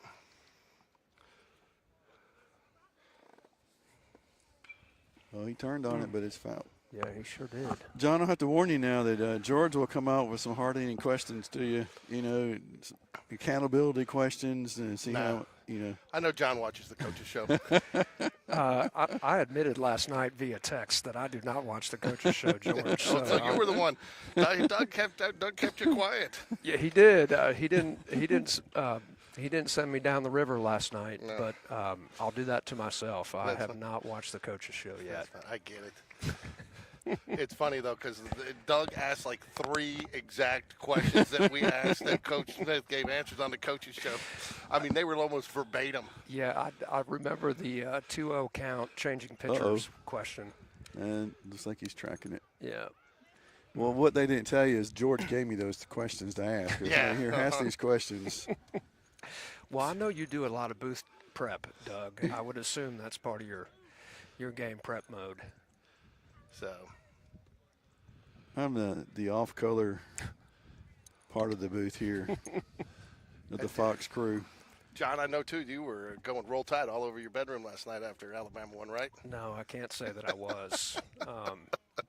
But, boy, what a great basketball game last night. It was a good game. Even if you're not a fan of the Crimson Tide, which I am not. I tried to bait him into to saying something, but he wouldn't do it. Yeah, man, but it was a good great basketball game. Yeah. I tell you, man, we do a draft. 8 guys. You get 8 teams. You draft 1 through 8. And I took Auburn my second pick in the draft, and that's all where that got me. Over Alabama, and, of course, I caught all sorts of crap. So, if I picked Alabama, they would have gone out in the first round. So you guys could thank me for that. Doug, I jinxed Auburn. Yeah, I appreciate that, George. Remind me next year to make sure you stay away from that, or at least don't pick Auburn. Who was your first pick? At Iowa State, because I had the 7th pick in the draft. So I had at 6, so I took Iowa State. Then I should have come back around with Illinois, and then I would have been guaranteed, but I didn't. I went Auburn because everybody was talking, and I thought Auburn looked pretty good, I think Chad Baker-Mazzara does more for Auburn than it really appears. I think he's more than just 8 or 10 points a game. I think a good part of our offense runs through him when we're out on the court, and losing him that game was a pretty big blow. Although, credit to Yale, man, played a good game. It did, came back. So. Yep. I tell you, I know you were up in the booth calling the James Clements game, but you should have seen Jared. He could barely speak for about 2 innings. Yeah, I was happy that all I had to do was announce a name here and there. Him and James were definitely preoccupied up there. Yes, we were. So in case you hear, we started referring to your son as I'll find a way, because he seems to always find a way on base, find a way to get that run in, find a way to get that out that we need, find a way to get that big hit. He's had a good season, and he's come up big at big spots. Well, hey, appreciate that. It's been fun watching him, and it's been fun watching all these young men play baseball, man. There's people contributing everywhere, and it's been awesome to watch. I'm excited about area play getting started. Yeah, it's gonna be good, and we've got some probably more pitching depth than we've had in the last couple of years. Yeah. And talk to Coach Smith and some of the pitchers. It's kind of the starting pitchers. It's a comfort zone for them because and even Coach Smith said they don't have to pace their pitchers as much like they used to. They can turn them loose early and go fastball, and throw a little bit more pop, and because they feel they have some confidence in the depth of the bullpen. Man, we got so many great arms that can come in out of the bullpen and throw strikes and make it really challenging for the opposition. And boy, as a manager, it gives you a lot of flexibility with your starters when you got that kind of confidence in your bullpen. Yeah, he'll never admit it, but I talked to his wife, Brooke, and said he's got to be having a blast coaching this year because he has so many options, and you can really coach and make moves. And to be able to be and do matchups and be able to make the defensive substitutions and go lefty, righty, lefty on lefty. And, Yeah. I know we did that at the Hoover game. The one time it didn't work out, one pitch that Dunn said he wished he could bat back, and I don't even think it was a bad pitch. The guy just turned on it. But for the most part, the decisions these guys have made have been pretty on point. They really have. The buttons they have pressed have usually resulted in a good outcome. And the other thing I think, and delayed steal. Good read. Nice. Done that a couple times. Yeah. Yeah. The other thing, and I've commended the coaching staff on this year, is John, is you've been around it a lot too, is with this many people that can play and contribute, you haven't had bad attitudes or bad body language. Every player kind of has. They've done a good job communicating to these guys what their role is, so they know what they have a role on the team, and they know they're prepared when it's time to fill that role. Yeah, I think that's important. When you're in the dark about what you might be doing that day or that week, that's hard for a player. So credit to the coaches for being transparent with them and letting them know what they expect out of them and when they might be playing. I think that allows a player to really prepare.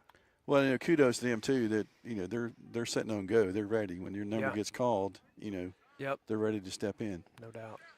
We got Chapman Blurvins. Chapman Blurvins. Yes, I spelled his name wrong on the starting lineup there, John. But I did get Evan positioned on there behind the plate for the starting lineup. His picture's on there. So. Well, thank you. Appreciate that. I know he's having a fun time back there today. How could you not enjoy playing baseball in a day like today? That's perfect. I mean, come on. Well, again, I think your son's a prime example of, designated hitter. He's caught some, he's run some, he's pinch hit some, and he's always, you don't have to be an everyday player. I don't think some people realize it, to be a major contributor and a major part of the team. Yeah, no doubt. And some of those people that are role players are as important, if not more important, than some of the starters that are everyday players. Well, I was going to say that it's the role players that really help you win a championship. Really in any sport, if you look like a team that wins, it's really those guys coming off the bench or someone gets hurt. Yeah, it certainly takes more than just the 9 guys out here. Fair ball. What a fair great ball, game. Yes, sir. Extra bases. It's going to be extra bases. Going to score a run. Chapman's going to at least be in there with 2. Will he get to third? Nope. There we go. Blurvins with a base hit. Chapman Blurvins with the base hit. Ties us up, all square again. No, it's 3. 3-2. Oh, is it 3? Yeah. Oh, my bad. Yeah. Sorry, I'm talking so much, not even looking at the scoreboard. That's all right. It happens. Trust me, the other day, you probably watch it. Somebody had to call in. I'm used to doing us being home. We were visitors. I kept on giving. Had us losing. We were actually up, and somebody texted in. That was me. John, so now we're all square. So if you have to know, though, Doug did not sell you out again, man. Doug is your vault, man. You tell Doug it's in the vault, yes. It's in the lockbox. Fly ball down the right field line. It's going to get into the bullpen, out of play. Well, truth be known, George, I made it sound like there was numerous people that were texting me, but really it was only one. Well, here's the deal. Here's the deal. For every text you get, there's 20 that are thinking the same thing I've learned. Because afterwards I'll get people go, oh yeah, it's whoever texts you in, or that one game I didn't have Kevin's mic turned on and we're sitting there talking to him. Nobody can hear what he's saying. Well, probably like a lot of folks that are listening, you might be doing something else. I was finishing up a little bit of work yesterday and had an eye on the game and an eye on work, and I was like, man, it feels like we're winning. Why does the score say we're losing? So I checked Game Changer just to make sure I wasn't going crazy. Yeah. The Falcons sending a couple of players down to the bullpen. Going to see a little bit of action start here. I don't know if you'll see him come in this inning, but 0-2 to Richard Moon here. Richard, man, I'll tell you what, Richard, I think – I got to go look at the stats, but I think he's probably got the most 0-2 walks on the team this season. Man, he can battle once the count is not in his favor. Example of that was that last pitch. Great hack behind in the count. Just didn't completely barrel it up, but a great hack. We were talking, and we were talking to earlier before you got on with us, John.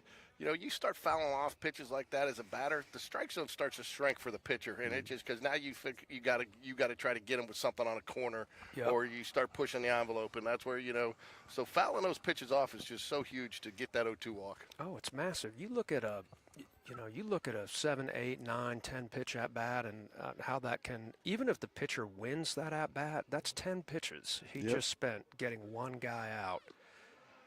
We were talking about the Prattville game the other day. He was down 0-2 and worked his way into a walk, and that really was a huge flipped the game, really. Yeah, massive at-bat. We had the bunt triple right after that, right? And then Yep. You know, you don't realize, you think a pitcher goes out. John Robert Thompson had 9 strikeouts a game last year. I talked to Coach Smith about it. Everybody pitched great, 9 strikeouts. And, you know, Smith's like, yeah, you know, yes, we're happy with that. But that was 27 pitches. Yeah. You know, and so now we probably got to bring somebody else in later in the game, whereas That's we right. would rather have a soft out there, 1 pitch, pop fly. You know, Yeah. Yep. the Yeah. strikeouts are great, but, you know, that's a lot of pitches. And It is. you figure if he's got a couple of balls in there, now you're at a 40, 50 pitch count. And, yeah, you got a lot of guys out, but you've done a lot of pitches to do it. Yep. That's a great point. I think we're probably, 5 pitches into this at bat already. Oh, yeah. You got to hold up. Get in the gap. Right to him. So that'll do it. Jags get 1, Strand 1. They take a 3-2 lead here as we move to the top of the 4th. I tell you that I didn't get a chance to ask them all of them, but we were talking, and Coach Smith was sitting there saying they've got, I think, 9 categories of what they call quality at bats. You know, one of them seeing 6 pitches, whatever. And he says if they get, he goes, you go look. If their goal is 15 quality at bats per game, and they feel like if they get that, they're going to win that game. And I think one of the ones that we won close not too long. The John Carroll game. You know, we were just right there at 15, and we won that game. And they said, but pretty much you go back and look, if we get those quality of bats, and someone's fouling off so many pitches and whatnot. But I tell you, there was one game. I think we had 9 at bats that players saw more than 6 pitches or more. Wow. And 6 of them were 6 pitches or more, or 3 pitches after 2 strikes. Wow. That's awesome. So, you know, and again, I think this, we were talking a little bit earlier, I think there's a lot of correlation here between, and I'm not trying to sit there and say we're going to win a state championship, but this team is scrappy just like that 2014 team. You know, Coach Smith will go tell you, position by position, talent-wise, that was not his best team. Right, yeah. You know, and position by position, you know, I don't know if you could say that, but we got a lot of solid players. And how much, John, do you think, you've been around it as long as I have, this group has been together in some way, shape, or form for 5, 6, 7 years. And even though some of them are getting their first varsity experience really consistently, they've played together a lot. And I think that's gone a long way to the success of this team. Yeah, I think it's huge. I think there's some great chemistry amongst a lot of these players that, to your point, George, have been playing with one another for a long time. I heard you mention the Cooperstown trip, your Uncrustable addiction that you started during that trip. But, you know, I want to say every kid on that, or darn near every kid on that trip, is in this dugout. They are. And that's just back to 12 of you. A lot of these kids go back to T-ball playing together when they were 4 and 5 years old. So I think that, you know, that means a lot. You know, you don't want to let a good friend down, and they play like that. You know, I was thinking about half of the senior dads have coached some sort of team, you know, along the way. Yep. And you probably more than anybody have coached more of these kids, I think, between the 2 Jag Elite teams and other things like that. How does it feel coming out here now to see it come full circle? It's pretty cool. You know, it's you remember back to when these kids were, you know, 10, 11, and 12 years old, and coaching them and hopefully instilling the love of the game in them. And but it's super cool to be out here and watch them do what they love and to do it at a high level and to have fun doing it. And Did we get a pitching change today, Miss? we did. I've been waiting for an opportunity to squeeze that in there. Cooper Cole in the game? He sure is. And it's pitching well, throwing BBs. Look at that. Nice play by Jones. That's actually Aiden Burke over there today. Oh, is that Burke? Yeah, they threw me a switched. curveball on that too. Man alive. I got to do a little bit more prep before I come A little here. crazy Ivan, you know. Man, yes. I got the lineup, and I even missed it. I'm just used to doing the lineup. Well, you know, one of the things that kind of picked up is I think Aiden pitched so well the other day, he hit 90, you know, and with accuracy. I mean, there's a lot of guys we face that are hitting 90 that are not accurate, you know. Yeah. But Reese has not seen a lot of action at shortstop, and I think that's been kind of the reluctance maybe to bring Aiden in just a little bit is they don't want to put it, especially in a critical situation like that. So I think good coaching move to get him some reps here to get that comfort zone where they can bring Aiden in area play to get that close if we need it. Yeah, that's going to be a weapon too there as we get deep into that area play. Yeah, you got a guy that foul ball headed our way. That should be he overran it. He got what a great great recovery. play. Cooper needs to give him a high Yeah, five, what a buy him great lunch or recovery. something. Yes. Not sure we Man. got that on the camera, but I'll tell you what, folks, it was good. The wind brought it back a little bit, and that was made a great catch to get out of it. A 3-up, 3-down inning then for Jags to get the bats going again. Great inning for Cooper, Doug. How about that? It is. It's always tough when you're on the mic here and your son's out there. You know, it's nerve-wracking. It is. Yeah. I'm normally nerve-wracking. I've progressed, though. Early on, I would just walk away and look between the bleachers, and then Ruth's like, you can't leave me hanging like that. And I was like, yeah, you're probably right. So I've just learned, because I was an old pitcher myself, and so it's, but I've gotten better over the years. I don't think I'll be showing up at his softball games at Auburn or anything like that, If you do, it might be just to have a beverage. Is is my assumption. I tell you, that's one thing I've tried. It just never worked out. Cameron's loved playing intramural basketball down at Alabama for a sorority team, and played. And I was like, I want to come down and watch a game. It just never worked out because I want to see her play one more time. But I tell you, that is one thing. I think these guys, we got so many of them going to Auburn, they'll probably form their own intramural softball team down there. They might. Yeah. Yes. Yep. They should be talking about that right now because we got 10, right? Well, 10 of these guys, and then Yeah. we got all the other half of the schools going down there. Yeah. So you guys got big plans for your summer with no summer travel baseball? Oh, man. I feel like Mel Gibson in Braveheart. Freedom. My daughter is interning in D.C., so we're going to take a trip up there, and that, and probably Ruth and I got a couple of other trips planned. But yeah, I'm saving that travel ball money finally. Yeah, it's no like kidding. getting a raise. Yeah. It's like when your kids get out of daycare. You're Yes. Yep. Well, and I finally got one through Auburn, so there's that raise too. When you off the payroll. Get them out of daycare, get them off of travel baseball, and then get them through college, and all of a sudden, wow, you get a little disposable income you weren't used to. Now, at that first year out of school, did they really come totally off the payroll, or are they still kind of hanging on? Help us out. Yeah, there's probably a little bit of assistance going on, but not a lot. I think my first one out, she's doing a great job of being independent and really trying to make it on her own. And I tell her all the time she's got a safety net, but at the same time, we've all been through it. Young in your career and early in your income earning years, it's not, it's tight, and that's part of life, and you got to learn to budget and learn to make good decisions with your money, and so we're trying to do the best we can with that. That's going to make you feel good knowing that they're out there fending for themselves and doing well. And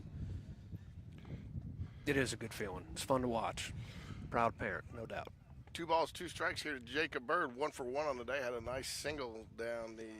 Did he go? A little bit on the outside, looks like. Can everyone check? Don't think he was says watching. no. I think the first base umpire was asleep over there. Bird doubled last time up, didn't he, down the line Yeah, here? I called it a double. These guys thought it was on the throw. Oh. We gave him a single with the throw. That was Jared. I said it was a double because I said if nobody's on, that's a double. Clearly, I should have been here earlier. I called it a double, John, but I got it overruled. It's close. Oh, man. That's close. I called it a double. But then again, yesterday baseball bingo. Somebody, if you had a bunt triple for Richard Moon, did you see the guys in the second? Gave him a triple on that bunt. Yeah, I did not see that. It brought me back to 7U baseball. Game changer. That was one of your go-to plays, wasn't it? It sure was. Yes, dialed that one up as often as I could. John, do you miss coaching? You coach. I know you coach your older son, Steven, and then of course Evan. Do you miss it? I do. Yeah. It's such a fun time. If for no other reason, just being out there with your own kid. Mm-hmm. But also just. It's gonna fall. Is that gonna drop? He's gonna. Oh, it's fair. Yes. Nice down the line. I feel like just out of the view of the camera, but a great hit there. I felt like he could have laid out for that maybe. And Evan, you guys been working on that now? I put the over/under on 1 million soft tosses you've done in your garage with Evan. You know what's interesting? He's done a lot of tee work in our garage and driveway, but I don't think I've ever soft tossed with him in the garage or driveway. No. One up and nice. But I was going to say, John, when I've said that though, he has had some success going opposite field this year. He likes going off. He Then does. he has the pull power too. He hit that home run down at Gulf Shores, but he's had some big hits opposite field this year, which is huge. It is. He's really worked on that, and look, he's probably one of the smallest guys on the team, and you got to use what power you have the best you can. And opposite field, look, every pitcher out there is going to try to pitch you away. Typically, if they're coming in, it's a mistake. So you got to learn to hit that pitch on the outer half of the plate, and I know he's worked a lot at that. Yeah. So have a lot of these kids. I mean, he's got the power for the long ball, though. Yeah, pitch it middle in. See what you can do. Pull it. And I tell you, it was unfortunate he started this season. He was crushing the ball, but he was crushing it right at everybody. Yeah. I mean, if it was 3 feet left or 3 feet right, it was in the gap going to the fence. And I mean, he had some hard hits right at guys. Yep. So he's been seeing the ball well all season. So third baseman in, expecting my guess is the bunt here. You got a pinch runner in, looks like. Yeah, courtesy runner, probably Thornton. Yep. Yeah. Called strike. Ooh, that looked a little bit outside. 1 ball, 2 strikes to Arnold Bush. We can't do it as well. You have to do it, Joe. Mr. Bush. There you go. You got to highlight that. Yeah. I won't talk in his bush next time, but you got to highlight that. Please don't talk in my bush. No. Ground ball up the middle. It's going to be a routine, easy. Oh, man. Close. Tell you what, man, he hit it right on top of the base. I mean, I don't think there's a double play that comes any easier than that. But Jags strand 1, and we remain leading by 1 run, 3-2, as we head to the top of the 5th inning here. Where's this team out of? I didn't even look at who we're playing today. It's Florence out of Florence, Alabama. Got it. We were kind of interested to see what they brought to the table because they're in that Bob Jones, James Clemens, who's the other, Austin area? Austin, Florence, James Clemens, and Bob Jones. And that's what we're talking about. This Florence team's kind of the wild card to see who probably the other one, because Austin's having a horrible year. They've only got 2 wins on the entire season. Oh, wow. And I don't know if they're just rebuilding up there or what. So, telling Doug today I was kind of interested to see this Florence team, even though it doesn't really impact us, except maybe to get into the playoffs, is can they be, where do they fit into that mix? Yeah. They're 14-12 on the year, and they're 0-2 in this tournament coming in today. They've only played 2 games coming into today? Yeah, in this tournament, yeah. They must be backloaded doubleheader today, maybe in tomorrow.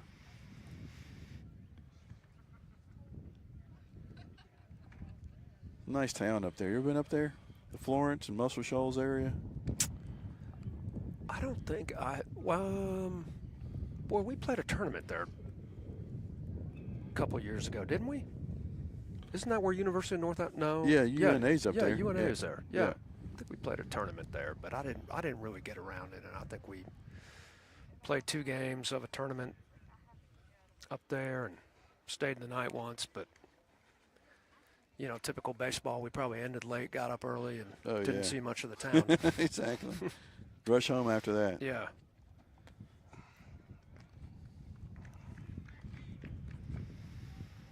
Well, another 1-2-3 inning would be great. Where are we at in the order, George? That's what I'm looking at right now. A little bit on the inside. So this is the number 9 hole hitter, Johnson, the second baseman. We'll turn it back to the top for Solomon and Nelms. Solomon 0 for 1 on the day, Nelms 1 for 2, and Johnson, the batter, 0 for 1. Looks like that was missed a little high there. He's now 2-0. Yeah, tough strike zone on this kid.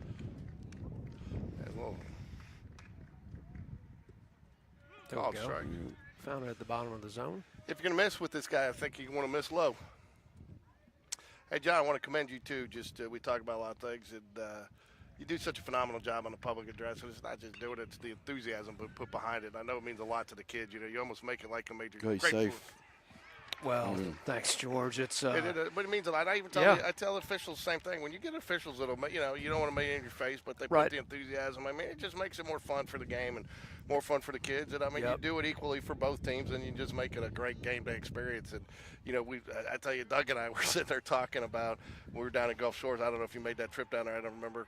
But that guy was killing us on the PA. Oh, that was early in the week. I was not down there for that. And but you do a great job, and it means a lot to these kids, and it takes a lot of time. And there's games you got to be out there for that you maybe kind of have to be somewhere else. And so what you do means a lot to these kids, and it's fun for us too when we're sitting there. Just the entire booth crew, the songs, what you guys do, the bush, and so I think as a group we kind of ebb and flow off each other. It's a lot of fun. It is a lot of fun, and it's been a labor of love behind that mic for a couple years, and I know I'll miss it. But to your point, try to make it a great experience all the way around. Make it feel as maybe more like a collegiate atmosphere or even an MLB atmosphere if we can, and that's what it's all about. Good pitch right there. I'm sure they'll have you back next year if you want to come in and guest PA. Yeah, and there might be some times I might like to do that. I've already told Will I'm going to stay out and do another year of broadcasting. I don't know if I'll commit to every game. But I got 2 of them leaving. I only have 1 at home, and I only have her every other week. So I got to do something to fill my time, right? I heard you signed a 2-year deal. Yeah, that's what I heard. It is a 2-year deal. It is a 2-year. Well, you got Jordan next year. I got Jordan still up there next year at school, so I got the excuse, and I will do basketball for her. And I just love baseball. Baseball is what I played. It's going to get foul out of play there. Oh, just out of play, but he turned on that one, got out ahead of it. So, but it's going to be a 1-ball, 2-strike count with a runner on first. So, but it just gives me something to do, Well, George, your commitment to this has been just phenomenal. I mean, what you've brought to this program in terms of exposure and in terms of convenience, and look, there's probably several people listening that might just not be able to make it out here, whether it's distance or whether it's something that keeps you from coming. This is a huge deal, and to be able to experience the game the way you've brought it to people has just been awesome. Thanks, I appreciate you saying that. To your point, that's how this whole thing started. My mom post-COVID she couldn't take the risk of traveling. She couldn't see her, so and kind of knowing what NFHS provided a lot of people in basketball, so it was kind of something fun to do and something to kind of hit close to home. But I appreciate you saying that, and I know. I know how much I enjoyed. There's times I'd be out at a business dinner with NFHS sitting on the table with my daughter watching her basketball game. Yeah. So. Yep. I've watched games. I've watched our team play on this channel on GameDay Sports Radio all throughout North America. That's a huge deal. That's great. Yeah, it's awesome. McQueenie's, I think it was McQueenie's mom actually texted. She was watching from 35,000 feet. She got the Wi-Fi on Southwest, I think. Oh, and was wow. watching. I couldn't believe she had good enough signal to watch it, but she did. Yeah. So. Yeah, the Wi-Fi up in the air will surprise you every once in a while. I haven't been in the air during a game, but I can tell you there's been a lot of hotels that I've watched it in, and a lot of dinners where I've snuck looks at the phone, and it's really cool. One other area, and I'm not trying to pat myself. Ooh, foul ball. One thing that surprised me is how many past players actually get on and watch.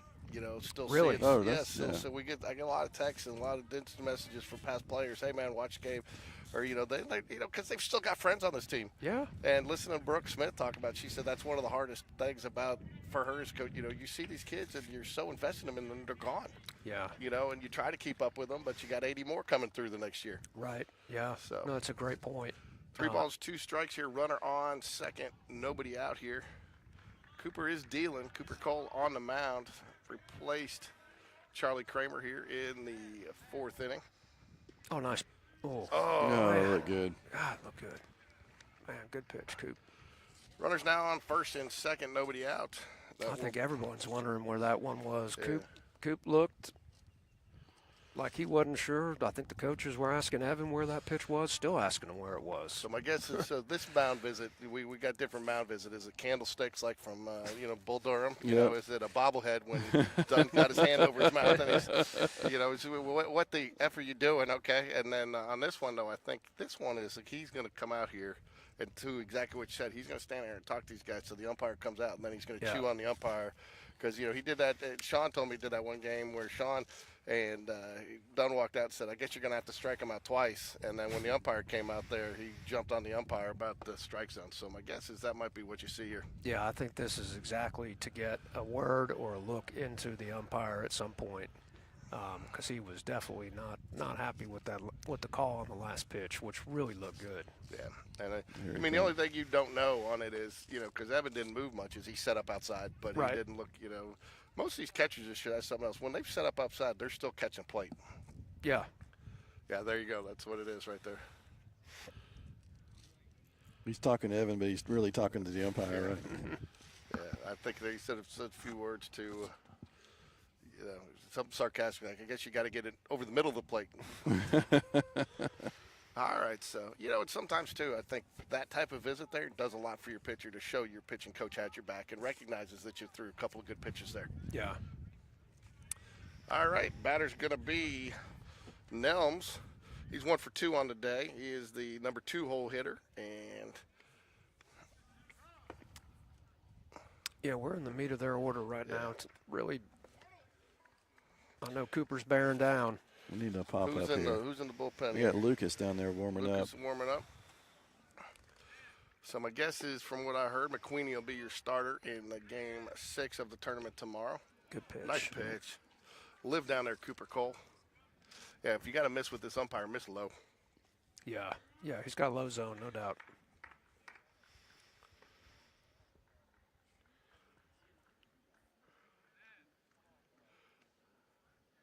Love to see an easy double play here. Ground ball to Richard Moon, step on third, throw to first. Yeah, but back to George. I don't think people really realize how much of a treasure we have with George here and what he's doing for this. Yeah. It's fun, man. The kids enjoy it. That's it, just like you, John. That's what it's about. The kids, and if kids enjoy it, it's worth doing. You don't realize the effort as much when the kids appreciate it, right? Well, hey, that's easy to say. How that wasn't a strike, I don't know. But George, I'm looking at your equipment that you've got here. The investment you've made in equipment, and then the investment in your time. Man, it's definitely. We are lucky to have it. Well, thanks. I appreciate it. It's definitely an expensive hobby. I could imagine. No more expensive, though, than going wild boar hunting in a helicopter, right? 2 balls, 2 strikes here.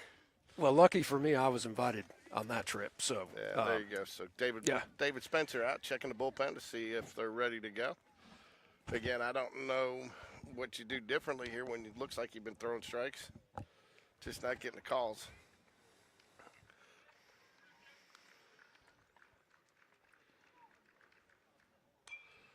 It's a 5 fly.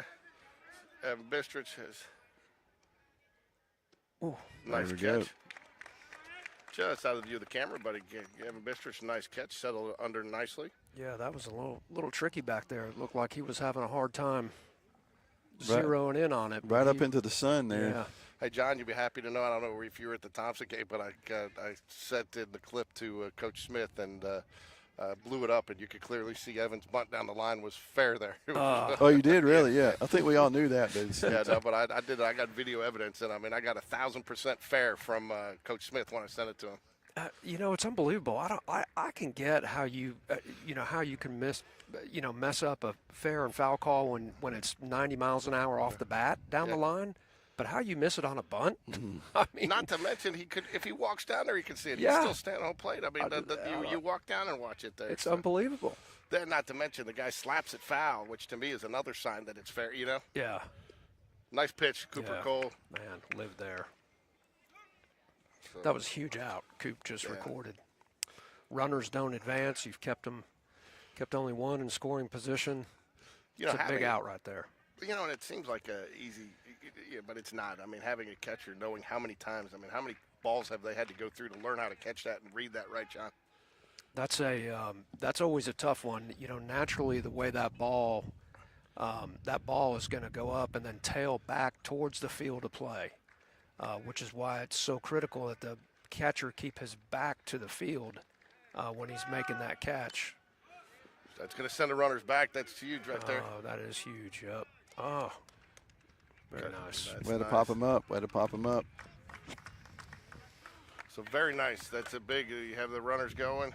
That's why, John, we were talking a little bit earlier, not to give away Coach Smith's strategy because he's never told me this for sure. But I think that's why you see a lot of 2-out steals with him. You know, to take that chance and kind of no risk there, but also you take the double play out of play. Yeah. You know. Well, there's a little bit here with the infield switch. The pitchers are used to Aiden's, operating rhythm over there on the pickoff, and now we have Reese there, and they may not have practiced that as much with each other. Yeah, you're right. Yep, it's a little nuance, but it's an important one because that timing is so critical on a pickoff. A little bit of heat on that one. Yeah, great start. Way to get ahead. Again, I think this is something the coaches are looking to see heading in an area. You get can you overcome that adversity? You get runners on. First, you get a couple of bad calls, and you're battling back, and he's dealing, and he's putting the ball in the strike zone where his defense can make plays for us, realizing he doesn't have to do it all himself. 2 outs here, 1 strike. In the dirt, great block, Evan Bistrich. That was huge. Saved it. Yeah.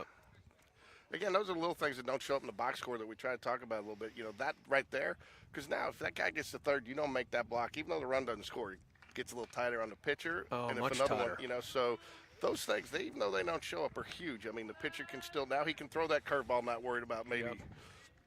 Yep. Coop's got to have the confidence that if he spikes one in the dirt, that it's not going to go to the backstop, and that's when you've got your full arsenal, that's important. So Ashton, the batter for the Falcons, he's 0 for 1 on the day. He's the number 4 hole hitter. He has drawn a walk. Yeah, he put a charge in one last time. This is the kid with the knee brace. It is, yes, he did get a hold of it. Yeah. Or as Doug like to call it, the apparatus. There's another one. Looks like it's Oh, there There we we go. go, Mr. Nice. Bird. All right, now I can talk, guys. I did not step away. I was here. But Doug got a little quiet for the past 2 innings. Exactly. I'm glad you joined us, John. I'll tell you, that's, again, they've got some options that if you take, we have got some of the speediest outfielders, and that has got to be something that a pitcher absolutely loves. I mean, I cannot tell you the number of times that when Sean was pitching over the last couple of years and something gets hit to the right field or right center, left center gap, and you think, oh, here's extra bases, and Jacob Bird tracks it down. Yeah. Yeah, you look at whether it's Weidra out there or Waldrop or Walker or Thornton or Bush. It's we got speed out there. They're tracking balls down at every turn. No, that's just huge. And, and because again, I mean that, I'd say 7 out of 10 times that ball's probably down. Yeah. Just unless you're positioned just exactly right. Again, that's something else I think that people don't see. I mean, we see it more. Coach Smith has, and I don't know where he gets all his information, but he gets his. They have such scouting reports. I mean, you will see him positioning guys, and most times if he moves them over 2 feet, it goes right there where he's got them. Yeah. And he puts these guys in position 9 times out of 10 to, if it does, that they're in a better position to make the play than they would have been had he not moved them. Yeah. No, you're right. He works the analytics. He's got good scouting reports, and we just got good athletes out there. They're fast. They're quick on the first step, and it's awesome to watch. We got talented outfielders. What do we got? I think we got top of the order. Don't know. Okay, ladies and gentlemen, it's time. A doubleheader means 2 times the fun, and that means 2 times the snacks for the Sean Jones snack of the game, which is popcorn. And as you can see, Slimer loves him some popcorn, right? Oh, he does. Hey, Sean, we do have one quick question for you. Where does Reese get his baseball knowledge from? Is it from you or Slimer? Maybe his wife. So Sean Jones, hey, did you put some seasoning on here too? It's pretty tasty. Well, so the Sean Jones snack of game 2 is some popcorn. Always a crowd pleaser. Tell you, man, what'd she bring back? I'm not a boiled peanuts guy, but those Cajun boiled peanuts he was bringing were pretty solid. I love boiled peanuts. I anytime I may make them tonight. You know, it's just not. It's probably one of the few Southern delicacies I have not acquired a taste for yet. Oh, really? Yeah, I have not either, but those ones that he had with the boiled peanuts and the seasoning, I could get past it. Really? Yes. No. So, because I'm maybe like you, maybe I'll have to give it a try. because like I'm telling you, I'm like you, John. I mean, the first time I tried a boiled peanut, I mean, I almost spit it back out, you know. But and I know people love them, and peanuts are great. It just wasn't for me. But I tried one, and they're great. So. Oh, yeah. I probably got 8 or 10 quarts in my freezer. Wow, man, that just barely. I Just think blanched, that, and then I can bring them out and I'll boil them. And Wow. yeah, Doug committed. I think that that was grazing the top of the turf there. Strike one to Aiden Burke, leading off the top of the fifth or bottom of the fifth here. looks like they're going to give Lucas a couple innings. Looks like after this, like Lucas is Coop's coming done. in. Yep. Strike two. Tough pitch there. So we play this O'Fallon team again tomorrow. I think we played them last year. They were a pretty solid opponent out of O'Fallon, Illinois. Getting a lot of Illinois teams. Good job, Coop. Well done, Coop. Andrew Thornton going down to warm up, which means we should be looking at a defensive substitution. Probably Chapman Blevins moving back over to the left, and Andrew Thornton to center field. But back to what you guys were saying earlier, we have so many puzzle pieces, right? You know, to move around, and if you look at as we get into the area play and hopefully beyond, we have a lot of options where a lot of teams don't. We are too deep at every position, really, on the diamond. Mm-hmm. You know, the exception maybe is the middle of the infield. Maybe, you know, second and short. Yep. But other than that, we're at least too deep everywhere. Aiden kind of reached for that one. The shortstop's been solid. I've been impressed with the play of the shortstop today. He made that throw a little low, but he's been quick and he's picked out his hops, and he's definitely charging, been aggressive. He's good. Florida's got to be excited about the play of their shortstop. He's pretty solid over there. He's made every play he's supposed to. He's got the flowing locks over there. He does. He looks like he's out of the baseball factory, doesn't he? Well, and their third baseman, I think, if infield wise, they're pretty solid. I've been impressed with their infield. Not that I'm not impressed with their outfield. Just hadn't seen as much out of them today. That brings up Reese Jones, tripled in the first game. Called strike one. Kid is such a good hitter. I mean, for a sophomore, and to get to really show the kind of power he's got for his size, it's pretty incredible to watch. He's got a beautiful swing. Really good hitter. Oh, is that down? That's down. Oh, man. Foul ball. Coach is going to contest it. Who called it?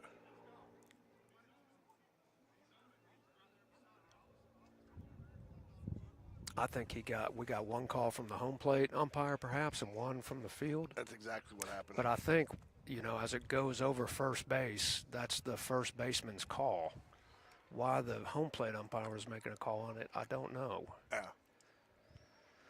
If it's a ground ball, that's the home plate umpire's call. But a line drive that passes first base, that's the first base umpire's call. Yep, you're right.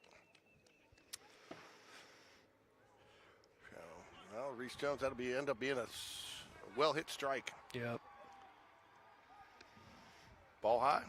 You know, looking at the pitching staff, when you can come out and have three guys, maybe three different looks to the team, and they can't really get dialed in on one look and one delivery. And then if someone's not feeling it that day, you got a ton of options to go to. Yep. We got some lefty arms to mix in too. I mean, we got a lot. I'm excited about our chances and our prospects in area play. I'm excited to get that started and see how we stack up. George, you and Ricky, they got him looking. You and Ricky on the mic on Tuesday at Oak Mountain? We are, and we actually might have a guest broadcaster too. We might. I don't think they'll join us there, but I think they'll join us. There's Oak Mountain has a broadcasting program. And we've actually let a couple of their kids join us. So we did it basketball, and they're good. And they're in fact, when we had area play and it was Oak Mountain versus Hewitt Trussville in area play, we let them come over and they did their own broadcast on our equipment at Spain Park. Oh, nice. So that you appreciate it. Good kid over there. And they do a good job. But the one nice thing about it is, they've brought in some knowledge about their players. So. Well, it doesn't. Montevallo has a good broadcasting program, don't they? So they've got, and to their point too, they've actually reached out to me a couple times, and I've told them I'd help them, to get some input on equipment and things like that, because all this was learned trial by error. Here's my favorite fan, Miss Ruth. Andrew Thornton. This is Matthew Weeder. Sorry. Yeah, Weeder. I saw Andrew Thornton earlier run it down, but Weeder, that's where we are in the lineup. So 2 balls, 1 strike. Weidra holds the record for most broken bats in a single season. I've just never seen that happen before. Mm-mm. So not having a position player, with a pitcher, haven't had to buy bats in a couple of years. Have we gone away from the composite that everybody that was cracking and everybody had gone back more to the aluminum? It seems like. Yeah. From what I've seen, I haven't seen a lot of 2-piece bats. Okay. So yeah, what happened the other day with that aluminum back breaking, I've just never seen that. No, and it happened again today. Yeah, did you know that? No, it happened that's again. that's why I said he had the record. He broke one today. Oh my gosh. At the handle. Broke Aiden Burke's back. Wow. Anyways, that'll do it. 3 up, 3 down for the Jaguars here in the bottom of the 5th. We'll move to the 6th. Expect a pitching change with Lucas Harvey, and he is trotting in. So after warming up out there, Evan Bistritz comes down the line to talk to him. Yeah, and, I was wondering if walking to the mound with him just to talk to him and get them all on the same page. I like that leadership right there. I do too. Yeah, I like that too. I was wondering if Evan was going to go play left field with all of his gear on, but he decided to hand deliver a message and pump him up a little bit and get Lucas ready to pitch. So excited about that. I don't know about you, John, but when Sean first started catching, to get him to he wasn't flinching or looking away at the ball, it took him to Hoover East with the pitching machine and put the ball, and got in the cage and had him put his hands behind his back and just get used to blocking, take it off the chest, see it didn't hurt. I mean, a couple people walked by, I thought I was torturing my kid, but. Well, you did have that machine on 90, yeah. So, I mean, I was questioning the methods back then, but it worked. But I will tell you, that, again, it's something that I see, and I think even, from at all levels, all the way up, I think we've had some very good, fundamentally sound catchers, and I think they've been taught the right way, and I mean they block the right way, and I mean you see a lot more catchers these days scooping it or trying to lay it off to the side, yeah. And I know the expectation for our catchers, they don't care if nobody's on, they still want you to block it. That's right. Yep. The position has changed a lot in the past 10 or 15 years, but you look at the quality of catchers that this program continues to develop year in and year out. It's been pretty impressive. Clay really anchored that position last year for us and did a heck of a job. Clay Spencer and then Coleman Gray, who's getting the bulk of the catching time this year and is doing a heck of a job behind the plate. And Evan, when he's filling in, is doing a great job back there too. So it's been awesome to see that position's critical. A lot of times it doesn't get the credit it deserves, but when you've got one back there that doesn't do a good job, the impact on the game is pretty major. So we got the 5, 6, 7 hole hitters coming up. Brandon, it will hit, it looks like, for, I believe, it looks like McCreelis, who was the previous pitcher, so Brandon, who replaced him, will hit, then Thomas, and then Martin. Hey, give us an update give us the first hand. We really haven't talked to Coleman about it. What does Evan think about the comms? About the what? I'm sorry? The comms in the air. Oh. Boy, that's a great question. I hadn't really asked him too many questions about it. So I think he likes the fact that, he's getting a signal, a verbal cue easily versus having to look into the dugout and decipher a sign. So I think he likes it. I think I see him game in and game out when he's catching, kind of messing with that earpiece. So I think that's a little bit of a pain in the rear when he's got to take his mask off, or just when it might get a little loose because he's sweating a little. But I think the convenience of just getting a verbal cue is pretty big. Yeah, I've heard it's great when it works, but I hear sometimes the volume on it's a little tough, and maybe that is the fit of the earpiece. But I do think the other question is, and I haven't looked to see, is he painting his fingernails? No, he goes to more of the hand signals, on the knee or chest or head.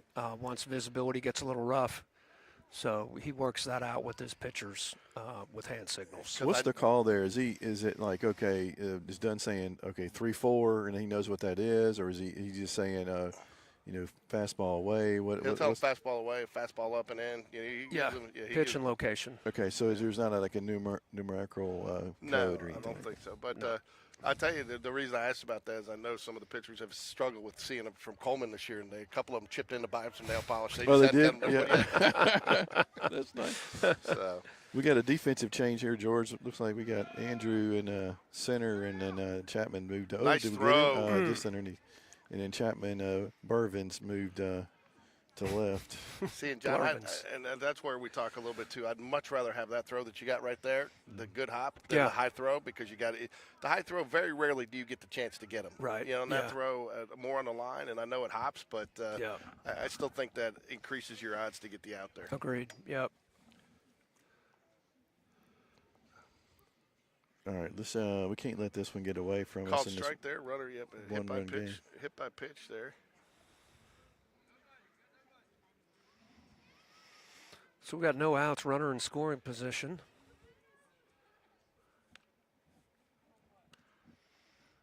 Let's keep this guy at second.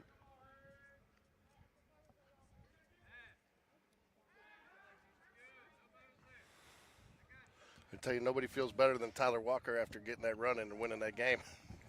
When he got picked off there, got the second. Yeah, that was a rough spot. That was not the time you wanted to be picked off, but that's baseball. It happens. Ooh, what happened? Okay. Ooh. So James had to come in and cover on the butt there. So again, that's the one thing. Again, I think that's where it's important to get these guys switched a little bit here. Is Aiden's probably not as used to covering on that. Right. Yep. So. I would like to see him do a few pickoffs at second. Hopefully no one gets back to second, let me say that. But, I would like to rep that a minute. All right, top of six here. Top of 6, 1 out. Falcons trailing by 1, playing a little small ball, trying to manufacture the tying run here. That'll bring up Thomaston, 0 for 1 on the day. Oh, no, he just bunted, sorry. They'll bring up Martin, the right fielder, 0 for 2 on the day with 1 strikeout. Yeah, would love to see maybe a fly ball to the infield here, or sharp grounder somewhere. You're really trying to do everything you can to keep this guy at third.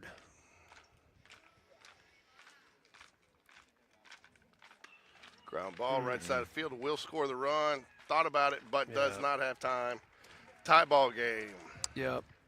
That's one of those contact plays. That was runner was running on contact. So, especially that side of the field. Yep. Left side of the field, he might have thought about it, but right side of the field definitely going. But again, unfortunately, it comes back to the age-old adage. Those freebies will almost always come back on you, hit by pitch, and he scores. We were talking about looking at CJ's numbers the other day, John.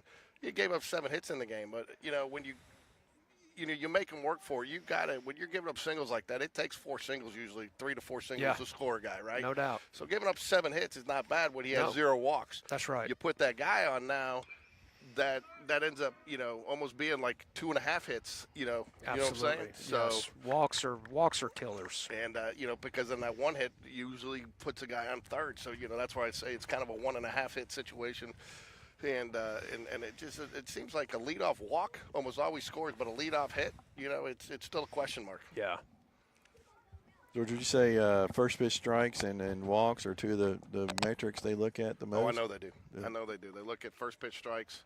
They love first pitch strike. Because, again, you go back and look, and, I get to log in and look at some of the stats. I don't, kind of the deal is I don't post them, but I don't get into the whole average and things like that. Because I know they don't look at that, but they're looking at on-base percentage for batters. They're looking at quality at bats. They're looking at RBIs, and there. And again, they're looking at first pitch strikes. They're looking at walks, just like say, number of pitches, per inning and things like that, because they. Looks like we're going to have our closer go out and warm up. Yeah. So that's probably why. So let's see. So we're in the bottom of the 6th. Am I reading that right? Yep. If we can get one right here, I think Aiden's going to come in and shut him down. I think he is. So let's get one here. But those are the things that, and again, I don't know how much that they really delve into the game changer stats. They're, because they break it down their own. You know, so if it's like, I don't think they even really look at the game changer stats. I think they're looking more. I mean, they go down and look through film and they break down pitch by pitch. In fact, Sean told me one day he got out. He came into 1, 2, 3 inning. He said, "Yeah, but Dunn's going to be all over me." He goes, "I left that slider up over the middle. I got lucky there because you know they go down and they break up. I break down all those pitches." Sure, That's good to know. And you know they got that camera out in center field and from behind home plate at home in center field, and they break it down. And I mean, again.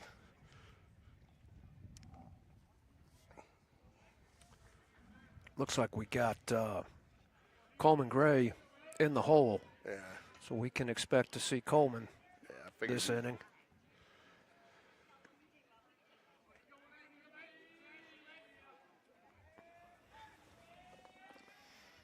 What's James on the day? 1 for 1 today, followed by Chaplain Blurvins, 1 for 2 with an RBI, and Richard Muno for 1 on the day is your 3 coming up here. Ball 1 to James Battersby.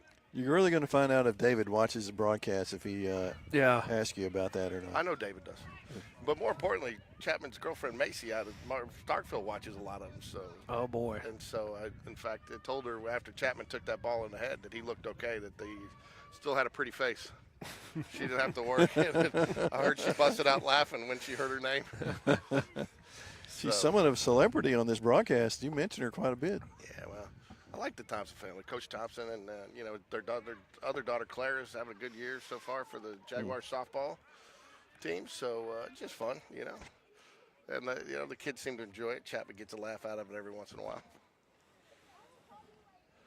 So 1 ball, 2 strikes here to James Battersby, batting in the 4-hole today.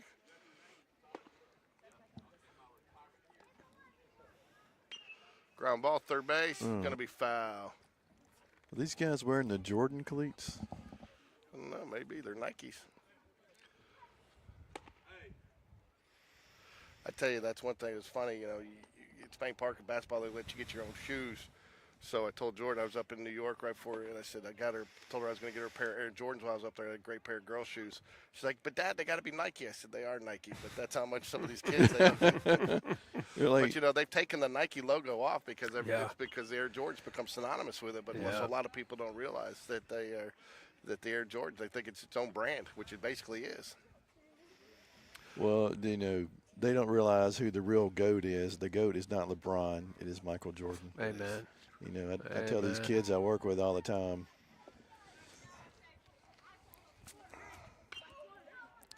Ground ball, third base, plays it nicely. Good arc throw, and the out. It's a good play by the third baseman right there. I tell you, man, I have been solidly impressed with, super impressed with Florence's infield today. Yep. All right, the aforementioned Blurvins. We're about to do a barreled up base hit here. He had one last inning. I know, we're about to do another one, though. Tall order from Doug Cole, ladies and gentlemen. Yeah. There it is. Well, there you go. Asked for it. Right to him. Man, he had Chapman played perfectly. He did well. You know, that's where Chapman came that last. And again, you know, John, one of the things I've been talking to Doug and Jared about is I've been impressed with the coaching of the teams in this tournament. Very solid, fundamental teams for the most part. Yeah. Yep. I think that's one good thing about this tournament. And, you know, they bring some teams from out of town. You're not traveling this far if you're not a decent baseball team. Just playing a tournament. And I think this is a very, very good tune-up to head in area play. Yep. Funny tune-up for us. Some of these northern teams, you know, probably opening. It is. It's kind of like our Gulf Shore tournament. Yeah. Yeah. Olentangy, that was their first game. That doesn't surprise me. I've got some of my coworkers that are in the Midwest and upper Midwest, and heck, they were just having tryouts a couple weeks ago. Really? Yeah. Oh, wow. They will play well their high school season well into the summer. So your seniors will have graduated and are still playing high school season baseball. Well, you know, I didn't realize that 14 team, that went into June. They won that in June. Oh, wow. Really went that late? Wow. It's a lot of baseball. It is. Clear your calendar. 1 ball, 2 strikes here to Richard Moon. Richard 0 for 1 on the day, a couple of walks. Looks like we've pulled Coleman back into the dugout now that there are 2 outs. Yeah, you're not going to pinch hit with Coleman with nobody on. Yeah. Ooh, low Nasty strike three. pitch. All right, what do you do here? It looks like they're coming with Aiden. So No, Jags, he's not. Jags have 5 hits. Florence 3 runs on 2 hits. No errors though, surprisingly. So that definitely comes back to the. Yeah, you're not going to pull Aiden in, and they're not going to try to get 2 innings out of him. So you're going to save him for when you get it. If you get it next inning, great. If not, you got to go one more. They might. So. Where are they at in here? 789, 891. I'll tell you here. Hold on a sec.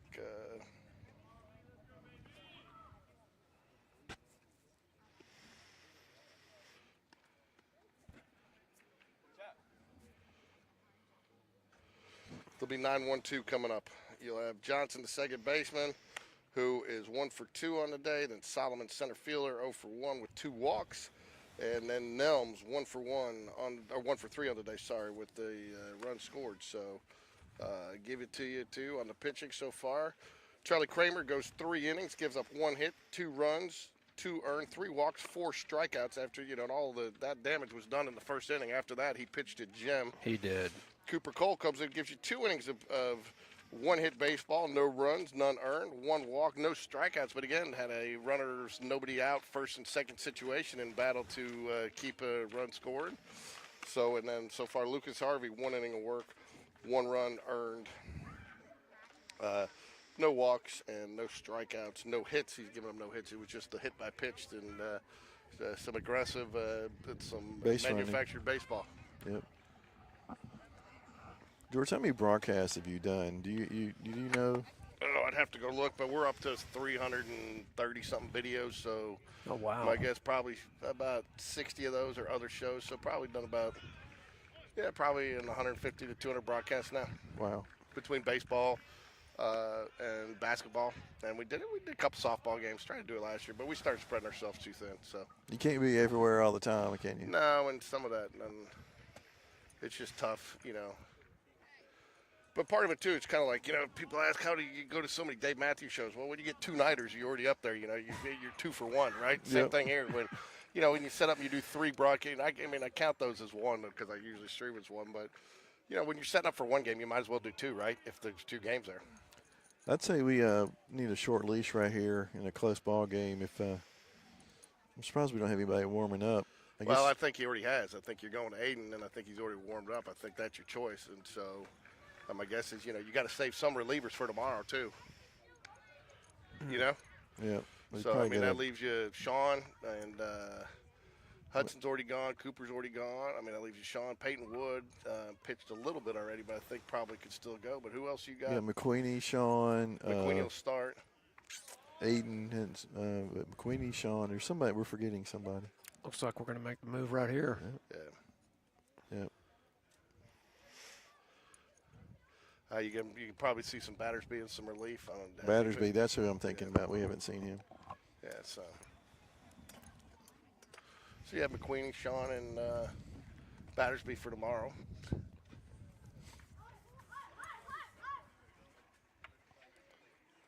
Looks like So Eli Smallwood's going to go to first base. Oh, I thought he was. And that'll move Battersby to second.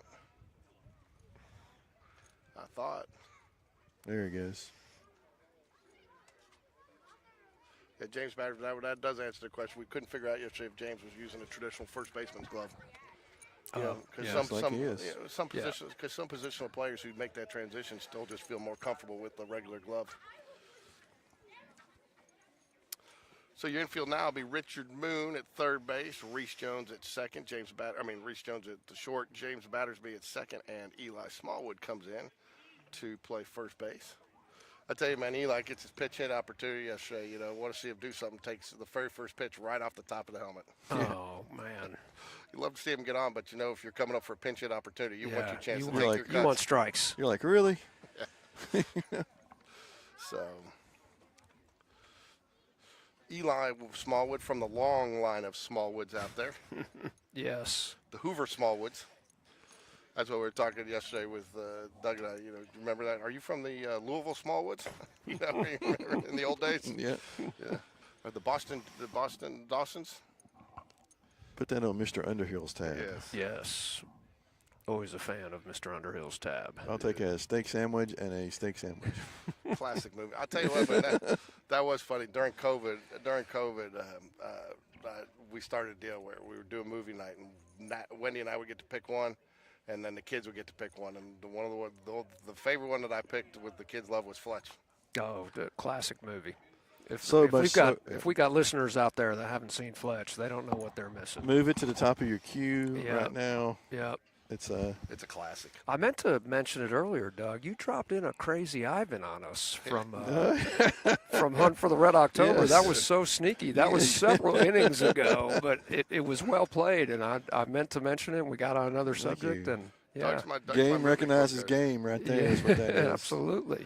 Yes. Doug's my movie quote guy. I'll drop them and see if you guys catch them every now and then. You know, don't ever say anything about it. Yeah, the Crazy Ivan was so well played, given the switch we had made. I was like, man, how appropriate was that?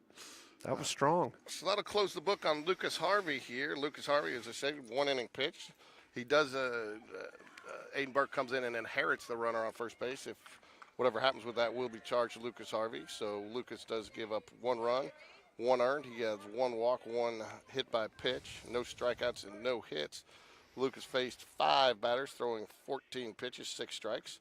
Cooper Cole, a nice strike percentage today, Doug. I don't know if we're going to have maybe your mother-in-law can get this, but 27 pitches, 15 strikes. So you figure out that's well over 50%. Richard was done. Richard was in the 67% range. I think nice. finished Wow. at 63% for his body of work in the previous game. I mean, that's What do hard to lose a game when you're pitching 63% strikes in high school baseball.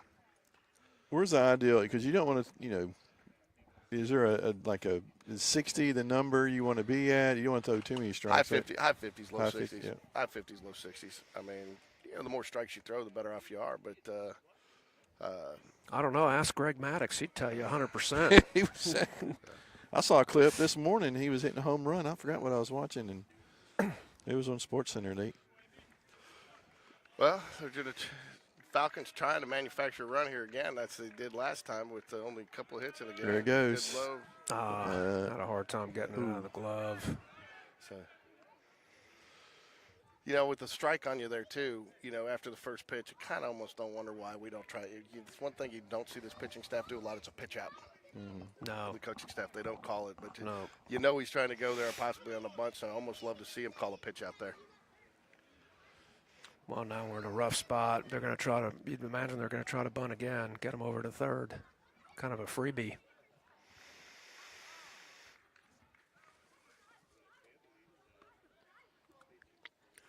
One ball, one strike, runner on second. Board has 2 balls, but I think he's only thrown 2 pitches, hasn't he? Not sure, George. Good question.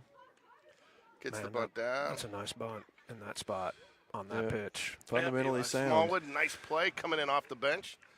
Fields it cleanly. Doesn't even think about third, which there is some temptation there. Got to pull the infield in again. 1 out now, runner on third. We need a little pop up to the catcher right here, and then fly out and get out of here. This will be interesting if they try to squeeze. We've got an extremely athletic pitcher. They put him on. Yep, allows us to drop the middle infielders back, play for the double play up the middle. And Nelms has hit well today, 1 for 3. And you got little strategy Files. session. Files, first baseman, 0 for 2 on the day coming up. So after the, that's another stat that I don't like. What's that? Well, I'm pretty sure, and let me double check that. Yeah, so that gives Aiden Burke gets a walk for that, a base on balls. And nowadays that you don't pitch it, I think if you give the intentional walk, that shouldn't go against the pitcher. You know what I mean? Yeah, I could see the argument for it, but could also see one against it. It's got to go somewhere in the book, though. Yep. I mean, I think you put it as a category, intentional walk, just like you have sacrifice and different things like that. I tell you, that was the other thing too, John. That I think did you hear me talking about it with? I think it was on Evan, or it might have been Richard, but I think it was Evan early on in the season. He had a great bunt against Vestavia. and I think it was him, and he ends up, he's going to get the sacrifice, right, move the runner over. Guy tries to make a great play, throws it out in the right field, and now instead of getting not a plate appearance, he's getting it counts against him because he did he had such a great bunt. He did so good that it counts against him. Yeah. So, but if they get him out, then it doesn't count against him because it goes down as a sacrifice. First and third here, they are bringing the infielders in, not all the way in, but a little shorter depth here. So double play, a little shorter than double play depth, what I would consider, but not quite all the way in. Popped out of play, strike one. Aiden's he's in the low 80s right now, so he's not peaked up yet. Probably got to get a few batters to he's had get settled in. Had several throws today. Played 2 games,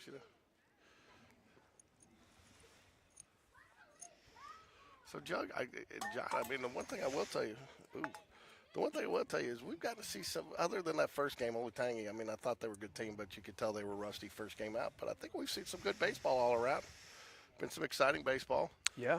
Other than that one inning, I think fairly clean baseball, 3 errors last game, but pretty much all the same time, and just they weren't necessarily, they were tough errors on some bunts and stuff, but I thought it's been some exciting baseball, some good baseball to watch. Yeah, other than, I guess we good throw. Delayed steal. We dropped one yesterday. We won one yesterday, 10-3. That one was that 10-3 the final? Yeah, 10-3. That one wasn't too close, but all the other games have been fairly close, and heck, 2 of them went extras, and we could be knocking on the door of an extra inning. Sure, here. yeah. There you go. There's that infield hit. Looks like Reese. Oh man. Wow, great recovery. Little collision. Yeah, It looks like Chap might be hurt. Chap called it late. Yeah, he's hurting. Looks like he got it in the head, maybe. Yeah. I mean, Reese called it, and then Chap tried to call him off, but I think the call was just a little too late there.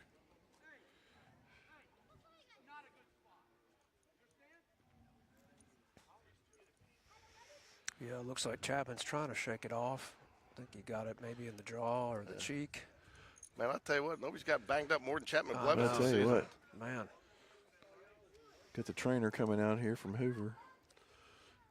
2 outs now, though. Not to be insensitive, but I think he's holding his neck there. I can't. Or his jaw. I like this class act. Other coach coming out to check on him. Yep. We got a host of left fielders coming out here to warm up. Take your pick. Shortest straw gets to go in. Looks like they're going to pull him out. Yeah, I can't really read his body language right now.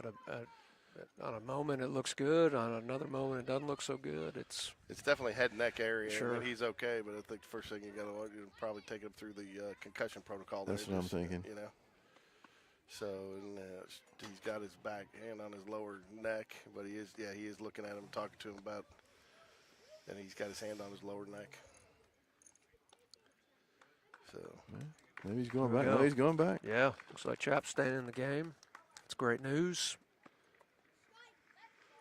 Tell you what, though, if I'm Reese Jones, I'm not sure I want to run into Chapman Blevins full speed coming in. Chapman's got a little size on him. Yeah. Class act, though, from the Florence coach coming out just to check on him. You don't see a lot of coaches do that, but thought that's the class act move there. Here's a question. Does he get his toughness from his mom or his dad? Oh, his mom, definitely. Yeah, that's what I was thinking. He gets Blevins from his dad. All right, Macy, he's okay if you're wondering. He looks good. We'll get you, there you go, give you a little shot of him. You can check him out real quick. He's stretching it out, but he's good. That was a big play, though. Injury aside or no, I mean, that was a big out right there. It really was. Got 2 outs now. Infield can play at normal depth. Try to get this last out of the inning and go hit and wrap this one up. Austin 0 for 2 on the day. Ashton, sorry. Good throw. First pitch strike. You got to like it.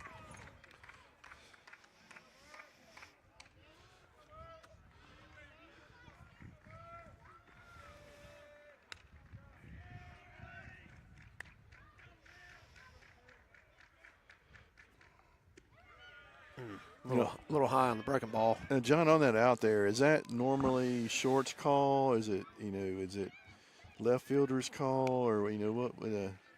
Man, that's a tough one. We got 1 ball, 1 strike. Yeah, 1-1. Fly ball, it's Ooh, going it's to be gonna be deep. foul. Chapman's checking it down. No, it's going to be off the fence. Out of there. There you 3-run go. home run. Oh man, He was the one that barreled it up earlier. That was Yeah. out with it.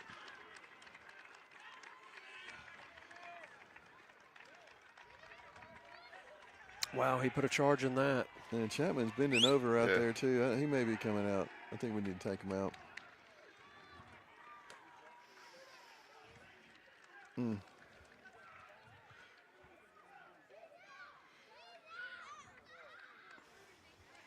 Well, we know what we need to do. Yep, timely home run right there. 2 outs, final inning.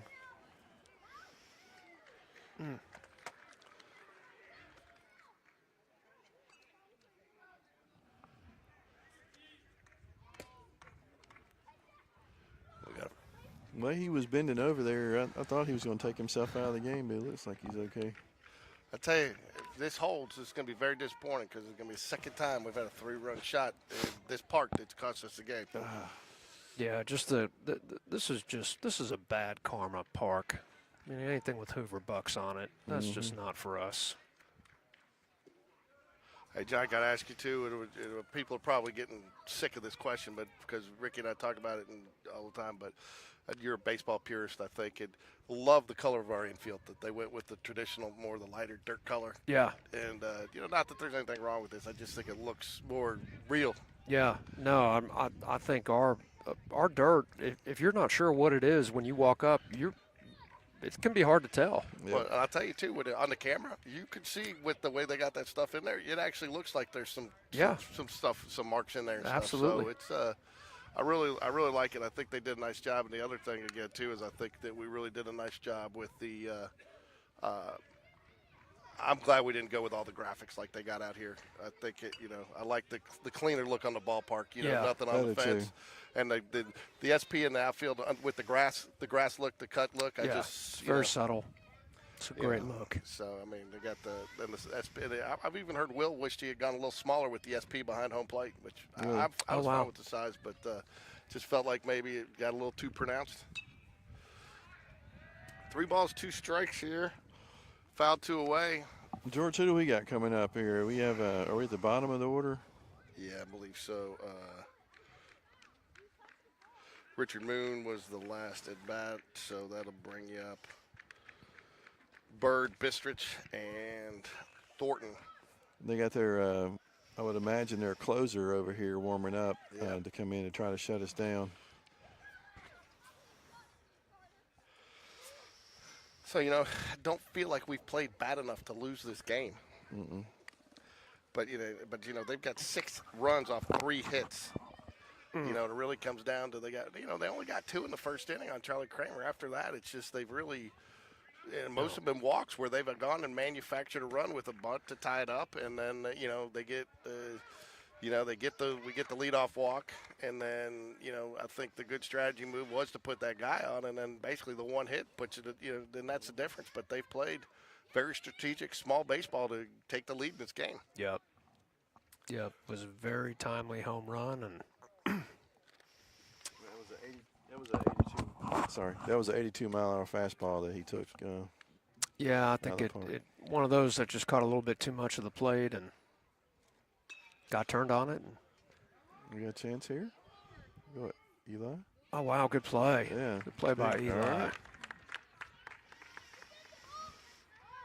So he, I tell you what, too, Dunn. I don't know if you. Hey, Chap. Sarah wants to know, are you okay? Are you really? Do I need to tell Mace you're okay?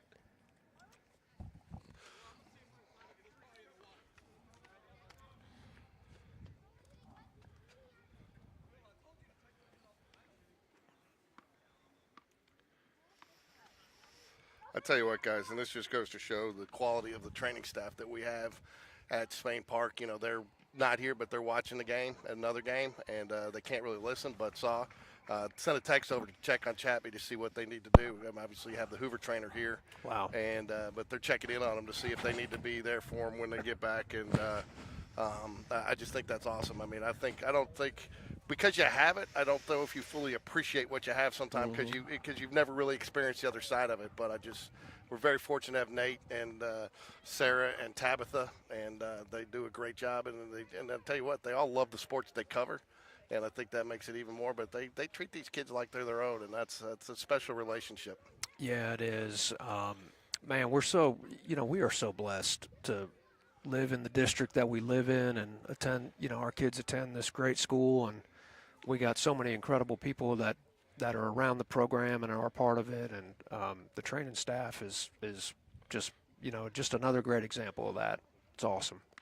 Yeah, so we're very fortunate to have that group. But I tell you, when Sean had his shoulder issue, I mean, they had him in there and they worked with him, and they not only from the physical aspect but the psychological aspect. Yeah, they gave him a path and they charted it, and and then that's one of the things too. And I know we sent him to Ellerbush, which is connected with Spain Park. And our training staff was getting his. We had to sign the release, but got his medical reports so they knew what to do, and they were in lockstep with the doctors, and really made it a lot easier to get back healthy.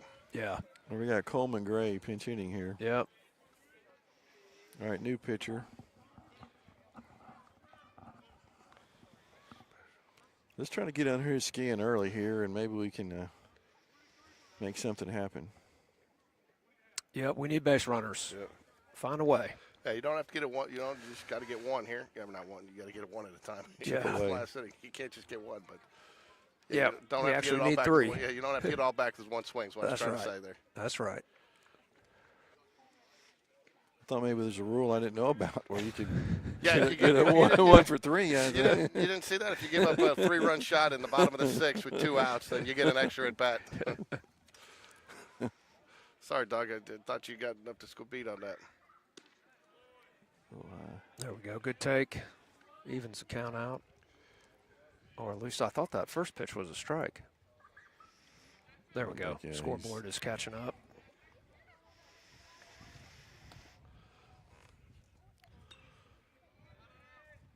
We're working the booth and the home games. I always hate it when you have the umpire who won't put the count out to the side. Right. He'll go straight ahead. And you're like, hey. You're like, dude, can't see it. We're the ones that help need us to know out here. Yeah. All right, 1 ball, 2 strikes here. Jags need base runners. There we Ball go. high. Coleman Gray is your pinch hitter here. He's probably sitting at a 650 on base percentage. What do you do here for Coleman if he gets on to you? I guess you pinch run for him because you can't have a courtesy runner. Who's he pinch hitting for? Bird? Yeah. Got out way out in front of that one. Pop fly. It's going to be shallow. Got trouble. Ooh. Almost another collision yeah, there. I mean, almost a repeat of what happened in the top half for the last inning. That's one of the things that helped us. And your son was the one that put the ball in play against James Clements. Similar situation. Shortstop gets out there. Left fielder calls off, but what happened there is the shortstop didn't get out of the way, and the left fielder couldn't make the play. Yeah. I was glad to see he got a hit on that because I thought it was, and nobody touched nobody, but it was a good. Not often you see a single, the infield single that scores 3 runs. Right. Yep. Yep. Helped the old RBI total. I'm not sure where that missed, but we'll take it. Yep, let's go. Always good to be ahead in the count. John, were you a lefty? No. You weren't? No, but the believe it or not, the his batting lefty was intentional on my part. It was. It was, yeah. I always thought there'd be an advantage to it, so when he first picked up a bat, I was pretty intentional about trying to turn him around, and he's been a lefty hitter ever since. Does everything else righty.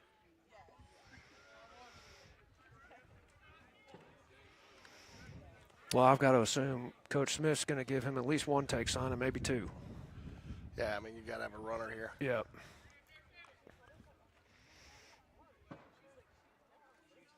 There's 4. We'll take it. 4-pitch walk. Base runners.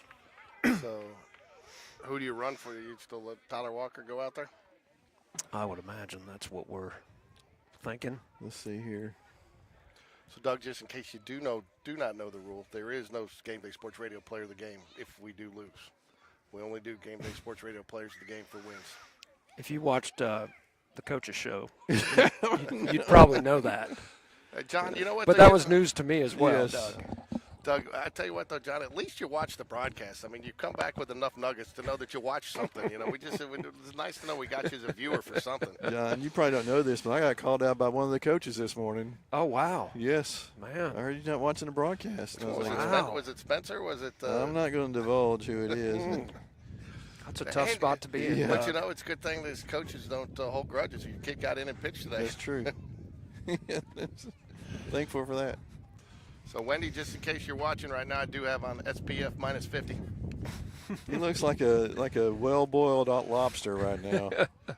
So, Yeah, I was joking earlier. I wasn't really prepared for this. I don't have my base tan going, and it's this is one of the nicer days and warmer days we've had so far this year. All right. Not really prepared. Jackson Bradley steps up right now, tries to keep it going. Ooh, easy. We do have a courtesy runner, and I believe it is Tyler Walker. It is Tyler. He does not need to get picked off. No. As they say, his run means nothing. Yeah. To be honest, I'm a little surprised that they've got the second baseman shaded over for the steal. You'd think that here you'd really want to play more of a regular just to get the out. That's the critic, you know, just like you said, his run means nothing. Yeah. That's kind of one of the things we talked about to help get that victory in that Palestine game. They had the second baseman over so far that he had to try to make a miraculous play. Did knock it down, but, you know, if he's in normal position, he probably makes it, gets the third out of the inning. Yeah. Well, let's get Jack on here, and then we got the tying run at the plate. We got 1 ball, 1 strike there. Yep. Jack's swinging it pretty well right now. He is. We got 1-1-1. Got the game-winning hit last game. Big time Bradley.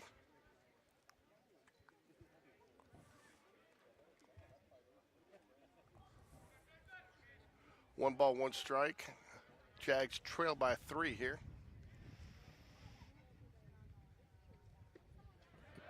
Low strike. He's looked a called that. little low, yeah. But he's been calling that. He has. This pitcher's living down there. This batter.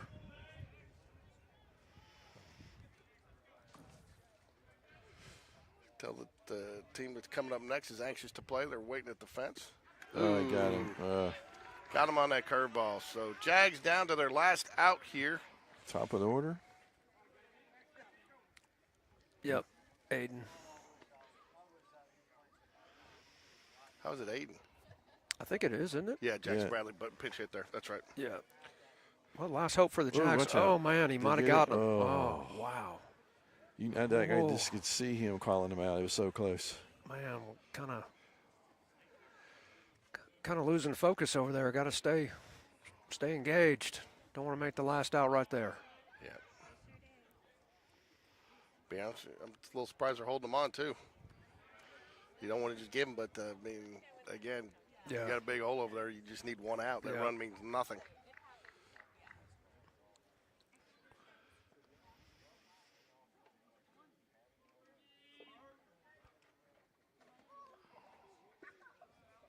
Oh, Lord. Oh, he should be down. okay. Yeah. Man, closer than it should have been.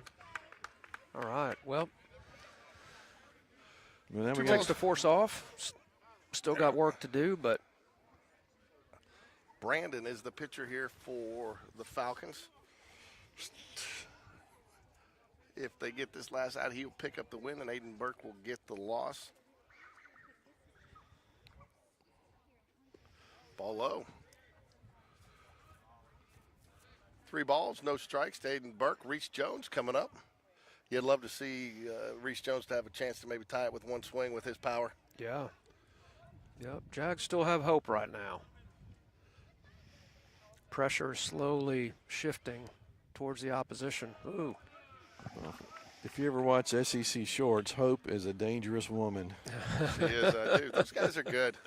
Yeah, they are good. I miss them.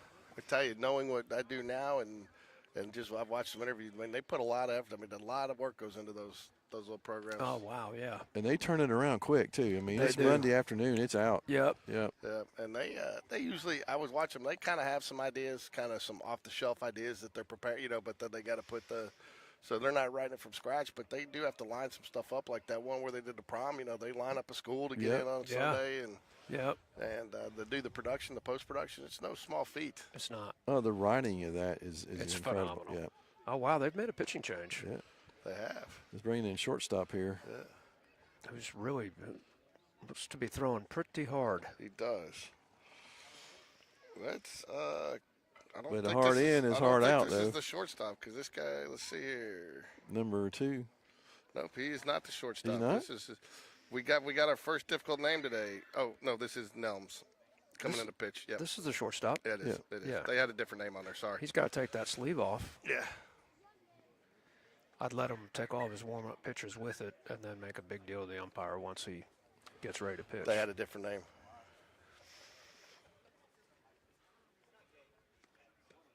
What do those SEC shorts guys do in the offseason? I don't know. Is this their side gig? I mean, it seems like they're making pretty good money off It's it. their side. You would think they are by now. They are. You know, they got a nice little sponsorship with Renaissance Bank, and Yeah. Kirk Herbstreit gets on there. So.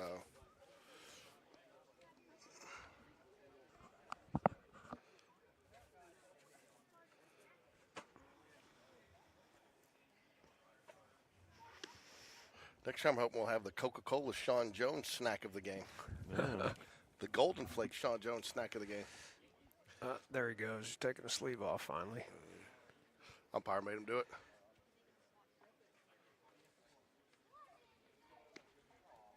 Well, weren't we, last time we played at Hoover, right? We had an opportunity with Reese at bat, right? Yeah, same. It's, It's a very similar situation. Doug, and that home run porch is wide open. Sure It is. is, man. Hit one of those barbecues out there.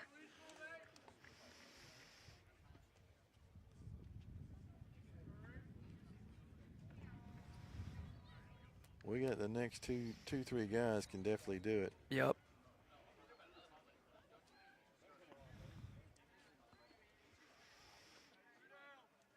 So this is their Aiden. Let's see how hard he's throwing. All right, here we go. Jags down to their last out. Reese Jones with 2 on. Jags down by 3. Curveball off speed for Wow, strike. first pitch, curve. Wow. Man, I see you. that's gutsy. I think he set that up in his warm-up, don't you? Because I didn't see anything but pretty much fastballs in his warm-up. He threw a couple curveballs. Did he? Yeah, and threw them pretty well. I bet you it's feeling pretty good to him right now. Ground ball, Boot it. shortstop, Bad throw. and it. that's the ball game. Man, So that'll 1 pitch or 2 pitch save there for the Falcons. That'll be your final 6-3. Jags dropped their first game in the tournament. I think you guys, I'm not going to say we gave it away, but I'm still not sure how we lost that one, to be honest with you. well, made a mistake on one pitch, Yeah. and sometimes that comes home to roost, and today it did for the Jags. But there's always tomorrow, and It's a teaching put opportunity. this one behind us. Yeah, because the 6 walks probably hurt. 3 of them came in the first inning, 3 from that point after. The Falcons get 6 runs off 3 hits. Neither team committed an error in that game, so Yep. fairly clean. But Yep. John, thanks for joining us. Anytime Hey, thanks for having me. Anytime we Yeah. got an open mic, we'd always love to have you. I know you can't do it at home, but looking forward to some area play and one more good game tomorrow at 11. Yep, absolutely. Jags. Gentlemen, I appreciate it. All right, go Jags. Go Jags. Everybody have a great Good Friday, and thanks for watching. Yep, happy Easter.